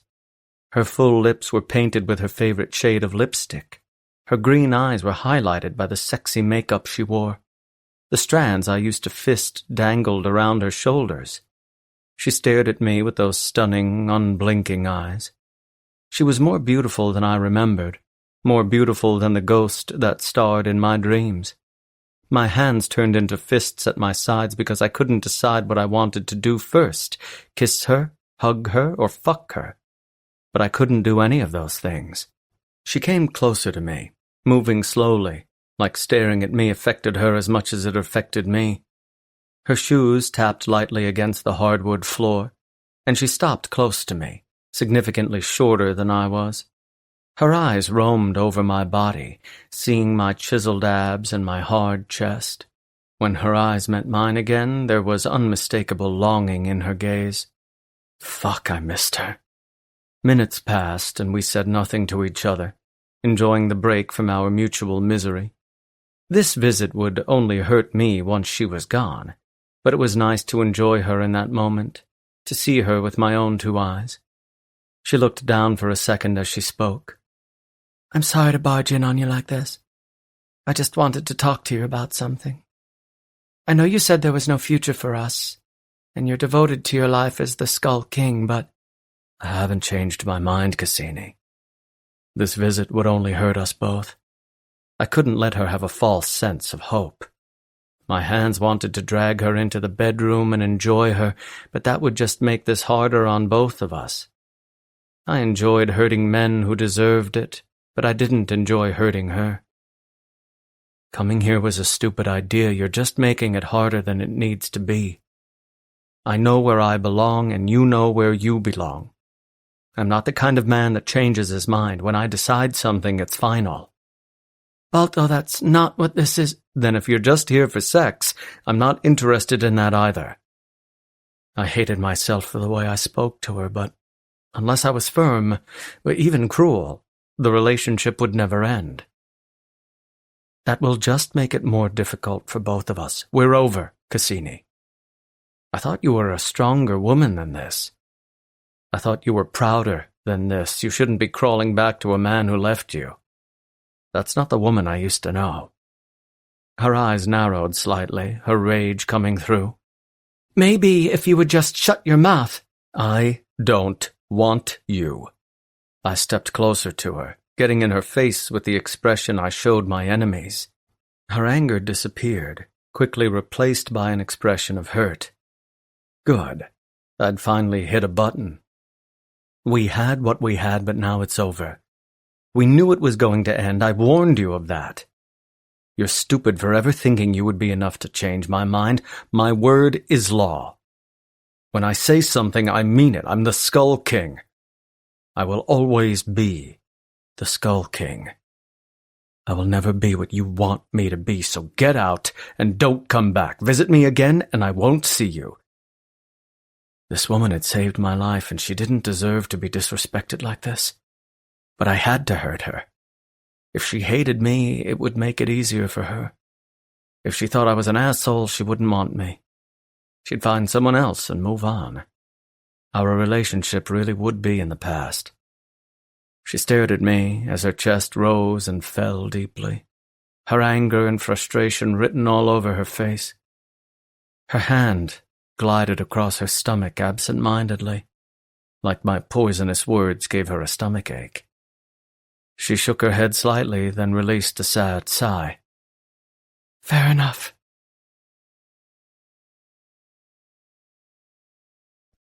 Chapter 20. Cassini. I walked in the door, my body feeling heavy like it was weighted with lead. I was sick to my stomach, and not because I was pregnant. My exact fears came to life when Balto ordered me away. He was even colder than the last time I saw him. His bachelor life had obviously been good to him. He wanted nothing to do with me. And he wouldn't want anything to do with our baby either. How'd it go? Case rose from the couch in the living room and came toward me. When he saw the sadness in my eyes, his mouth dropped into a frown. I shook my head. I expected more from him. Why? He's the Skull King. He only cares about money and power. No wonder why he never told me he loved me. Maybe he never really loved me at all. So you told him you were pregnant and he said he didn't care? If I told Case the truth, he would make me march back down there. After the way Balto had treated me, I didn't even want him in my life anymore. I didn't want him to be the father of my child. It wouldn't be fair to either of us. I only wanted him here if he wanted to be here. Otherwise, he would just resent us. We were better off on our own. He would sacrifice everything to be a father, but his heart would be full of hatred. Basically, he crossed his arms over his chest and shook his head slightly. I expected more out of him. He made it clear what he wanted from the beginning. I'm not surprised at all. I could talk to him. Don't. I flashed him an angry look. Don't mention it to him at all. We don't need his pity. Case considered my request before he finally gave a nod. I'm not looking forward to seeing him. He'll be by to collect his taxes in a few weeks. And I'll make sure I'm not there when he does. When I'd set eyes on that beautiful man, I was pulled into the past. I wanted to get in his bed naked and feel his body on top of mine. I wanted him to kiss my stomach and vow to protect both of us forever. Instead, he kicked me out. I was trash that he didn't want. It didn't seem like he missed me at all. There wasn't even a hint of his old affection. He used me, enjoyed me, but now he wanted to move on. He'd probably been sleeping around this whole time. I meant nothing to him. If he got over me so fast, why couldn't I get over him as quickly? Now I would think of him every time I looked at our baby. The baby would have Balto's features, and it would be impossible to deny. I'd loved a man who didn't deserve me, a man who betrayed me. And then I'd loved another man I could have sworn was the one, but he turned out to be an even bigger asshole. Why did I have the worst taste in men? I'm going to take a bath. All right. I'll have dinner ready in a few hours. I had no appetite, but I knew I had to eat. I stepped away. Case grabbed my arm and pulled me close. He cradled me into his chest and rubbed my back, his chin resting on my head. He doesn't want to be there for you, but I do. You'll never be alone in this. Dirk and I will be the best uncles a kid could ask for. I closed my eyes and felt the tears form under my lids. I know. I love you, Sorella. I could barely get the words out. I love you too.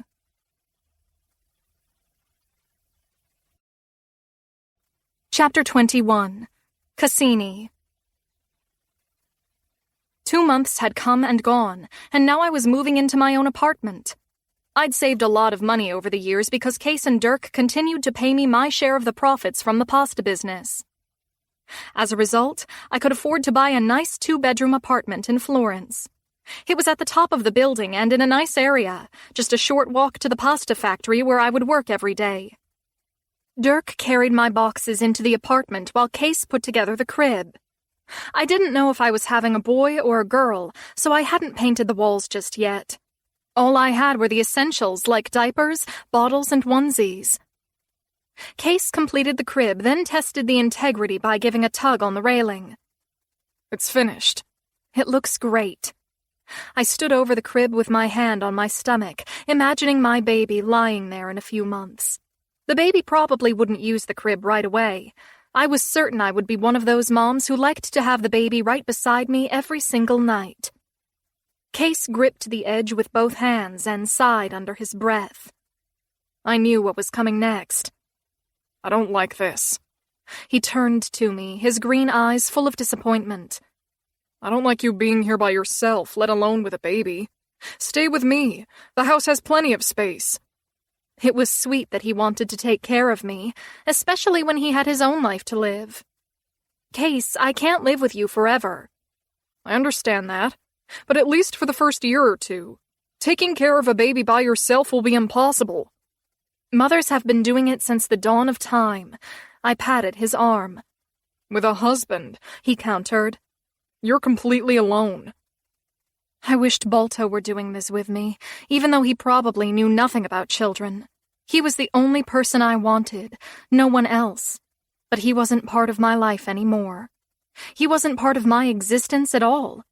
We hadn't seen or spoken to each other since that terrible conversation in his apartment. If I need help, I'll call you. It would be easier if I were there all the time. Case, you have your own life. You didn't sign up for this. So? He demanded. You're my family. Family is all that matters. And we're still family while I live here. Having a baby around is going to completely disrupt your life. It'll cry every night, it'll be messy, and it'll stink. How are you going to bring women home with a screaming baby in the way? He shrugged. At least you won't try to sleep over. I rolled my eyes. Case, I'm fine. It's so sweet that you want me to stay. I really do want you to stay. He looked at me with desperation in his eyes. You can't do this alone. I can do this alone. Give me more credit, Case. It's not that I think you're incompetent. It's just going to be so difficult to handle on your own.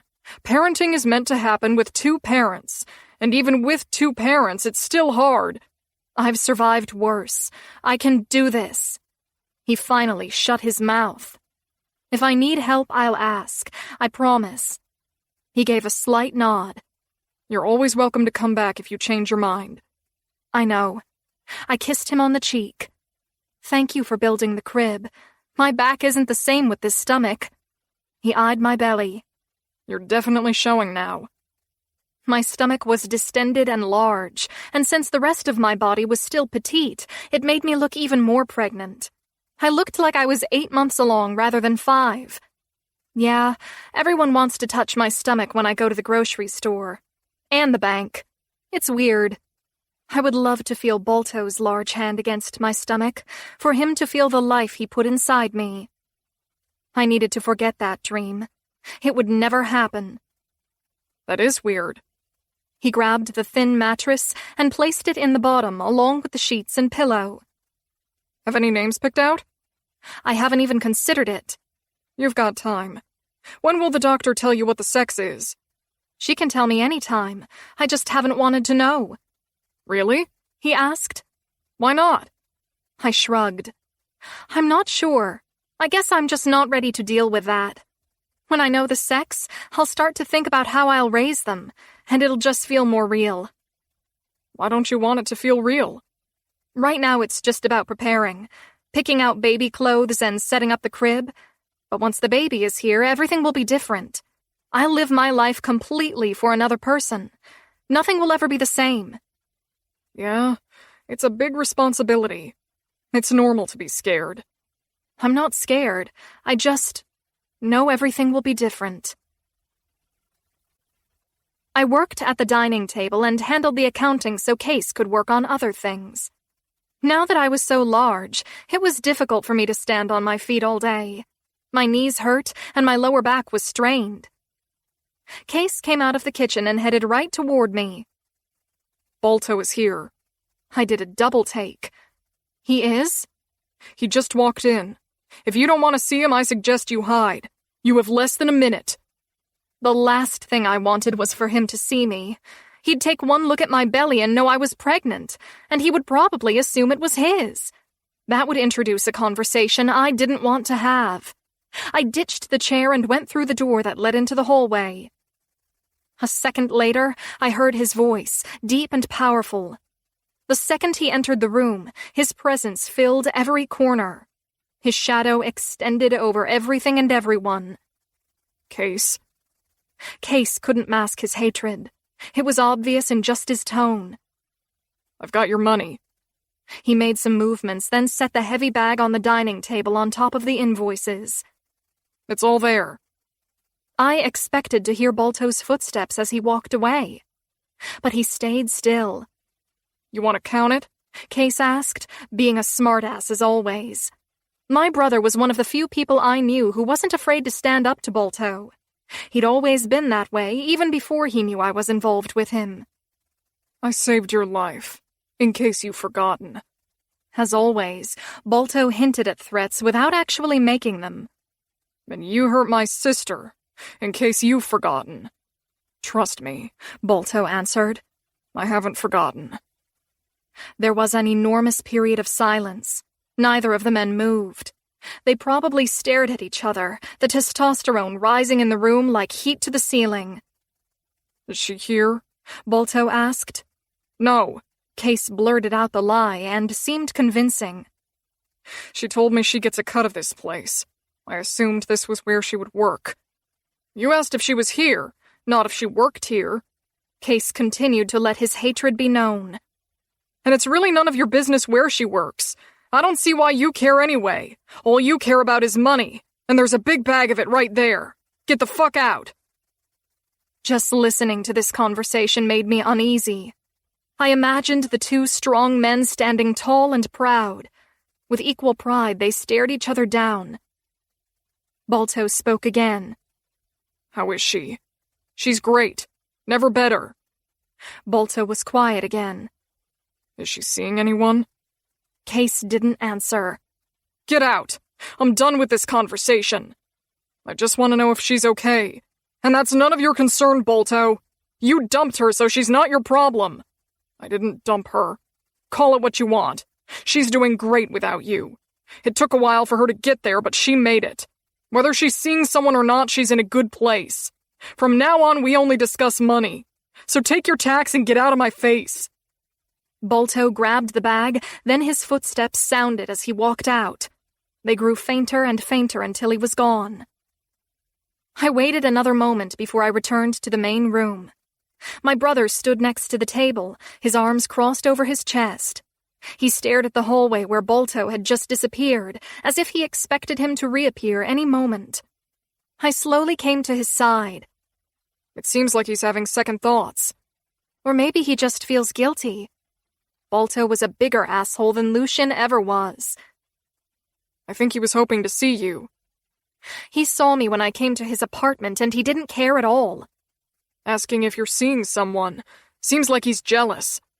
Well, I'm not seeing anyone but a pint of ice cream at night, so there's nothing to be jealous of. He turned to me. He came here for money, but all he wanted to talk about was you. For a man who doesn't care, it seems like he cares a lot. It seems like he misses you. He didn't miss me, and I didn't miss him. I'd have to make sure to avoid him until I had the baby. He could never know about my pregnancy. It would make everything complicated if he did. I didn't want him bothering me out of obligation, only in case he wanted to be there. But that ship had sailed. Chapter 22. Balto. Denise brought another drink. Heath tried to shoo her away. He's had enough, Denise. No, he hasn't. I snatched the drink from her hand and let the liquid drip down my throat. She walked away, not caring if I had too much to drink or not. She wouldn't question me. When I set the glass down, Heath took it away. I'm cutting you off. No one cuts me off. There's a first time for everything. He swirled my drink before he downed the rest of it. Like consuming it himself would ensure I couldn't get my hands on more liquor. I've never seen you drink like this. I drink like this all the time. Well, you've raised the bar. My vision was slightly blurry, and I had a hard time focusing my thoughts. I'm exactly the same, you're exaggerating. You aren't exactly the same, your eyes are fading. He continued to study me, like he could see other signs of my drunkenness. I should get you home before the other guys notice. They've never seen you drunk. Don't want tonight to be the first time.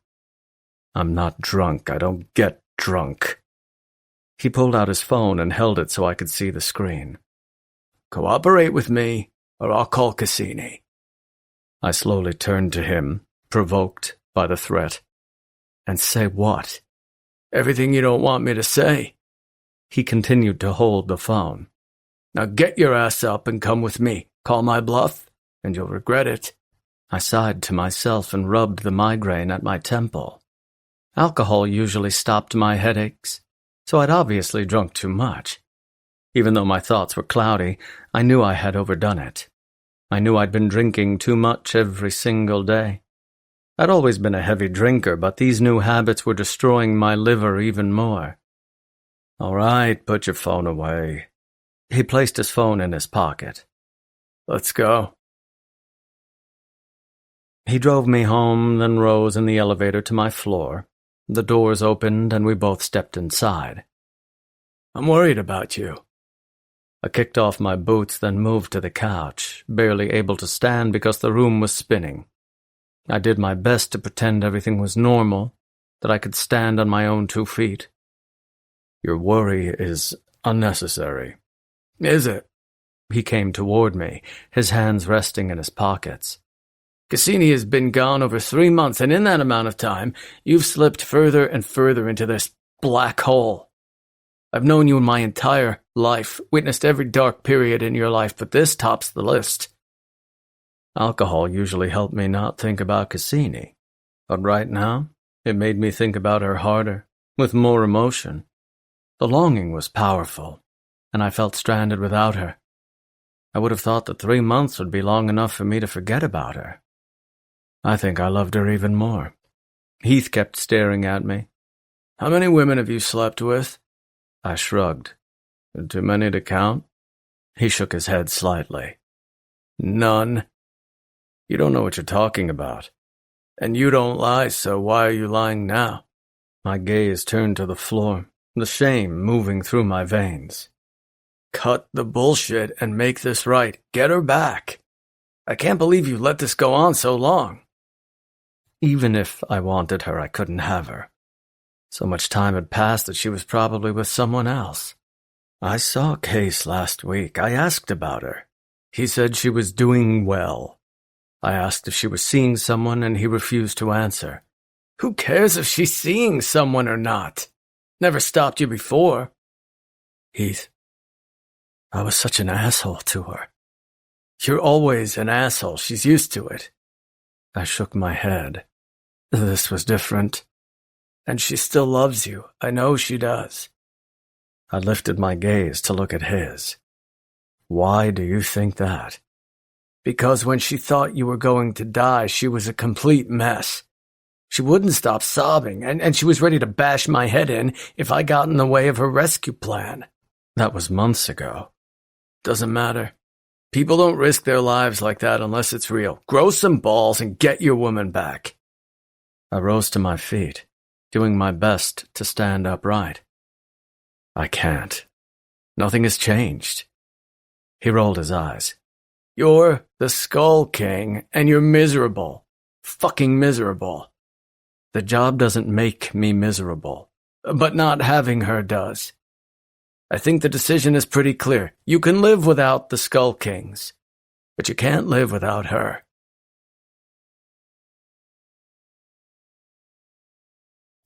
Chapter 23. Cassini. Case, I'm not going on a date. I sat at the table with him across from me. He was eating lunch while I took care of the accounting. As my pregnancy had progressed, my appetite had changed. There were only certain things I was willing to eat, and unfortunately, pasta was something the baby didn't want. Why not? Alessandro has always had a thing for you. And I'm sure my pregnant belly is a big turn-on, I said sarcastically. I told him and he doesn't care. I raised an eyebrow. The only thing he cared about was if you had a man in your life. I told him the father of your baby didn't want to be part of your kid's life, so he's gone. Alessandro was a good-looking guy. He was my brother's age, and I'd met him a few times. I'd always found him attractive, but I was never single when he was single. Even so, it's too soon for me to be dating. Too soon? He asked incredulously. It's been 3 months. Yeah, but... A month would have been long enough. Balto is a fucking asshole. Don't wait around for him. I'm not waiting for anything. I just don't think it's fair to Alessandro. Maybe Balto isn't around anymore, but I still think about him. How is that fair? Everyone is always hooked on someone at any given time. I'm sure Alessandro is still sleeping with someone until he finds the next best thing. That's how the real world works. Stop making excuses. I'm not making excuses. It sounds like it. I'm going to have a baby in a few months. I'll be too busy to date someone. Not true. Uncle Case and Uncle Dirk can babysit any time.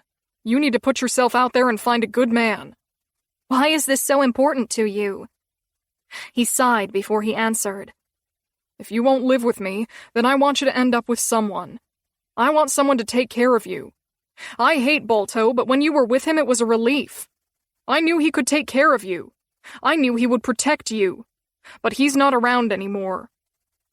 Case, that's sweet, but I don't need a man to take care of me. Not true. He shook his head. Balto always kept you safe, and that was one of the reasons you loved him. That was true. I couldn't stand it when he left at night. And if it weren't for him, I would have died as Lucian's wife. I never would have known freedom. There's only one Balto, and no other guy will compare. Case was going to argue more, but my phone rang. I looked at the screen and noticed Heath's name. I've got to take this. I took the call. Heath, everything all right? I hadn't spoken to Heath since before Balto dumped me. He wouldn't call me for a chat. He would only call me if something were wrong. Case dropped his pen and stared at me, obviously tense that the phone call was taking place. "It's been a while, huh?"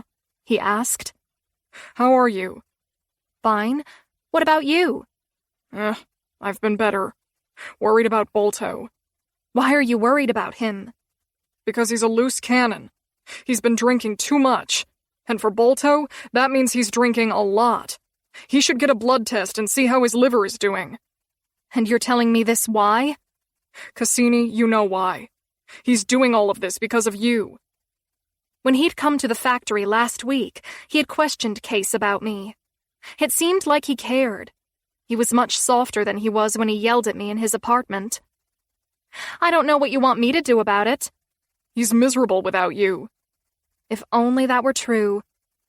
"I think you're misreading him." "Trust me, I'm not." "No, trust me," I said. "You are." "If I'm wrong, why hasn't he slept with anyone in 3 months?" The idea of him sleeping alone lifted a weight from my chest. Every time I pictured him with someone else, I felt sick to my stomach. It made me want to cry a million tears. Maybe it seems that way from the outside, but I'm with him all the time. We hit the bars together almost every night, and he always goes home alone. He gets plenty of offers, but he turns them down each and every time. The guy is a walking zombie. I've never seen him hit rock bottom like this." Even if everything Heath said was true, there was nothing I could do. "Why are you telling me all of this?" "Because I was hoping you would talk to him." "That's never going to happen. I'd told him I loved him even when he dumped me. Then I'd tried to tell him I was pregnant, but all he wanted to do was remind me how much of an asshole he was." "Because you're over him? I don't believe that." "No. I went to his place a few months ago to talk, but he threw me out. If he really wants to be with me again, he needs to be a man and fight for me. He needs to get on his knees and beg me to take him back. And even then I'm not sure I would." "He hurt you pretty bad, huh?" "He killed me, Heath. You have no idea. Growing his child inside me every single day just made me miss him more. Regardless of how much I hated him now, I would always love him because he was the father of my child." "Yeah, I know." "So don't call me and tell me how much he's suffering. If he wants me back, he needs to do it himself." "He didn't ask me to make this phone call, Cassini. He has no idea I called you. I just wanted you to know that the man is falling apart. Instead of getting better as the breakup goes on, he's getting worse. He's not fucking anyone. He prefers to drink and hide away in his apartment. He's still doing his job with the Skull Kings, but his heart isn't in it anymore. I don't understand why he's being so stubborn, but he continues to lie to himself." "Yes, he's the most stubborn man I've ever met." He sighed into the phone. "You know, I remember when you'd only been living with him a few weeks and we were in the gym together. I told him that he loved you, that it was written all over his face. He wouldn't admit it to me, but he wouldn't deny it either. That was a long time ago, long before you fell in love with him. I don't know why he struggles to be open about his feelings. He's the most fearless man in the world, unafraid of anything. But when it comes to this, he doesn't get it. He's afraid to give his heart to someone. He's afraid to sacrifice his lifestyle for someone else. I don't understand it." "Because he's too proud. He cares more about his reputation. He wants his life to be what it was." "Well, that's never going to happen," Heath said. "Too much has changed." "And yet, he still hasn't come after me." He turned quiet. "And I don't think he will, Heath. He was so vicious to me the last time I saw him. Maybe turning me away killed him, but that didn't matter. He believes in his principles too much, which is fine. But I'm not going to wait around for him to make up his mind. I have a date tonight, actually." "You do?" he blurted. "I didn't realize you were seeing people." "Well, this is my first date. He's a friend of my brother's. We've known each other for a few years." "Oh." "I'm sorry, Heath. I loved Bolto with my whole heart. I told him even when he didn't say it back.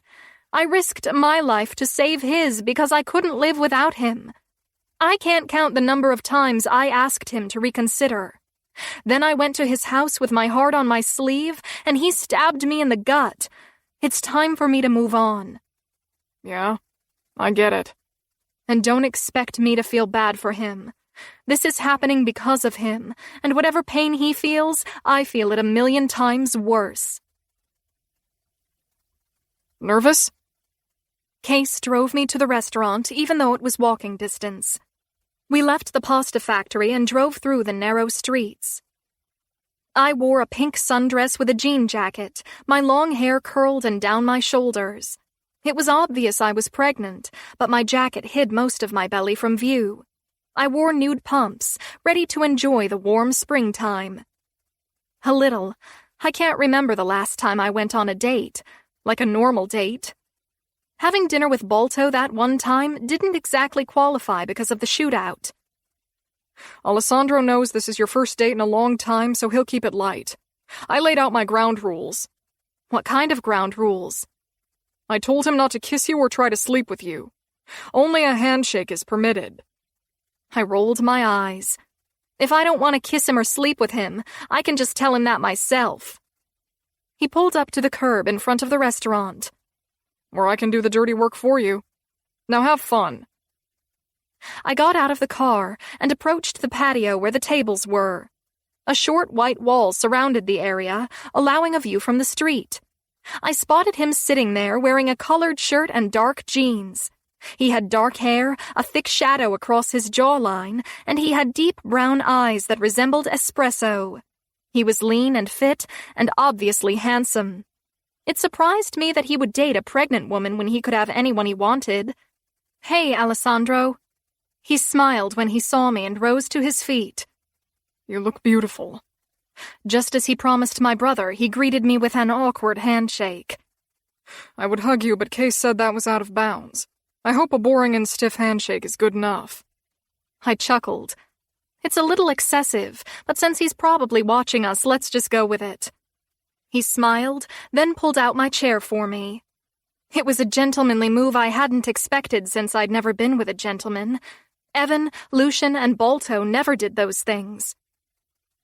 He sat across from me, still smiling. "Pregnancy definitely suits you.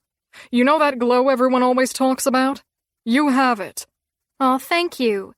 I smiled and grabbed my menu. Other than the morning sickness and back pain, it's been pretty wonderful. "How far along are you?" 5 months now, approaching 6. "So the baby will be here soon. Are you ready?" I chuckled. I don't think any first-time parent is ready, and I'm definitely not ready for labor. I wish they could just put me under and then take the baby out. He chuckled. "You and every other woman in the world." "So enough about me. What's new with you?" It was surprising that Alessandro didn't care about my pregnancy, but it was even more surprising that he wanted to hear about it. I thought it would be smart to change the subject. "Work is the same," he said. "I still live here in town. The most interesting thing going on in my life is Case telling me that you're available. I've had a thing for you since—" He shook his head slightly. "Since I laid eyes on you. So I'm really happy to be here, to sit across from you and see that you're still just as beautiful as I remember." Speechless, I just stared at him, surprised that a man could be so affectionate and sweet. He wanted me so much that he didn't care I was knocked up by someone else. He didn't care about my crazy story. Nothing seemed to matter at all. Meanwhile, the man I loved was too stubborn that we had spent the last 3 months apart. I was pregnant with his baby and alone, and if he dropped his bullshit, he would actually see that. And if he didn't drop his bullshit soon, he would be too late. He might already be too late. Chapter 24. Balto. I finished my workout and showered. I'd laid off on the liquor for the last few days because I was starting to feel sick. Sick enough that I couldn't perform if something really serious happened to the Skull Kings. I felt better after the detox, but I also felt lost without booze. I sat on the couch in my sweatpants, vaguely remembering the last conversation I'd had with Heath. It seemed like all we ever talked about was Cassini. I couldn't recall what I'd said to him. The elevator beeped before the doors opened. Heath stepped into my apartment in jeans and a t-shirt. He stared at me on the couch as he came closer, wearing that look of pity on his face. Stop looking at me like that. Like what? Like you think I'm pathetic. Well, I do think you're pathetic. I raised an eyebrow. There's a gun under my table. You want me to grab it? Depends. Are you sober enough to shoot straight? Fuck you. He chuckled. You're actually sober. Can't remember the last time that happened. Neither can I. I'd kill for a drink in my hand. I'm glad you laid off. It was interrupting my work. Heath looked disappointed. And that's all that matters to you? I'm not a very good king if I'm too drunk to kill. I'm guessing you don't remember our last conversations. Just bits and pieces. He lowered himself to the coffee table and took a seat across from me. I called Cassini today. My eyes narrowed on his face, betrayed that he'd crossed the line. You did what? You heard what I said. I called her and told her you're a mess. I gripped my skull, then dragged my hands down my face. You cunt. Heath ignored the insult. She said she didn't care if you were hurting. You hurt her so much that anything you feel, she feels 1,000,000 times worse. She's not waiting around for you. That didn't surprise me. So it's now or never. You need to do something or lose her forever. She said that? I asked, surprised she would give an ultimatum. No, but she's going on a date tonight. His words sank deep into my skin until they hit my bloodstream. The pain circulated until it reached my heart, and that's when I felt the unbearable agony. Shards of glass pierced all my organs so I couldn't breathe. All the muscles in my body tightened in preparation for that battle that wouldn't take place. I couldn't sleep with anyone because I was still in love with one woman. The idea of her sleeping in some guy's bed tonight didn't just make me jealous. It made me insane. She was mine to claim, but I didn't want anyone else to have her. My brother continued to stare. You all right, man? I said nothing. My jaw clenched so tight my teeth hurt. I'll take that as a no. I rose to my feet, unable to sit still because the adrenaline was too strong. Who is he? I don't know. He's a friend of her brother's. So, Case set her up, and that meant he approved of the guy. He was probably a good-looking guy with a good job, a guy who would treat her right. So if she liked him, it could actually go somewhere. Name? I don't know. I paced the length of the living room. Where were they going? Again, I don't know. I marched down the hallway, changed my clothes, and then returned. I grabbed my phone and keys. Heath rose to his feet. What the hell are you doing? Stopping this. Oh, hold on. He blocked my path to the elevator.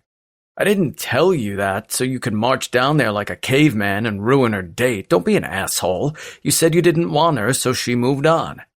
I slammed my fist into my chest. She's my woman. She was your woman. You dumped her, remember? I didn't dump her. That's not how she described it. Balto, leave the girl alone. Unless you're going to finally get your shit together and be what she wants, don't interfere. I know you're an asshole, but if you sabotage every date she ever has just because you don't like it, you'll be lower than dirt. I won't even like you. I moved around him and got into the elevator. That's fine. I don't like me either. Finding her was easy because of the chip I'd implanted in her ankle. I narrowed down her location to the outdoor patio of a French bistro. It was a short drive away, less than 10 minutes. The entire way I imagined what I would say to her. When I saw her sitting across from some guy, would I immediately punch him in the face? Would that just piss her off? Then what do I do? What would I say to her? Even if I wanted to give her everything she asked for, was ruining her date the best way to go about it? It really did make me an asshole. I didn't want her to sleep with him. I didn't want another man to be inside her. I could text her and tell her not to go through with it, but again, that made me such an asshole. And she might sleep with him just to spite me. I was worked up because I still loved this woman. I loved her more in her absence than her presence. But I wasn't thinking clearly at the moment. I was pumped up on adrenaline and rage. This was a really stupid idea. I pulled over to the curb across the street from the restaurant. The rage blurred my vision, and I struggled to think clearly. So many pent-up emotions ripped me apart. I'd turned into a hungry bear that couldn't think about anything else besides killing something. I should just leave, but I couldn't resist a look. I stared at the tables outside, blanketed in the spring sunlight. There were a few other couples sitting there, but the place was mostly empty. My eyes landed on the back of her figure. Her long hair was down her back, curled the way I liked. Her jean jacket was over the back of the chair, and she wore a pink summer dress and heels. But what struck me most was the way her dress fit her. She was pregnant. My entire body stiffened as I stared at her, unable to process what I was looking at. That couldn't be her. There was no way she could be pregnant without telling me. She was so far along that it had to be mine. She wouldn't do that, would she? But the better explanation was that it wasn't her. I could only see the back of her head. She rose to her feet and excused herself to go inside, probably to use the restroom. That's when I saw her face. It was her, and her stomach was huge. There was no doubt she had a baby growing inside her. It wasn't just some weight she'd put on after our breakup. In the rest of her physique, she actually looked thinner. Her face was more slender, her neck more delicate. When she walked inside, her date stared at her ass. He watched her go until she disappeared from view.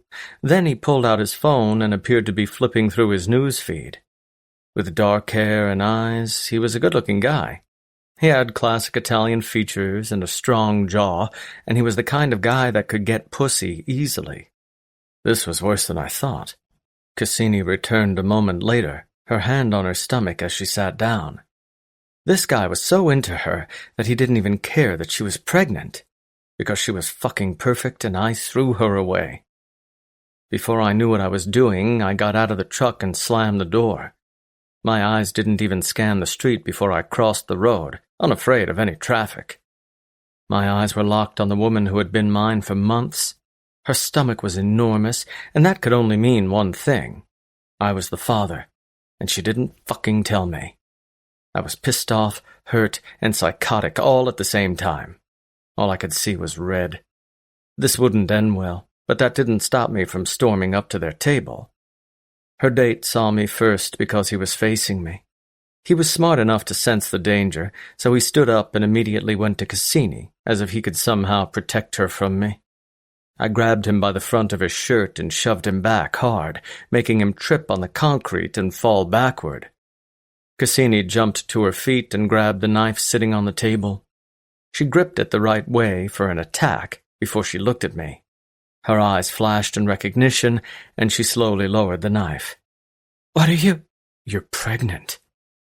You're pregnant and you didn't fucking tell me?" Now that our eyes were locked on each other, I was even more irrational. This woman was so damn beautiful that it made me even angrier. Her body had changed so much, but knowing I did that to her made me want her more. What the fuck, Cassini? I could feel the vein in my forehead throb with my rage. I felt so betrayed, so idiotic. This entire time, I'd wasted time drinking my sorrows away while she grew our baby inside her, and she didn't tell me? You need to calm down. I will not fucking calm down. All the other customers on the patio abandoned their meals and scattered away. Her date finally got to his feet again. She moved to him. Alessandro, are you all right? I grabbed her by the arm and yanked her back. You're talking to me right now. She twisted out of my grasp. And you pushed him to the ground? Because he was stupid enough to rush me. She turned back to him. Are you all right? I'm so sorry about that. You want me to call the police? Alessandro asked calmly. Or maybe we should just go inside. You can go inside, asshole. I hated how calm he was, how he didn't shit his pants like other men would. He was no match for me because he was far too lean, but he didn't scream like a girl either. This guy had potential. It made me hate him even more. Cassini ran her fingers through her hair in distress. I'm so sorry. I had no idea he would just show up like this. Leave. I stepped toward him, wanting him to get far away from my woman. Now, he held his ground. I'm not leaving her alone with a psychopath. I'm worse than a psychopath, asshole.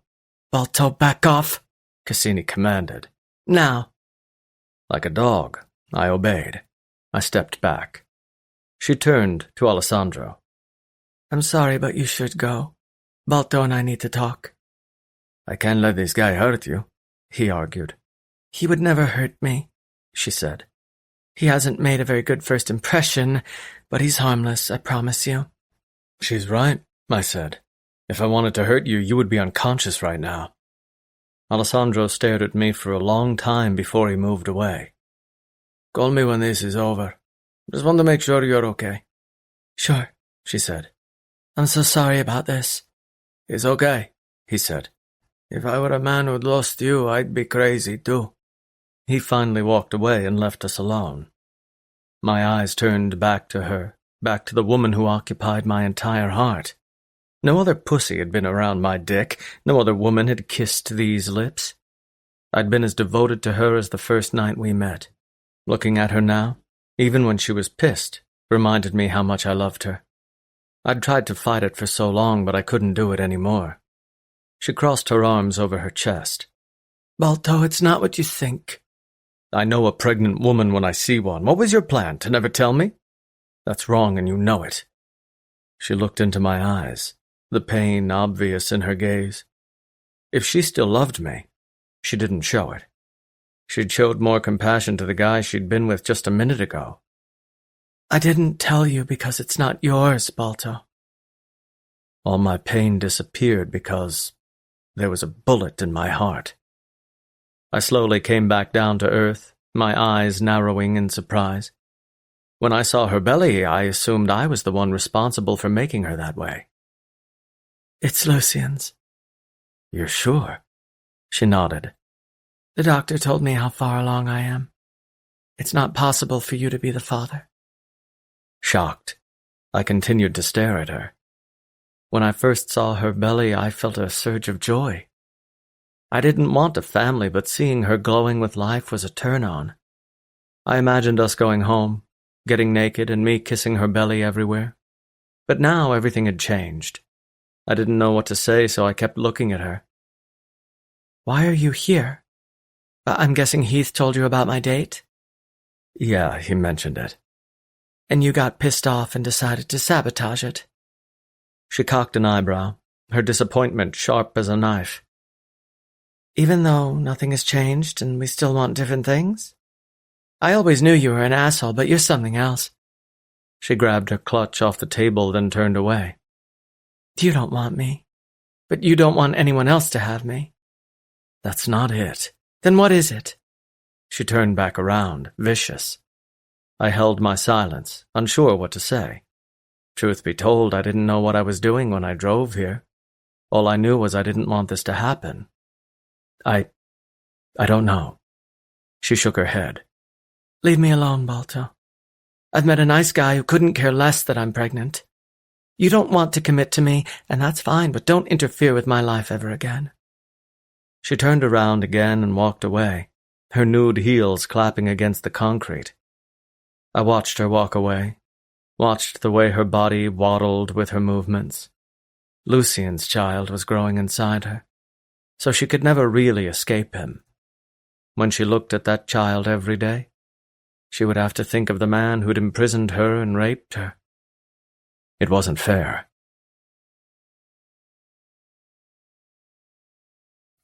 Chapter 25. Cassini. I returned to my apartment, the place where I lived alone. I didn't know what would happen with Alessandro, but I'd made sure the place was in perfect condition just in case he came over for a glass of wine. I didn't expect to like him, but he was definitely charming.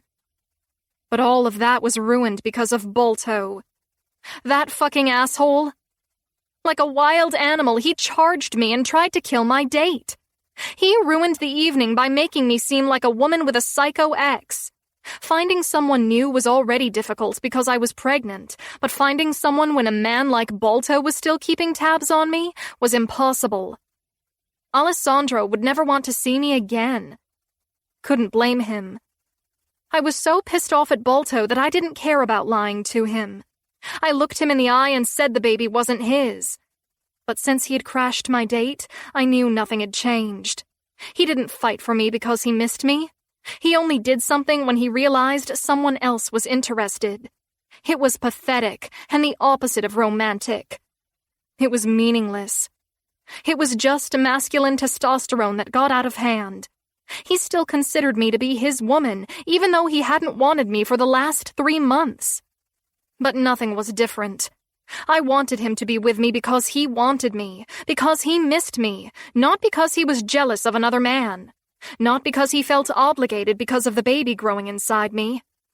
I wanted all of him, or nothing at all. I called Alessandro. He answered right away like he had been waiting by the phone. Are you all right, Cassini? Yeah, I'm fine. We had a shouting match at the restaurant, then I walked away. I'm really sorry he pushed you. I haven't spoken to him in 2 months. He found out I had a date and freaked out. Yeah, I noticed, he said with a chuckle. I just don't want you to think I'm in contact with him because I'm not.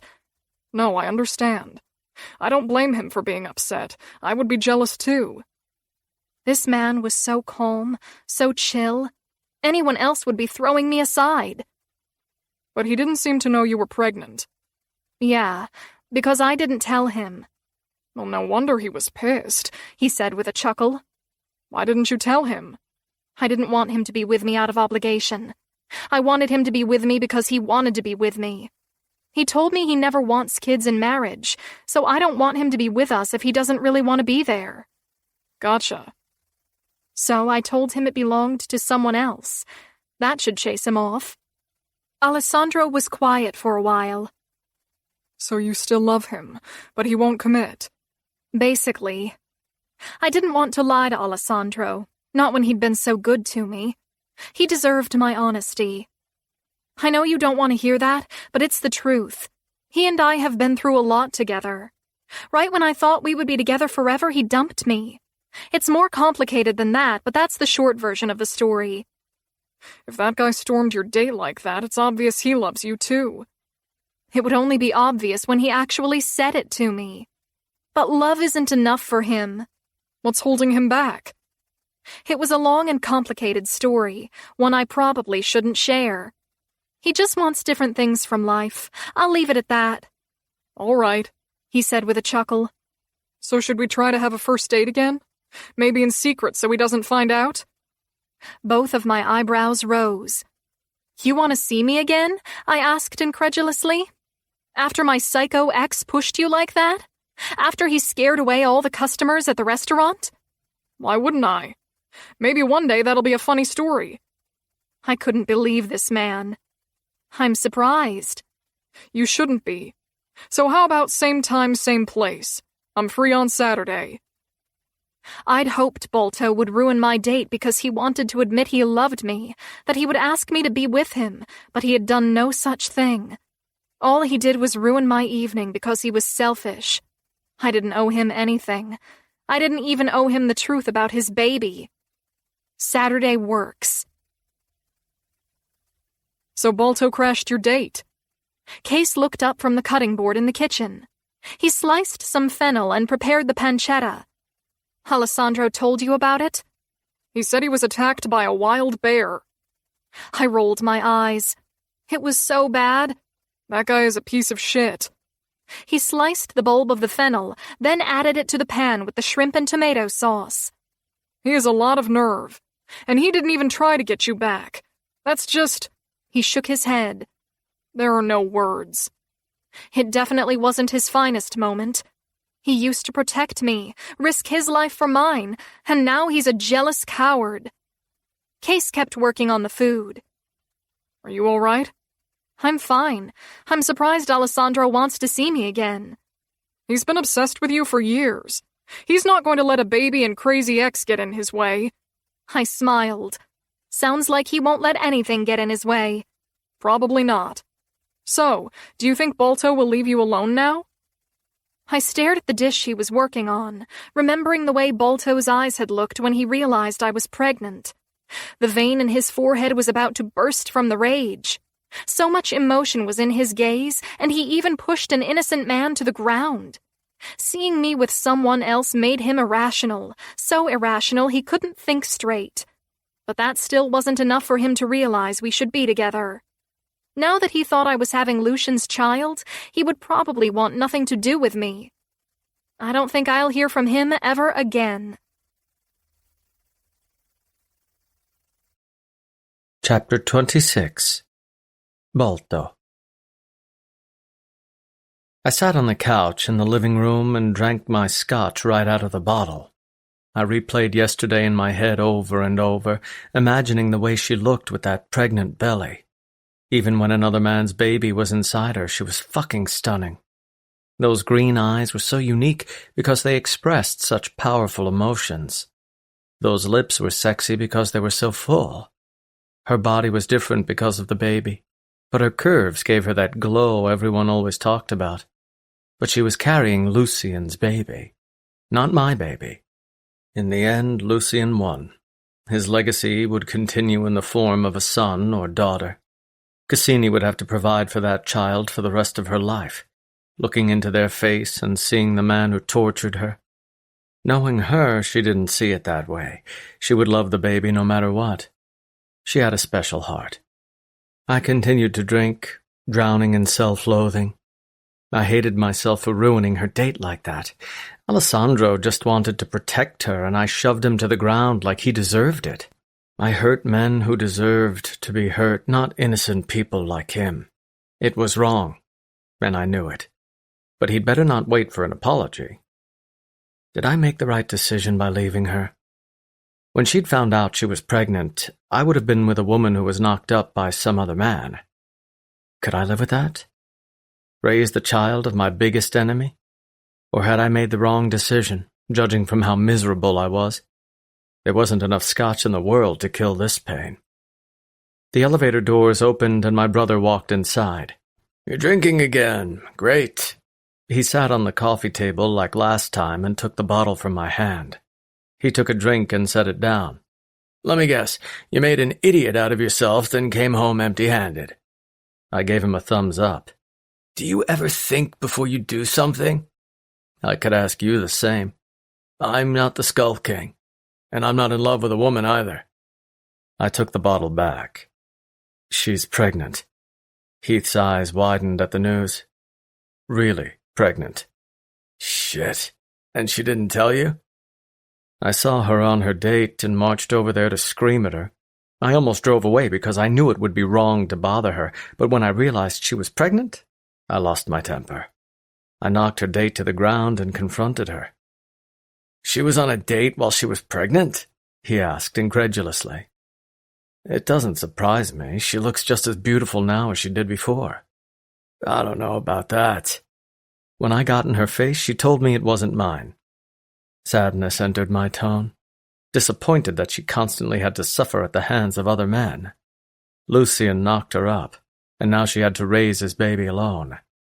"So it's Lucian's?" he asked in surprise. I nodded, then took a drink. "Jesus, that's terrible." I don't know why she kept it.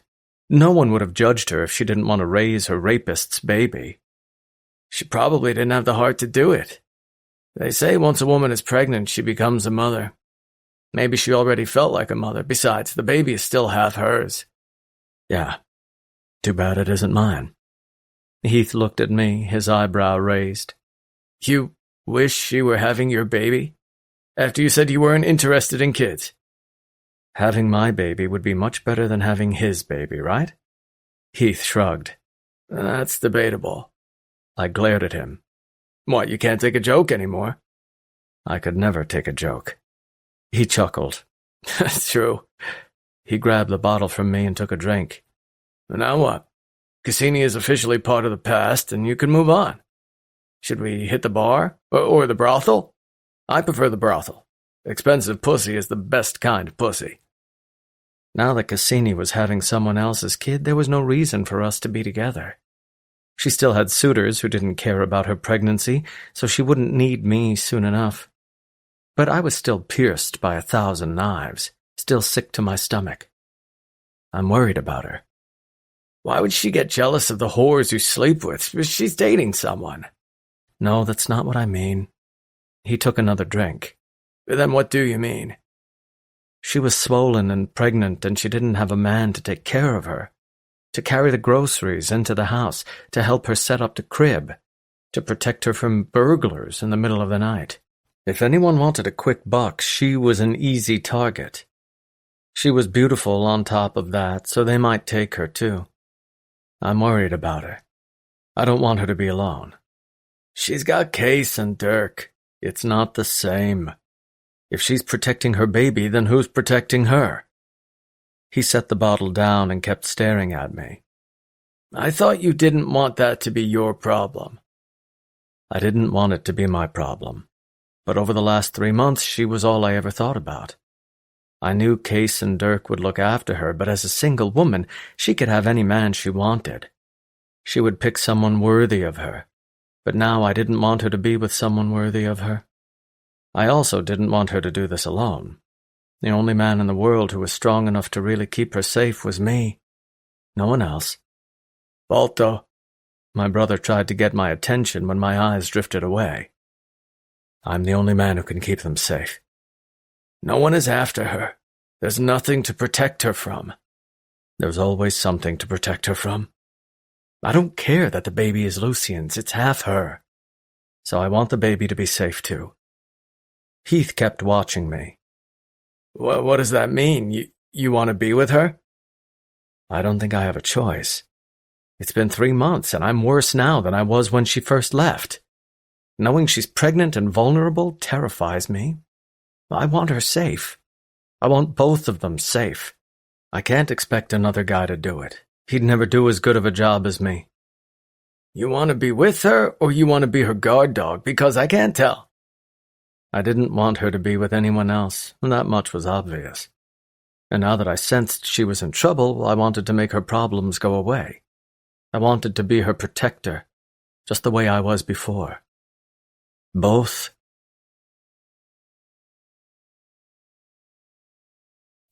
Chapter 27. Cassini. My apartment was fully furnished, and Dirk would stop by tomorrow to baby-proof the place. I still had a few months to go, but I might as well get used to the inhibition now. My living room had couches, a coffee table, and a TV mounted on the wall. I had everything I needed, thanks to my brothers for moving everything in and setting up the place. I finally had my own space, and while the independence was a dream come true, I missed Balto's apartment. That place was originally a prison, but it quickly became my home. The memories still haunted me from time to time, but I had to remind myself that was in the past. I would never go back there ever again. Now that Balto thought the baby was Lucien's, he was probably back to his old ways. He paid for hookers left and right and got the closure he needed for our relationship. He didn't want to be with me when I was only his. He would never want to be with me now that I was having another man's baby. I stood in the kitchen and prepared dinner on the stove. I made shrimp scampi with a side of broccoli. The hot pan sautéed the food, and the steam rose in my kitchen. With one hand on my stomach, I pushed the food around with my spatula. The silence of my apartment wouldn't last forever. Soon there would be a baby screaming every hour and making a mess every other minute. But I was excited for the silence to go away, to hear the sound of my baby's voice. The sound of the door lightly opening and closing registered in my ears. Since I'd become pregnant, my senses were heightened by 1,000,000. Instinctively, I checked for danger everywhere, even in my own home. My hand went to the burner, and I quickly turned it off so I could hear better. Heavy footsteps sounded in the living room. I knew it wasn't either of my brothers. They wouldn't pick the lock and help themselves inside like that. I had a gun in the kitchen, so I quietly slid open the drawer and pulled out the gun. My finger clicked the safety, and I turned around. Balto stood there, in a gray t-shirt that fit snugly across his chest and dark jeans that rode low on his hips. He had the same mercenary look as he did before. He didn't look at the gun in my hand, as if it was insignificant. "How did you know I lived here?" I lowered the gun even though I didn't approve of his behavior at all. He stood there, still and silent like a statue. And don't break into my apartment like that again. Knock. If I knocked, you wouldn't have answered. But at least I would have been prepared for you to break down the door. The corner of his mouth rose slightly. Making dinner? I was. Now I'm not hungry. I set the gun on the counter. Can I see that? Why? He walked over to the counter and grabbed it himself. He examined it, then closed the barrel to see if it was loaded. That's a good gun. Where did you get it? Case. Have more? They're around the apartment. Don't expect me to tell you where. He smiled again. Good answer. I leaned against the counter and stared at him, waiting for an explanation for his unwelcome appearance. Are you going to tell me why you're here? He was much calmer than he was last time, but his reaction would have been much different if Alessandro were there. He would have lost his temper all over again. He stepped closer to me, his eyes looking into mine with razor-sharp focus. He was the calm and self-assured man I remembered, someone in control of a situation even though he had no control over the people involved. I've been doing a lot of thinking. I'd never expected to see Balto again, but he was in my apartment at 8 p.m, looking at me the way he used to, like I was his. I kept my arms tight over my chest, letting them rest on my distended stomach. I don't want you to be alone. The idea of you doing this on your own terrifies me. I'd expected him to say something completely different, and when I didn't get the answer I anticipated, the air left my lungs. I want to protect you. I want to keep you safe, both of you. Living in an apartment by yourselves is too dangerous. Criminals pick on the weak and exploit them. What makes you think I'm so weak? I asked, my nostrils flaring. I had a gun loaded and ready when you walked in that door. I disarmed a bomb based on knowledge Lucian shared with me years ago. I kicked your brother's ass when he was the one with a gun. Give me more credit than that, Balto. His eyes narrowed. What happens when there are several men? What happened when Lucian's men attacked us in that restaurant? You ran as hard as you could, but there was no escape. I was the only thing standing in Lucian's way. We both know I'm the only man in this world who will die for you, who will keep you safe from everyone and everything. Don't you want that protection for your child? Our child. No. I'm not looking for a man for protection. I'm looking for a man for love. If I wanted protection, I could move in with Case again. But a man needs to provide both, love and security. I can do that. Really? Because you haven't mentioned love once. I cocked my head to the side. He stared at me, his gaze cold. I'm not interested, Balto. I'm seeing Alessandro again on Saturday, and I'm looking forward to it. The light slowly faded from his eyes, his disappointment vibrant like the colors of a painting. I want to be with you. No, you don't. Not in the way I want to be with you. If you love me, why are you seeing him? Because I like him. He's not afraid to say how he feels. You think I want to be with a man who pities me? Newsflash, Balto. I'm perfectly fine on my own. I can raise my baby just fine. Lucian is gone and there's no one out there who wishes me harm. I don't need you. At least not for that. His nostrils flared as he listened to my rejection. It took him a minute to calm down, to organize his thoughts before he could phrase his next words. I want to be with you, baby.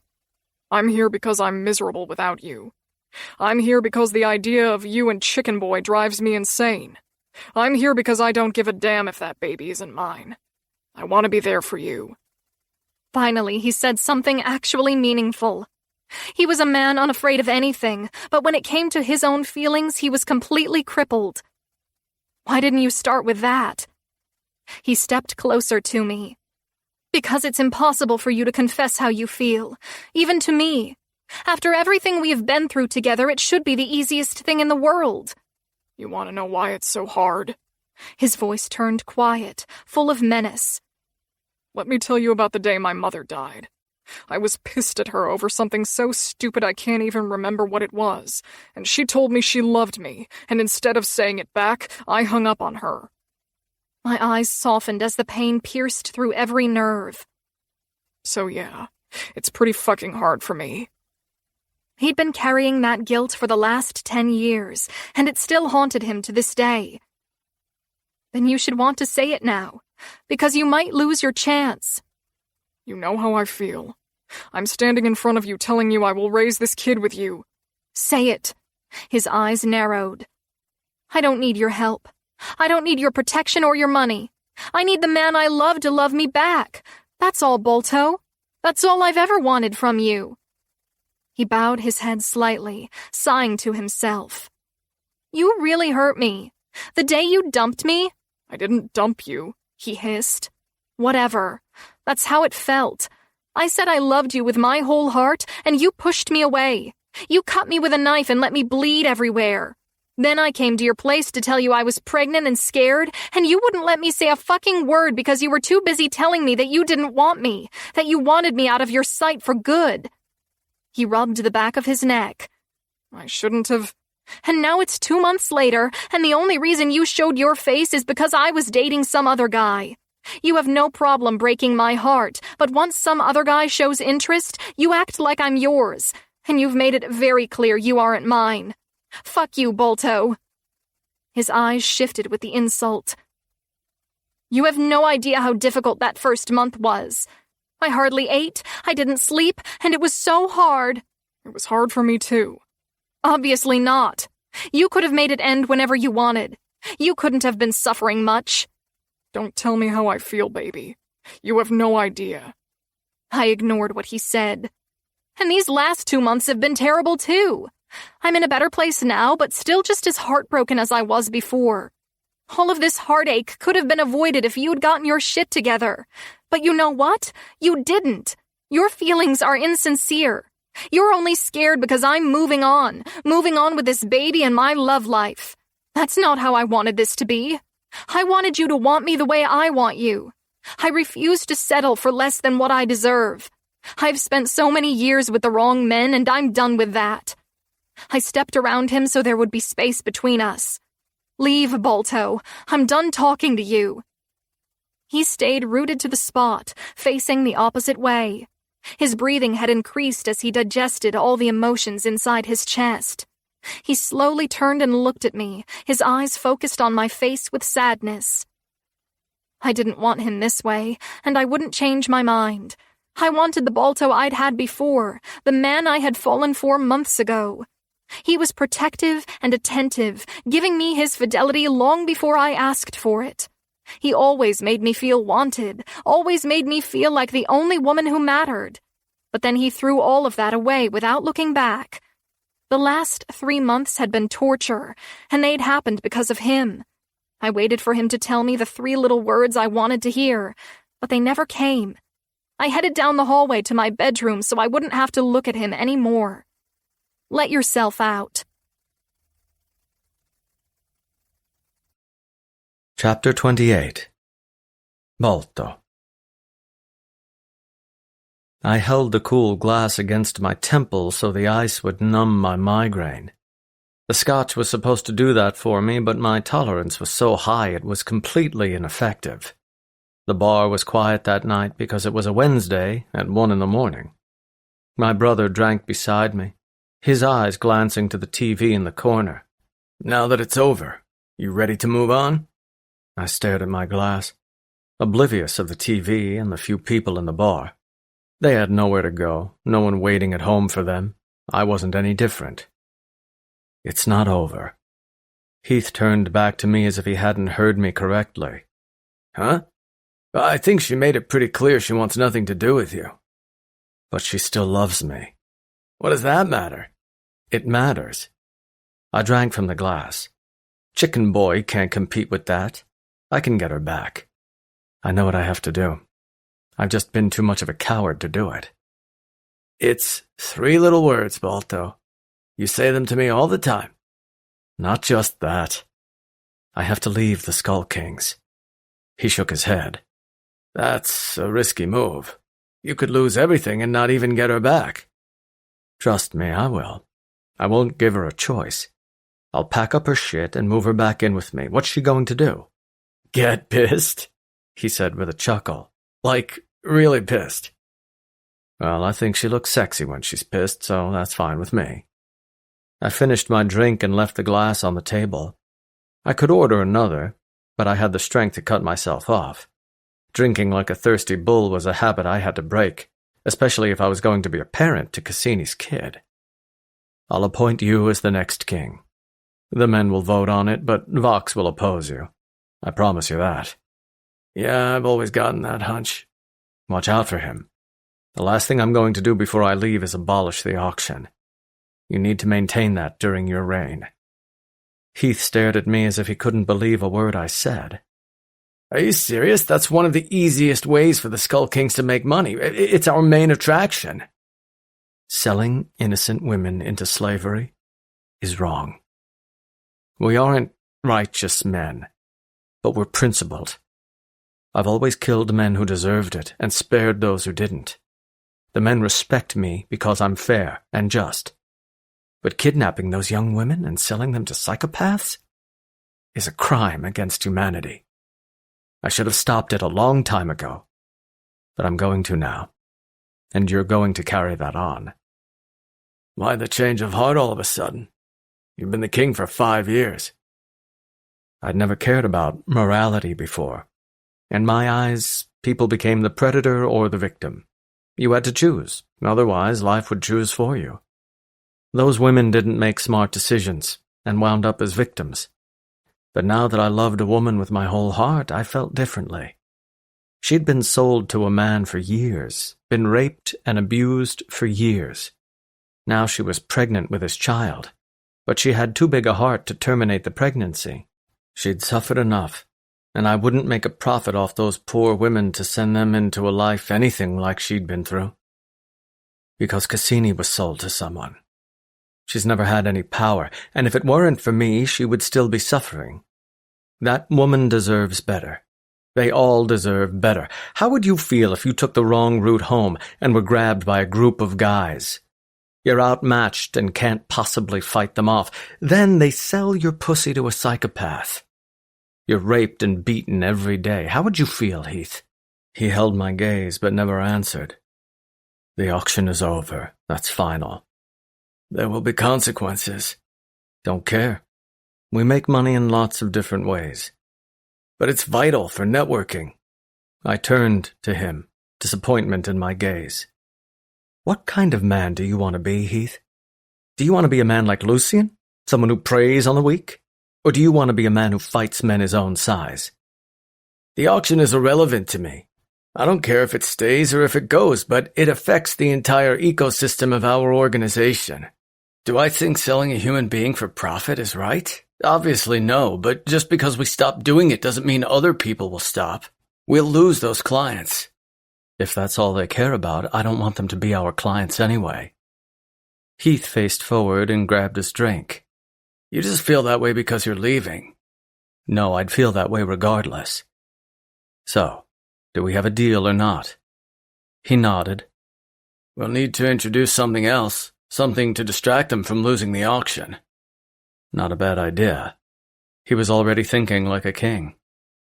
What about Miss Lightning? He asked. Maybe we could substitute her for the auction. Our clients can pay for a night, not buy them for a lifetime. It's not the same, but the women are definitely worth top dollar. I nodded. That's a really good idea. Talk to Miss Lightning about it. I will. Working with her might solve all our problems. The Skull Kings wouldn't let go of the auction easily, but if we had something good to replace it, they would shut their mouths. And if they could enjoy the women themselves, then they definitely wouldn't have a problem. The best way to get a man to shut up was with pussy. I want to keep my mouth shut and let you do whatever you want, but are you sure you want to do this? What exactly? With both arms resting on the table, I stared straight ahead, resisting the urge to order another scotch. The baby isn't even yours. Why would you want to be with a woman knocked up by some other guy? It wasn't ideal, and I would struggle to accept the kid for a while. When he had his own personality, perhaps I would stop comparing him to his father. I'd never wanted kids, and now I was signing on to be a stepfather. I wouldn't be interested in that. It doesn't sound like something you would be interested in either. I didn't have a strong counter-argument. My decisions were based on emotion and nothing else. I love her, Heath. You said it yourself that I've been miserable without her. Months have gone by, and I haven't even been with anyone else. I continue to rule the Skull Kings, but my heart isn't in it anymore. I feel empty, like I'm missing something. I wish she weren't pregnant, but I love her enough not to care. All I want is for her to be safe, and I want to be the one to make sure she is. I can provide for both of them. I can be a father to that kid since his own father was worthless. It's not ideal, but I can't live without her. I don't know why I could say that so easily to my brother, but not to her. She wanted me to tell her how much I loved her, but I still lacked the strength. Once I crossed that bridge, there was no going back. She knew that, which was why she wouldn't cave until she got what she wanted. She would know I would be there forever. Heath looked into his glass and shook the ice cubes around. Sounds like you've made up your mind. I have. Then I'm happy for you. He extended his hand to shake mine.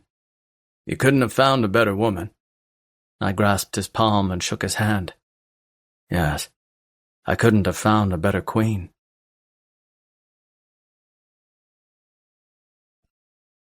Chapter 29. Bolto. It was almost 8 in the evening when I arrived on his doorstep and knocked. He had an iron gate that sectioned off his property from the road, but breaking the chains with the bolt cutter wasn't difficult. I listened to the sounds of his footsteps as he approached. Case looked through the peephole before he opened the door, a pistol hanging by his side. "Have you ever heard of a phone? I would have opened the gate for you." I shrugged. "This saves time." He rolled his eyes. "I hate you sometimes." "Most people hate me all the time." He stepped away from the door so I could come inside. He set his pistol on the entryway table and headed to his dining table. I followed behind him and watched him pour 2 glasses of scotch. "Say what you came here to say and leave." He slumped in the chair, barely looking at me as if he despised me. "I'm guessing this is personal because you know I don't keep my cash here." "Yes, personal." I fell into the chair across from him, the exact seat where I'd had dinner a few months ago. Case drank from his glass and stared at me. "Get on with it." He despised me for hurting his sister, and since I couldn't blame him for that, his insults meant nothing to me. He used to respect me for everything I did for her, but those feelings had been blown away by the wind. I went to Cassini's new apartment, tried to work it out with her. "I can guess how that turned out since you're here." She kicked me out. "Good. You really hurt her. And I'm glad she's not the kind of a woman that forgives and forgets easily." "That makes 2 of us." I liked her pride as well as her anger. She stood up for herself, and that was the sexiest thing in the world. I deserve her coldness. I deserve her anger. But that will pass eventually. Maybe. He drank from his glass. Maybe not. She loves me, that's all that matters. But you don't have the balls to say the same. Because I showed it every damn day. I left the Skull Kings. Just when he'd lifted his glass from the table, he lowered it again. The gentle thump was loud in the quiet room. "Heath has taken over." "And why did you do that?" "Because I'm getting Cassini back. It might take some time, but she's my woman. She loves me, and I love her. I suggest you tell your friend Chicken Boy to stop wasting his time. He's just a rebound." Case stared me down with an excellent poker face. "Why are you telling me this? If you think I'll talk to Cassini on your behalf, you're wrong." "No, I can get her back on my own." "Then why are you here?" "I know how Italian families are, very traditional. You're the oldest man in the family, so you're the patriarch. Cassini doesn't treat you like you're just her brother, but as a father figure as well. So I'm here to ask you something." His olive skin slowly started to turn pale, like soured milk. His fingers released his glass, and he straightened in his chair as he sighed. I reached into the pocket of my jeans and pulled out the ring. I held it up for a second before I set it in the middle of the table. A large diamond cut into a skull. It was one of the skull diamonds. It wasn't the one Lucian had taken from me. I knew she wouldn't want anything to do with that one. Case stared at it, watching the diamond reflect the gentle lights from the ceiling. He lifted his gaze and looked at me. I'd had the diamond set in a band that would fit her slender finger. She would return my necklace, and I would wear that ring once more, just on my left hand instead. I know you don't like me, but I want your blessing anyway. He stared me down. You know I'll take care of her. I already sacrificed my life for hers because you were so important to her.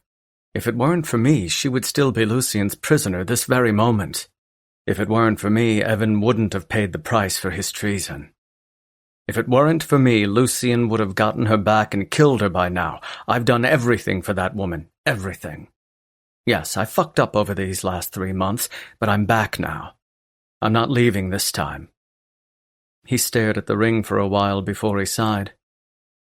You expect her to wear that big thing? She'll love it. It seems heavy. She'll get used to it. Is that a yes? He lifted his gaze to meet mine. Do you really care what I say? Normally I would just do whatever I wanted. I never waited for permission, but this was different. Yes. His eyes shifted slightly. You have my blessing. I grabbed the ring and returned it to my pocket. That's all I wanted. I'll go now. I rose to my feet. You have a tough road ahead of you. She's pretty stubborn. I know. That's why I fell in love with her. I turned for the door. When are you going to ask? I turned back around. Once I get her back. He nodded. I'll put in a good word for you. You're going to need it. A slight smile spread across my lips. Thanks. I appreciate it.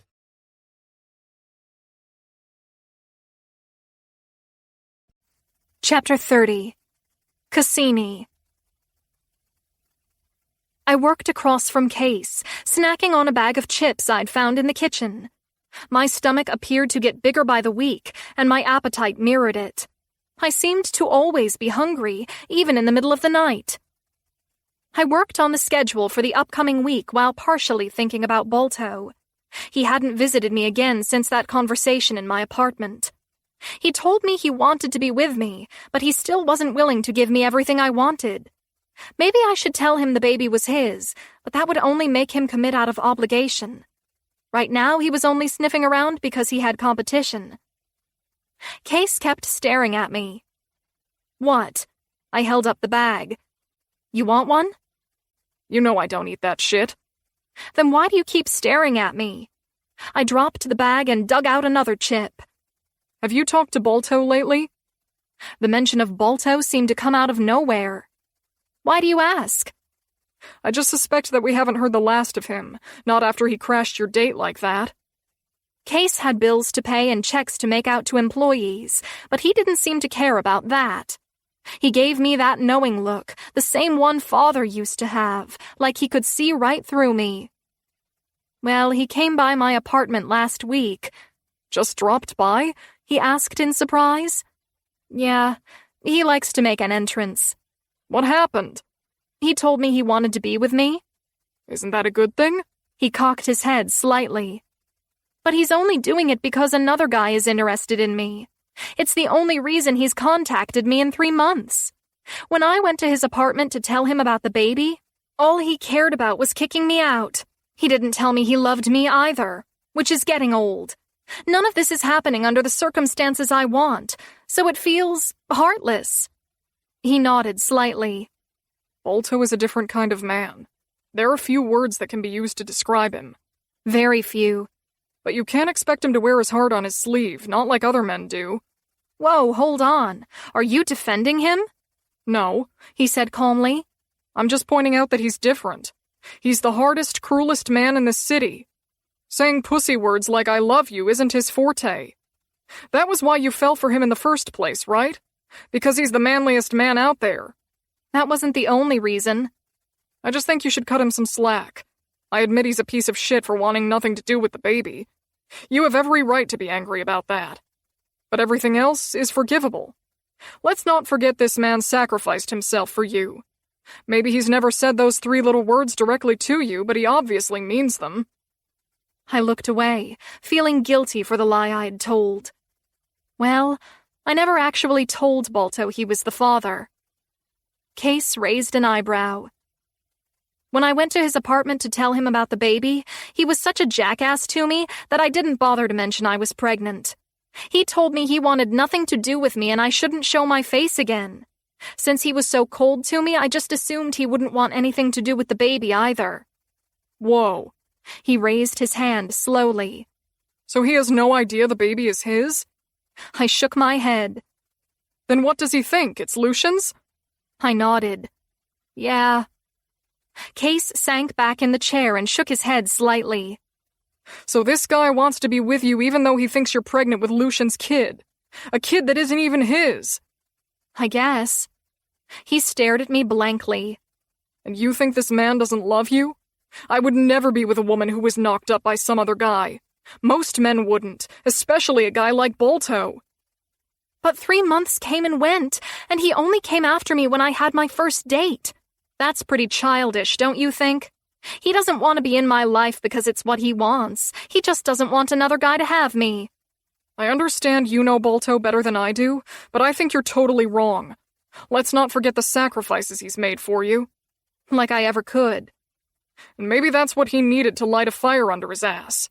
Maybe he needed to understand he was really going to lose you unless he did something. It's not like he was fucking around in the meantime. He was struggling to accept the final sacrifice he had to make for you. He would never make that sacrifice. My brother stared at me. Being the Skull King is everything to him. That will never change. Case didn't question me. A few months ago, Balto did something I never told you about. What? I asked, finding it unlikely Balto would do something without telling me. He asked me about Evan. Wanted to know his name so he could track him down. Oh no. He originally wanted to kill him, but I told him you wouldn't want that. No, I wouldn't. So he went to the bank where he works, threatened him, and then when Evan got off work, Balto dragged him to the middle of nowhere and gave him a beating so extreme he was in the hospital for a few days. Oh God. I covered my mouth, actually feeling bad for Evan. That was completely inappropriate. What Evan did was wrong, but he didn't deserve that. Actually, what he did was worse than what you think. Balto questioned him and found out Lucian had his eye on you for a long time. He paid Evan 100,000 euro to go along with his plan to make you corporate. The whole thing was a setup, and Evan got a big paycheck out of it. My heart fell into my stomach. That was why Balto did it, and I stand by his actions. I looked away, hurt by Evan's betrayal, but also touched by Balto's loyalty. Balto may have made mistakes, but he's always been loyal to you. And since he has no idea that the baby is even his, then he obviously loves you for you. You should forgive him, tell him the truth, and be with him. I thought you said he would never be good enough for me. He shrugged. I was wrong. He's proven himself 1,000,000 times over. You know how stubborn I am, more stubborn than you. Definitely. And I think he deserves a second chance. I shifted my gaze to the table, thinking about everything my brother said. Case was a cold man who preferred solitude.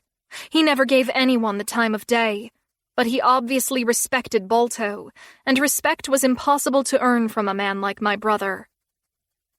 All I want for you is a man who will take care of you and keep you safe. He can do both of those easily. I don't need a man for that. Yes, you do, he said quickly. Maybe you won't admit it to me or yourself, but you want a man who can protect you. After everything you've been through with Lucian, no one can blame you. With Balto by your side, you never have to worry about that ever again. So work this out with him, and you better tell him the truth. The man deserves to know. I canceled my date with Alessandro. Now that I knew my situation with Balto hadn't been resolved, I didn't want to waste any more of Alessandro's time. He was a good man, and he deserved better. I didn't contact Balto because I expected him to contact me. If he wanted me, he had to fight for me. I wouldn't chase after him. I had already done the chasing enough times. He had had plenty of opportunities to take advantage of my vulnerability, but he never did. Instead, he sent me away. Ball was in his court. I finished dinner, then sat on the couch to watch TV. It was 8 in the evening, so I was ready for bed. Being pregnant made me more tired than usual, and now that I was 6 months along, I was getting really uncomfortable. I had morning sickness every day, and I didn't sleep through the night because the baby kicked. I still didn't know if I was having a boy or a girl. I could have asked the doctor during my last visit, but I didn't want to know. There was suddenly a loud knock on the door, the sound of a hard fist striking the wood. Just the knock alone sounded like him. I checked his face in the peephole and felt my heart race at his presence. I'd known it was only a matter of time before he came back. At least this time he was more civil. "Are you going to open the door?" he asked, "Or will I have to break it down?" I turned the knob and opened the door. In jeans and a t-shirt, he looked exactly the same as the last time I saw him. With a perfectly shaved jawline and stunning blue eyes, he was the beautiful man I dreamed about every single night. He was the man who got me wet with just a look, but he was also the same man who stole my heart. I stared at him for several seconds before I stepped aside so he could come inside. He followed me and shut the door behind me. "I'm surprised you let me in." Didn't want to scream at each other on the doorstep. I've got neighbors. I crossed my arms over my chest and faced him, slightly insecure about the nightdress I wore. It was long and gray, giving my belly a break from wearing pants and jeans. My hair was pulled over one shoulder, and I'd already washed off my makeup and brushed my teeth for bed. But he stared at me like I was the most alluring thing in the world. "Still mad at me?" he asked, his masculine voice deep and seductive. "Always." The corner of his mouth slightly rose in a smile. "I'm not going to go away. I have decided you're mine, and I will chase off every man who thinks he has a chance with you. Because you're my woman, and hopefully you'll eventually call me your man." I still did think he was my man, even when he wasn't. I was relieved he hadn't been with anyone else since we broke up. It would have devastated me if he had. I guess I could understand why he threw such a temper tantrum when he saw me with Alessandro. If I were in that situation, I would have been classy and walked away. But I certainly would have wanted to throw a tantrum the way he did. "I left the Skull Kings." It took me a second to process what he said. That was the last sacrifice he would ever make, and there was no way he'd actually made it. He'd dumped me because he didn't want his life to change. But now he was telling me he'd turned his back on the most important thing to him? What? When? "Last week. Heath is the new king now." I was still in shock. "I don't understand. You told me—" "I love you." Just when he couldn't shock me anymore, he did. My mouth stayed open with my last sentence, and it slowly closed as my eyes burned into his. Those 3 little words had been so difficult for him to convey, but now he said them with such purpose. I could see the determination in his eyes, the lack of uncertainty. "I fell in love with you far sooner than you ever did with me. Even when you were still with Lucian, I knew how I felt about you. I wanted to save you when I wasn't a rescuer. I wanted to make all your problems go away when I shouldn't have cared. Then I stole you, not because I wanted to hurt Lucian, but because I wanted you all to myself. So you can be angry at me for not saying it earlier, but I certainly felt it far sooner than you ever did. The night we met, my life changed forever, and I think in that exact moment I fell pathetically in love with you. My dick never stays in my pants, but the second I had you, I didn't want anyone else. There are so many beautiful women out there, but once you stepped into my life, I stopped noticing anyone else but you. Love is a concept I struggle to understand, but when a man becomes faithful to a woman, that's love. That's not lust, obsession, or a fuck buddy situation. That's just love, baby." Those were the words I'd wanted to hear, but they were far sweeter than I'd ever expected. "Everyone saw it long before you did. My brother accused me of it. He was right. Even Case told me I loved you. And he was right. I don't sacrifice my life for just anybody. I'm way too selfish. but I would lay down my life for yours in a heartbeat. He breathed hard as he stared at me. I'm sorry I fucked this up. I'm sorry I left for 3 months, but trust me, I was fucking miserable without you. I'm here now and I'm not taking no for an answer. I've already left everything behind, so I'm all yours. And I made those sacrifices because I wanted to. Being the Skull King didn't mean as much after I lost you. It meant nothing at all, actually. I realized you're my world and I don't give a damn if that baby isn't mine. I will raise it with you like it is. There's nothing more I can say now. I've given you everything you wanted. All that's left to do is get on my knees and beg. I will if that's what it takes. He slowly lowered himself to one knee in front of me, shifting his gaze up so he could keep our eyes locked together. He stared at me as he waited to hear the words he needed to hear. I didn't even realize I was crying. Tears had emerged from my eyes and now dripped down my cheeks. All I wanted was for this man to love me. Now he did. He loved me with his whole heart, sacrificed everything to be with me. There was nothing else I could ask of him. Balto, there's something I need to tell you. All right. He rested his arms on his knee, his muscular physique tight with anticipation. But if you slept with someone, it doesn't change anything. I'd rather not know about it, though. No, that's not what I was going to say. Then stop torturing me, baby. Both of my hands moved across my distended stomach. When I went to your apartment a few months ago, I wanted to tell you that I was pregnant. And I was an asshole and threw you out. I know. My hands rubbed the sides of my belly. Since you behaved like such a jerk, I didn't bother telling you the truth. If you couldn't stand having me in your apartment for a few minutes, why would you want to be involved with me with a child in the mix? When you saw me on my date with Alessandro, you realized I was pregnant. I didn't know what else to do, so I lied to you. Lied to me about what? I was surprised he hadn't figured it out. Balto, the baby isn't Lucian's. It's yours. He finally went quiet, his eyes flinching in surprise. He clearly hadn't been expecting that news, because his chest stopped rising and falling. He was still like a statue, his eyes not blinking at all. I didn't see any kind of dramatic reaction. He slowly turned his gaze to my stomach, staring at the swell of my belly. He blinked several times as he looked, studying the life underneath the skin. It's not possible for it to be Lucian's, because I'm only 6 months along. Balto didn't seem to be listening. He moved closer to me, then lifted up my dress without asking for permission. He pushed it up over my belly, then rested his forehead against the curve of my stomach. He wasn't angry about the lie I'd told him. All he seemed to care about was the baby growing inside me, the life we had made together. My hand moved into his hair as the tears fell down my cheeks. His hand pressed against the side of my belly, and he kissed my belly button. A man like Balto was incapable of being gentle, but now he was the gentlest I'd ever seen him. He gave me tender kisses everywhere, worshipping my belly like a father who couldn't wait to meet his child. It was a moment I would never forget. He grabbed my panties and slowly pulled them down my legs, still kissing my stomach as he stripped me. It was presumptuous, but I didn't stop him. He rose to his feet, and just the way he used to, his hand snaked up the back of my neck until he fisted my hair.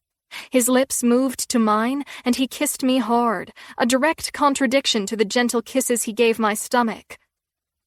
I hadn't been kissed like this in so long.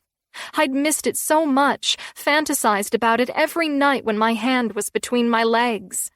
Without using my words, I forgave him, and he seemed to forgive me for the lie I'd told.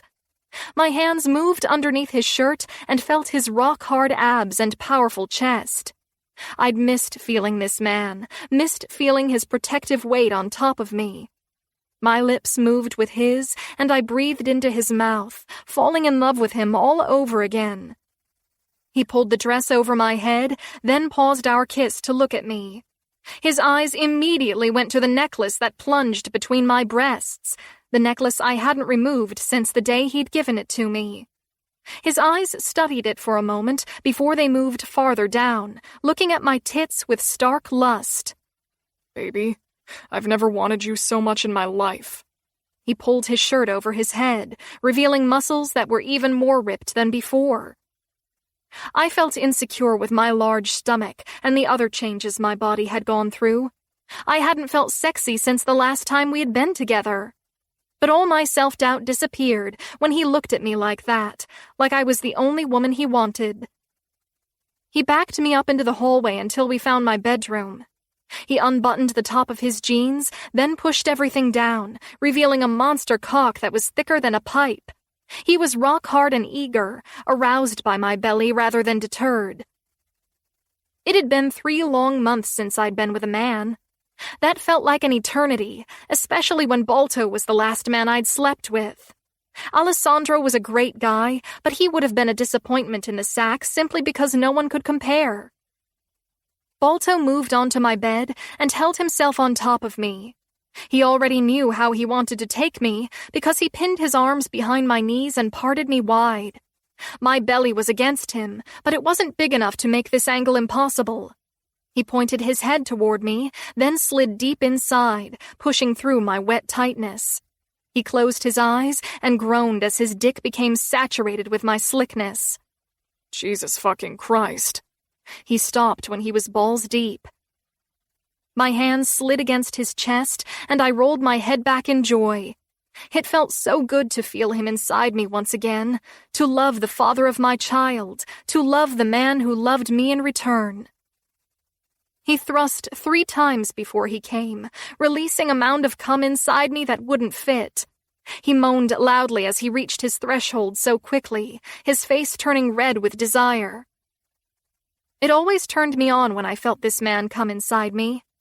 It made me feel owned, made me feel sexy. Watching this man crumble apart for me showed me how much he wanted me, that he'd really been alone for the last 3 months. He finished, but his cock never softened. He looked into my eyes without apology, not feeling ashamed for lasting 5 seconds. 3 months is a long time, baby. He started to thrust again, moving through his cum. I cupped his cheek and felt my climax rise to the surface as he made love to me. You know I love feeling your cum inside me. You know it gets me off. Then you're going to get off a lot tonight.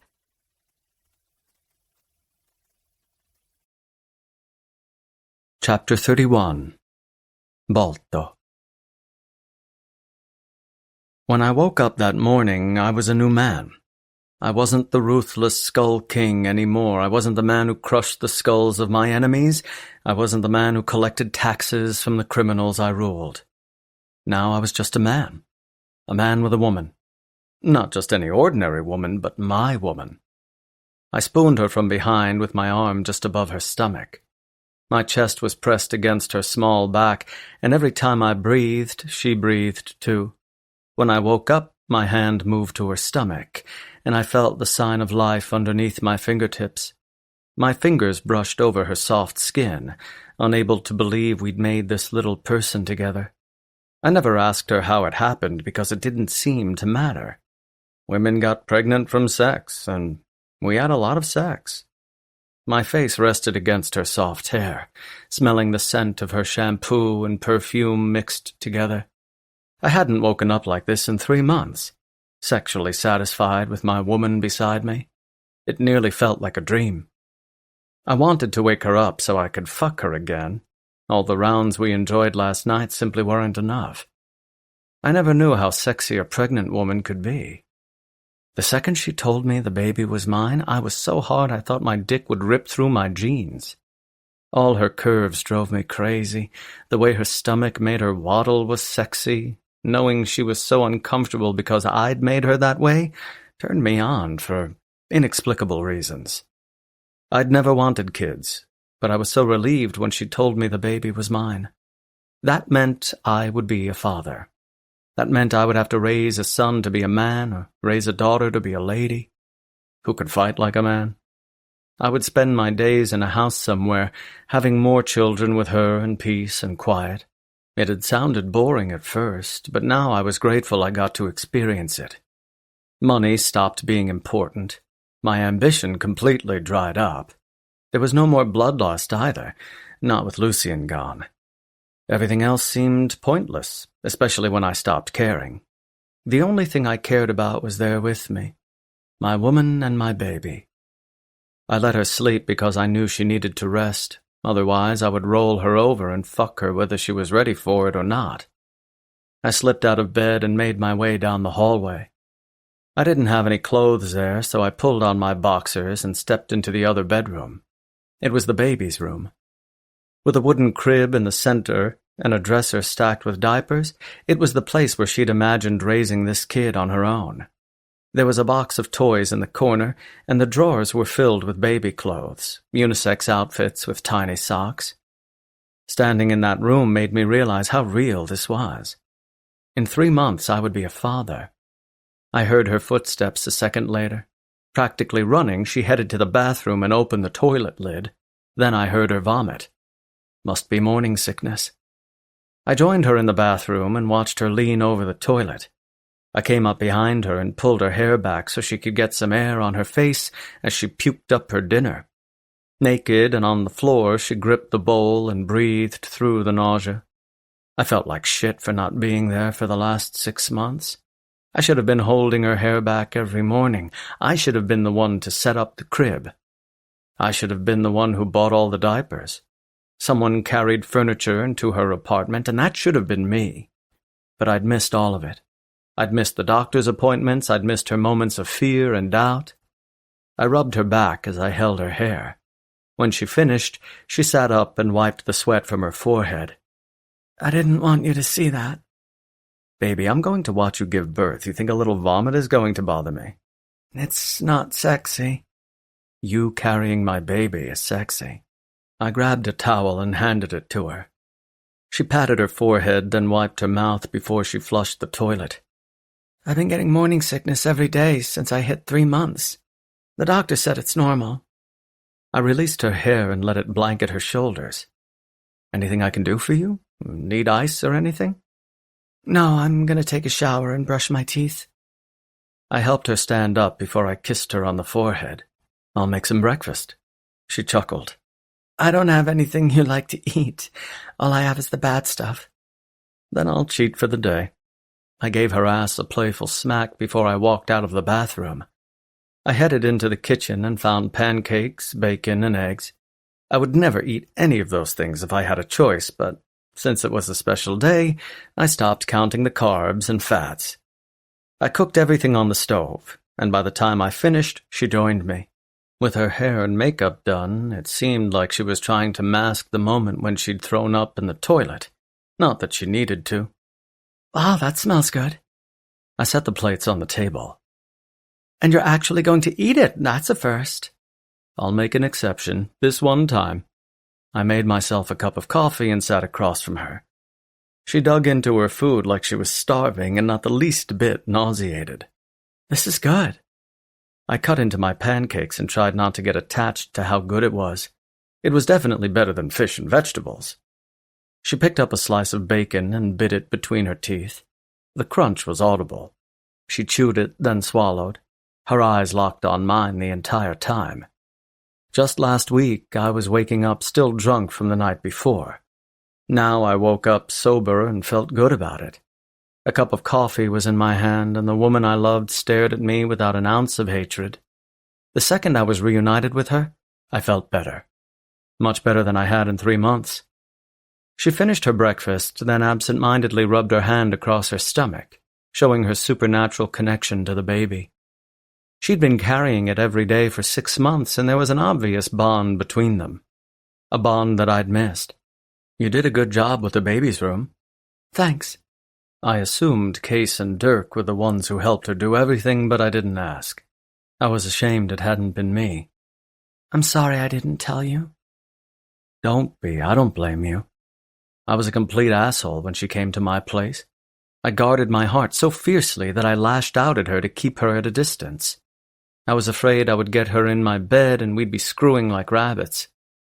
I didn't give you any reason to tell me. Her eyes fell in sadness. I just thought you wouldn't want anything to do with the baby since you wanted nothing to do with me. I nodded. That's a logical assumption. I'm not upset with you. Really? She asked. I felt terrible for lying, but I didn't want you to be with me just because I was pregnant. I probably would have used it as an excuse to be with her, a justification to leave the Skull King so I could spend the rest of my life with her. It was the exact opposite of what she'd feared, but I didn't tell her that. That's not why I'm here now, and you know that. Yes, I know. She rubbed her hand across her stomach. So you're really okay with being a father? Absolutely. She stared at me with uncertainty.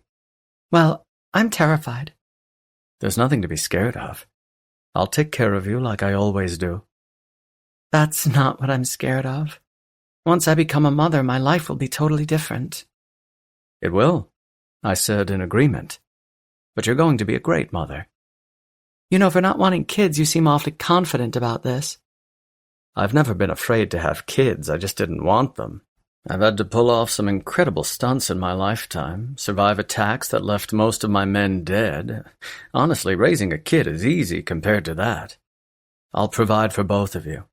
I'll always keep you safe, and I'll always love you. There's nothing to stress about. She smiled. You make it sound so easy. It will be easy.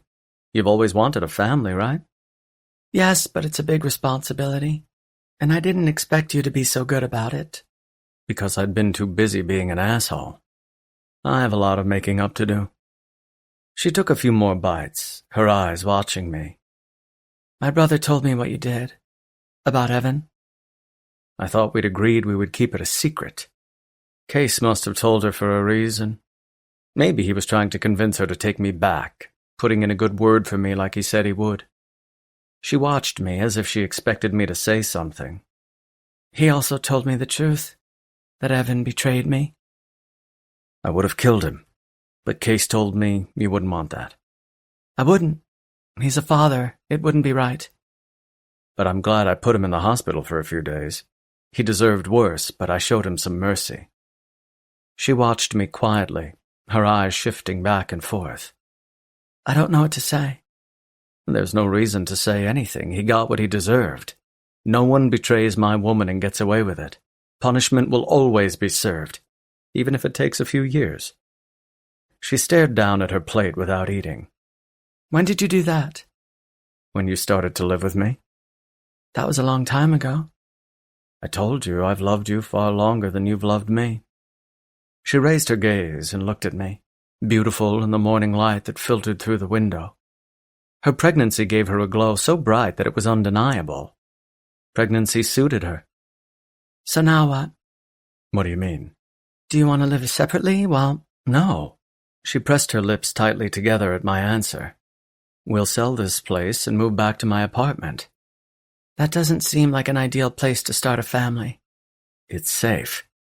But we would share that space with the current Skull King. That doesn't sound smart. I'd forgotten that Heath would be taking on new responsibilities. He would be the new target of the organization. You're right. I'd been living in that building for a decade, and it felt like home. Now I would have to leave it. I'd prefer not to live in an apartment anyway. I moved here because this was all I could afford. And where would you like to live? I asked. In the countryside, like my brother's. A place with a nice yard and a wall with a gate to keep unwanted people away. Somewhere the kids can play outside without wandering too far. A place with enough room for all four of us. She was already talking about having our second child, but the idea didn't scare me. I was already going to have one baby on my hands, but quickly I would have two. I was already becoming a family man, a man who had traded in a life of crime for peace and quiet. She studied my face. Unless you had something else in mind. No, my woman gets what she wants. But I also want you to want it. And I do. And having a second baby, that doesn't bother you? She studied my face like she couldn't believe how different I was. Having two can't be that much different from having one. A smile slowly spread across her mouth. It'll take me some time to get used to this. Used to what exactly? She shook her head slightly. Having everything I wanted. my chest filled with warmth when I observed her happiness. I'd been the recipient of her hatred, and it was a relief to see the way she loved me, to know that our love had survived my stupidity. It's what I want to. Are you really okay leaving the Skull Kings? She asked. It's been your whole life. I know how much it means to you.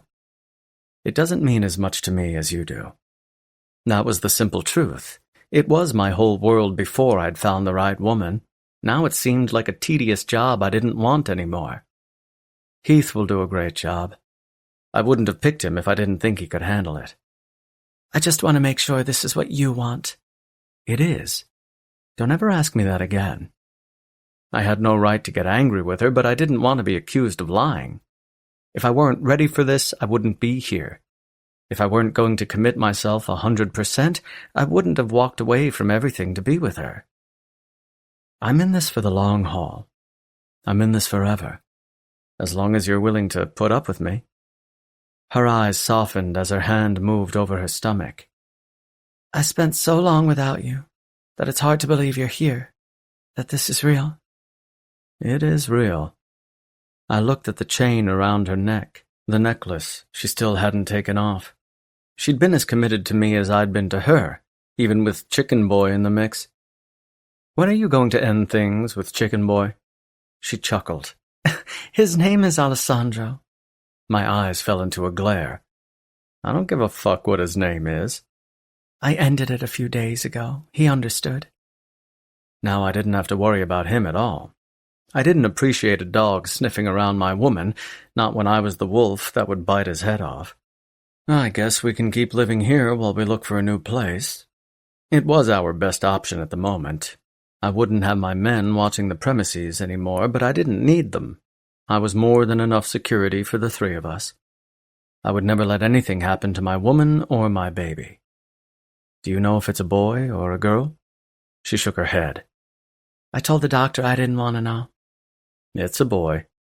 I had no experience with pregnancy or children, but my instinct told me my son was growing inside her. Why are you so sure? Because he's making you sick all the time. He's making your belly so big when you still have 3 months to go. That's a man growing inside you. Well, we'll just have to see. Have any names picked out? No. Are there any you like? I shook my head. I haven't given it much thought. We'll decide that later. No need to rush now. She picked up the dirty plates and started carrying them to the sink. Are you kidding me right now? I rose to my feet, making her stop dead in her tracks. Sit. She stayed on her feet in defiance. I grabbed the plates from her hand. I take care of this stuff from now on. You just worry about being pregnant. I carried the plates to the sink, then retrieved the rest. She rested her hand on her stomach, a slight smile on her lips. You went from being the Skull King to being the maid. How cute. No. I set everything in the bottom of the sink, then turned around. I went from being a king to being your man. And a man takes care of his woman. I wasn't there for the last 3 months, but you can bet your ass I'll be there now. With that same smile on her lips, she slowly walked toward me, looking like the most beautiful thing in the world with her stomach stretching her summer dress. She stopped in front of me and stared at my lips before she moved her hand from her stomach to my chest. I love you. Every time she'd said those words to me, I never said them back. But this time, it was different. It would always be different. I love you too. I lay on her bed, my back against the headboard with my naked body sprawled out across the sheets. My dick was already hard just thinking about what was going to happen. Last night, I was inside her for 5 seconds before I shot my load. If it was a regular occurrence, I might be embarrassed, but in that moment, it was proof of how much I wanted her, proof that I hadn't had pussy since she left. The second I was surrounded by her wetness, I couldn't survive. I filled her with my enormous load, getting my release before I could actually begin to make love to her. But now that I was caught up, I was ready to live up to my reputation. She stood near the bed, wearing the summer dress that brought out the brilliant color of her eyes. I stared at the gorgeous woman, unable to believe she was really mine. She'd been mine even when she was married to someone else. She'd been mine since the moment I laid eyes on her. She'd been mine even during all these months apart, because my son was growing inside her. Take it off. She slipped off the straps and let the dress fall down her slender body. When it reached her stomach, she had to grab it and pull it over her head. Then she was left with a white thong, the color stunning against her olive skin. Whether we had a boy or a girl, they would be gorgeous. With her innate beauty, she would give me the most beautiful children. My eyes trailed over her body, my dick thickening noticeably because she was so sexy. Her tits were bigger than they used to be, and her hips were a little thicker, but I loved both of those changes. Those two. She hooked her fingers in the straps, then pushed the thong down her hips. She bent over as she peeled it off her long legs. It sat on the floor, a noticeable pool of moisture from her arousal. She was always wet, just the way she used to be. Come here. She moved to the bed, then lay beside me. No. I patted my chest. She eyed me with uncertainty, like getting on my body was the last thing she wanted to do, even though she used to do it all the time. Come on.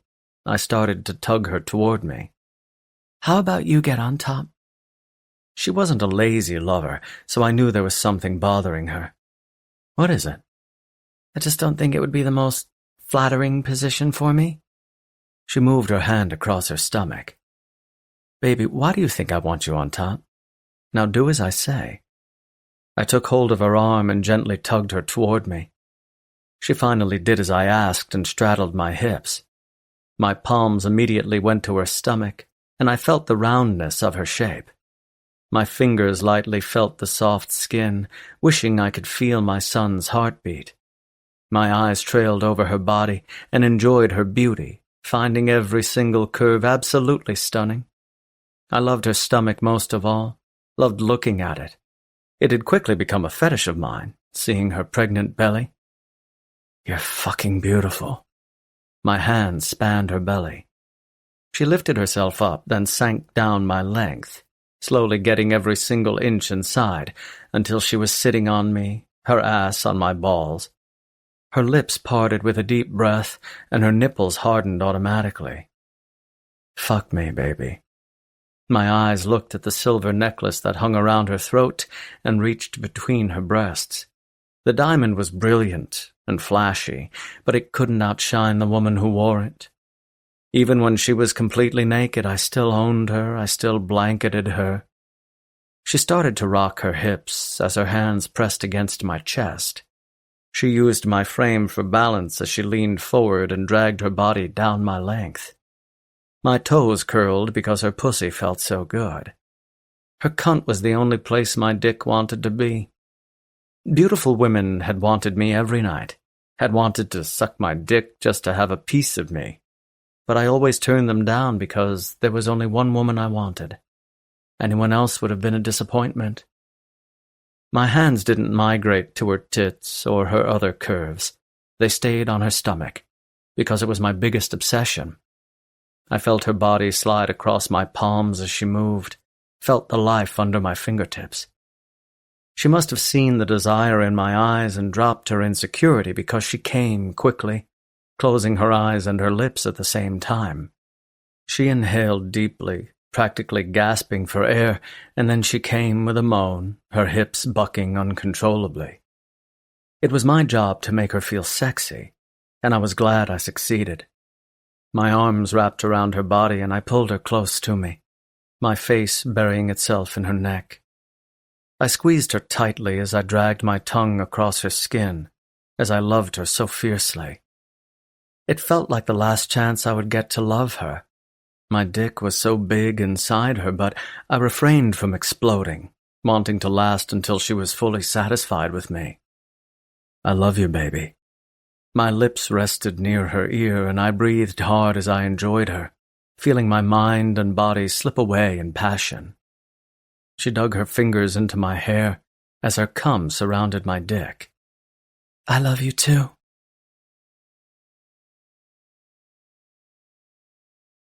Chapter 32.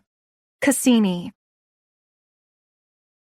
I joined my brothers at the factory and told them Balto and I were back together. There had been bad blood between them and Balto, but that anger seemed to have disappeared overnight. Dirk was more stubborn than Case, but even he was okay with it. You think he's not going to change his mind later? Dirk asked. If he gets bored in a few years? The thought had crossed my mind, but Balto had been so intense when he had pledged his commitment to me, the doubts faded away. He would be there for me always. We were starting a family, and he wanted to be a good father. He wanted us to be a family. That won't happen. He seems like a new man. I felt my lips strain from smiling all the time, but I couldn't get my mouth to relax. I'd been so depressed for the last few months, so finally being happy was practically euphoric. I don't think that will happen either, Case said in agreement. He's proven himself, so I think we should trust him. I do too. I trusted that man more than anyone else. So what now? Case asked. You guys are going to stay in that apartment until the baby comes? Actually, we are looking at houses today, I answered. We want something in the country, something away from the city. I think that's a better environment to raise a family. Something with a yard. I'm sure Balto will get a place with his own wall and gates, so it'll also be safer too, Case said. Not to mention quiet. Yeah, I always imagined that's where I'd raise a family. I didn't imagine doing that with a man like Balto, but now I can't picture myself ending up with anyone else. He was the most honorable criminal I had ever known. He always told the truth, even if it got him in trouble, and he possessed a lot of gentlemanly qualities.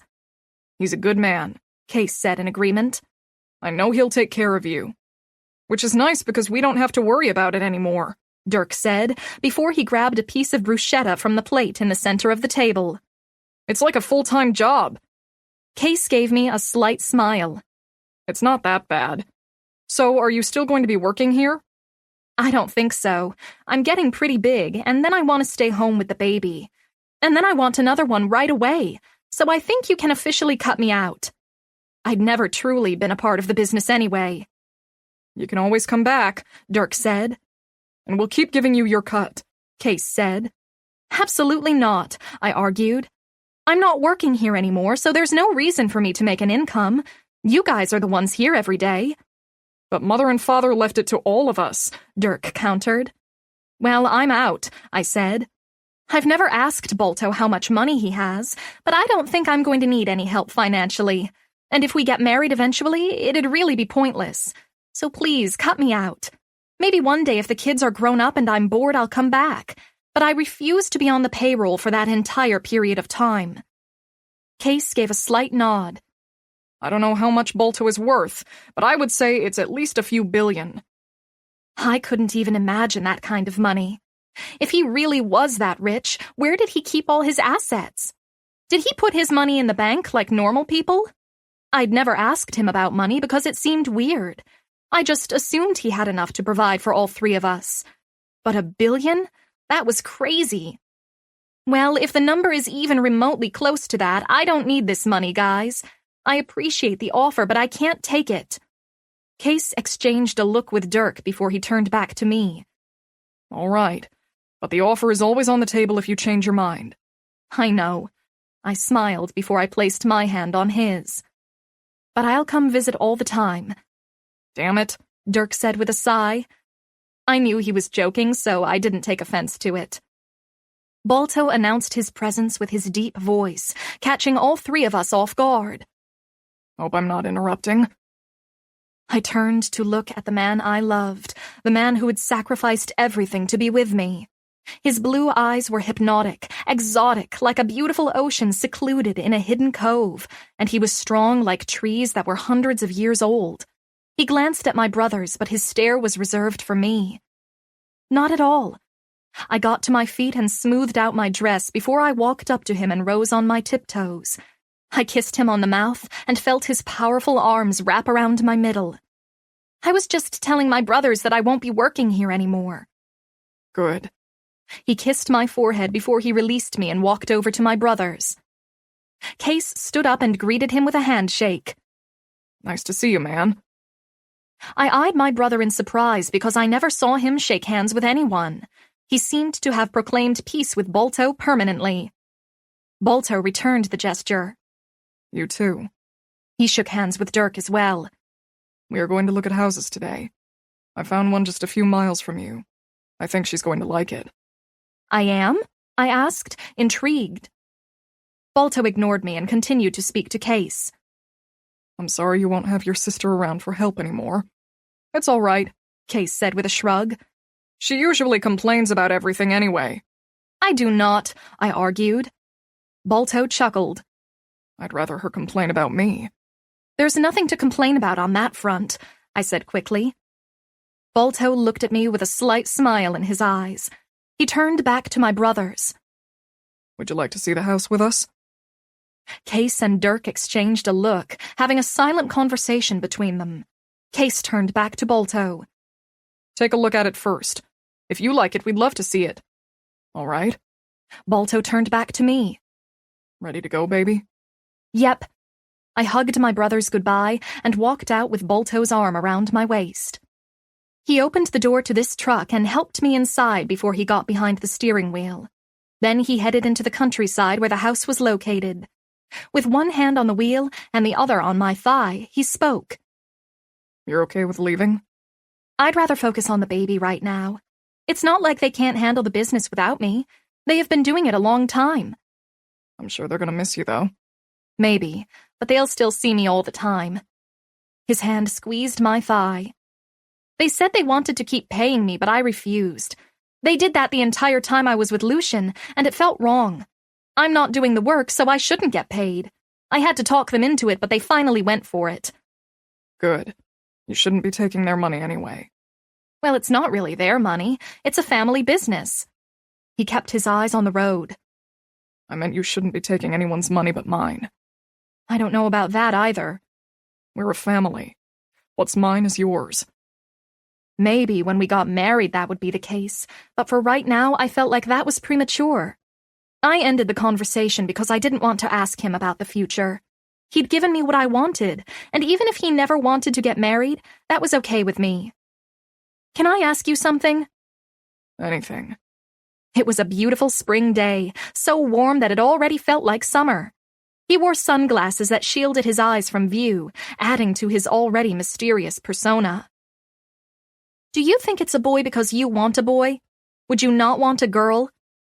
I think it's a boy because I think it's a boy, but I don't necessarily prefer a boy. Whether we have a son or a daughter, I'll raise them exactly the same. Exactly the same? I asked incredulously. You bet your ass I will. Any daughter I have will fight like a man. She'll talk shit like a man. And she won't put up with bullshit like a man. That way, when the boys come sniffing around, she'll know who's worthy of her time and who isn't.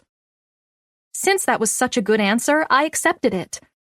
But she needs to dress like a lady. If I have a little girl, I want her to wear dresses with bows and flowers in her hair. If we have a daughter, she'll definitely be beautiful, because she'll look like you. That's why I have to teach her to be hard like her father. I want a girl who can take care of herself, who will only pick a man because she wants him, not because she needs him. Well said. He pulled his hand away when he turned off the road and drove through the open gate onto the property. I loved it the second I saw the cobblestone walls and landscaping. We drove up a short path until we came to a circular drive in the front of the house. The property itself had to be several acres, and it felt like a private world with the trees and landscaping covering the wall as it wrapped around the property. He killed the engine. I love it. Can we get it? He turned to me with a smile on his face. You haven't even seen the inside of it. I highly doubt that's going to change anything. If it's this beautiful on the outside, it's gotta be just as beautiful on the inside. And if there's something I don't like, it won't be that difficult to change. What about the cost? Is it something you could afford? I didn't know how to bring it up. I obviously couldn't afford a place like this, so hopefully he could. He chuckled like I had made a joke. Baby, I can afford to buy anything your heart desires. We can have a house here and in every country in the world if you want. Well, I don't think I need all of that. He eyed the house before he turned back to me. This house is yours if you want it. Anything is yours if you want it. Just tell me what you want and I'll make it happen. Anything at all. All right. Could we have sex on the kitchen counter? His eyes widened slightly, like he hadn't been expecting such a scandalous request. Absolutely. Chapter 33. Cassini. Balto bought the house and got the keys. The place was officially ours. In the morning, Balto would begin moving my stuff to the new place. Everything we didn't keep would be sold, and then the apartment would be put back on the market. For now, I lay beside him in the middle of the night. My body was cuddled into his side, even though it wasn't the least bit cold. My fingers grazed over his hard chest, and I felt his distinct heartbeat, slow and powerful. My eyes were heavy with fatigue, but all I wanted to do was stare at this man, worship him while he slept. He returned to me on his knees and had become the man I'd always wanted him to be. He would be a wonderful father, and he would be a good man to me. I pressed my lips to his chest and placed soft kisses everywhere. He stirred slightly, but didn't open his eyes. I was so large with my pregnancy, throwing up every morning and feeling self-conscious about my swollen hands and feet. My body had changed so much, and I suspected it would never return to the way it used to be. But Balto made me feel more beautiful than I'd ever felt. He made me feel like the most desirable woman on the planet, like every woman should be jealous of my looks and curves. That's what I appreciated about him the most, that he loved me even more than he had before. His love made him blind to my flaws. When everyone else saw rolls of fat, he only saw curves. I didn't know what I had done to capture his obsession, but I was so glad I'd earned it. I felt like I loved a man who was truly loyal to me, who would do anything for me without thinking twice about it. He would never hurt me, not the way other men had. He was my protector, and he would protect both of us for the rest of his life. He turned over and faced me. His eyes opened an instant later and looked into mine, a sleepy hint to his gaze. Instead of closing his eyes again and drifting back to sleep, he chose to stare at me instead. My hand glided across his chest as I held his gaze. This is what I missed the most, sleeping with you. That was the hardest part about losing you, sleeping in that big bed alone. I stared at his chest as I remembered the nights I'd cried myself to sleep. His hand moved under my chin and forced my eyes to meet his. You'll never sleep alone again. I promise. His hand slid to my cheek, and his thumb brushed over my bottom lip. Sincerity shone in his eyes, like he was truly sorry for all the pain he caused. I'm gonna be right here, every day, forever. He wasn't the kind of man that made promises, but he made one to me. His hand moved to my stomach, his favorite spot to touch. I placed my palm over his. Baby? My eyes lifted to his again. Close your eyes. I looked at the command written all over his face and did as I was told. He pulled his hand away, left the bed, and returned a moment later. His weight shifted the mattress as his naked body returned to mine. I had no idea what was going on. I felt the chain around my neck disappear as he took it away. I kept my eyes closed, waiting until he gave me permission to open them again. Then I felt the cold metal against my finger as he placed a heavy ring on my left hand. He slid it until he reached the bottom of my finger. Look at me. I opened my eyes, my sight immediately going to my left hand. A skull diamond identical to his sat on my hand, the diamond so brilliant that it shone even in the darkness. It wasn't a typical engagement ring, small and feminine. This was an extension of him, of his blackened soul. I looked at his left hand and noticed the ring I'd been wearing on the necklace. He normally wore it on his right hand, but now he wore it on his left, on his ring finger. The realization hit me in that moment, and my lungs immediately gasped for air. I may not be the Skull King anymore, but I'm still the king of your heart, and you're the queen of mine. He grabbed my left hand and admired the enormous diamond that now graced my hand. This is the part where I'm supposed to ask you to marry me, but I can't do that because I don't think I need to ask. I feel like we are already together, already man and wife. I've felt this way since the beginning, since the moment I laid eyes on you. You've always been mine, even when you belonged to someone else. I don't want to ask because you've always been my queen, and I've always been your king." I smiled through my tears, finding his gesture incredibly romantic. "Can I say yes anyway?" He looked at me with that intense gaze he'd been showing me since the night we met. Packed with possessiveness and passion, he regarded me like he wanted to fist the back of my hair and take me hard and deep. Our love wasn't just romantic and respectful. It was full of passion, heat, and combustible desire. It had everything I wanted in a deeply sensual relationship, and it exceeded every dream I'd ever had about romance. He wasn't quite the man I'd once pictured, this man who killed men without blinking an eye, but he had the kind of heart that I wanted, so big but so empty. And he only wanted one person to be inside it. He moved me to my back and maneuvered between my legs, his hard dick telling me exactly what he wanted. He always responded to my enthusiasm, always got hard when I wore my heart on my sleeve. His hands clutched mine against the sheets, and he held his mouth just inches from mine. "You better say yes." Epilogue. Cassini. I went into the house to retrieve the silverware I'd forgotten to put on the table on the patio, but once I got to the kitchen, I gripped the counter and breathed through the fatigue. This pregnancy was killing me. My feet hurt all the time, my back was aching, but I knew it was worth it. Because I was having twins. I clutched the counter for a moment as I let the pain pass. I had just hit my 7th month of pregnancy, and that was when things had started to get difficult with our first baby. The morning sickness intensified, and I couldn't get any sleep. I ended up napping around the house randomly throughout the day whenever I could. Balto came in the back door behind me. He recognized I was in distress because he came to my side right away. His hand moved over my stomach, and he supported my back with his hand. "Baby, only a few more months to go."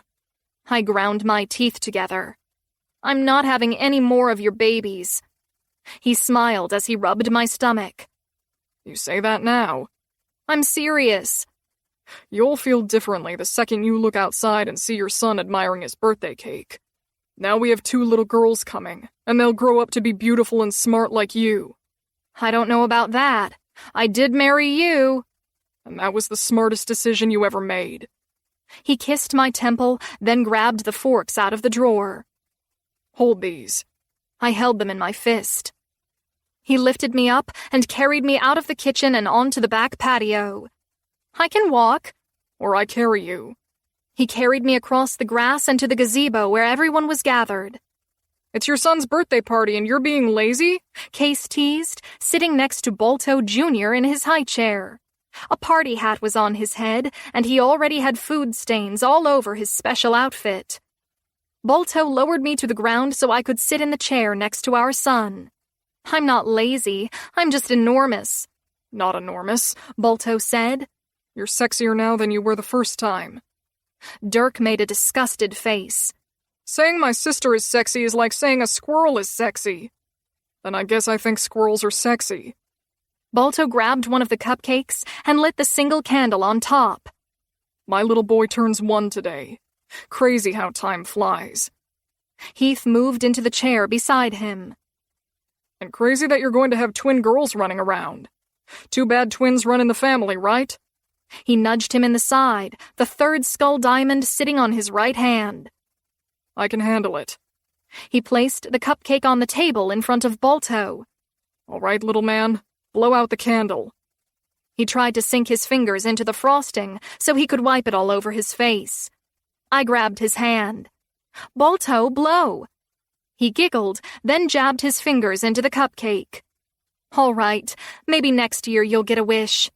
I grabbed the cupcake and blew out the candle before I handed it back to him. He started to demolish it, getting frosting all over his cheeks and even some on his eyelid. My son was loud, hyper, and so messy, but I loved him with all my heart. He had Balto's striking blue eyes and fair complexion. Once he hit his teen years, he would probably start to look just like his father. Then when he became a man, the women would be dying to sink their claws into him. I already dreaded that day. I grabbed the napkin and cleaned up his face, even though he still had half a cupcake to eat. Messy boy. He gets it from you, Case teased. When you have kids, I'm turning them against you, I warned. They'll hate you, so I doubt that's possible, Case responded. Heath spoke to Balto, talking to him about enrolling Balto Jr. in football. But Balto didn't seem to be listening. He watched his son with the same focused attention he used to only give me. A slight smile was on his lips, and there was a glow in his eyes, a fatherly pride even though Balto Jr. had done nothing particular to be proud of. Transfixed, he looked at the miniature version of himself like he couldn't love anyone more. Not even me. It was hard to believe this was our reality now, not when it was so hard for Balto to be anything but a stone-cold killer. Now he was a wonderful husband to me and an even better father. He loved our son so much. It was written on his face every single day. And it made me love him even more. This has been The Skull Ruler, Skull Series Book 3, written by Penelope Sky, narrated by Michael Ferraiolo and Natalie Eaton. Copyright 2019 by Penelope Sky. Production copyright 2019 by Penelope Sky.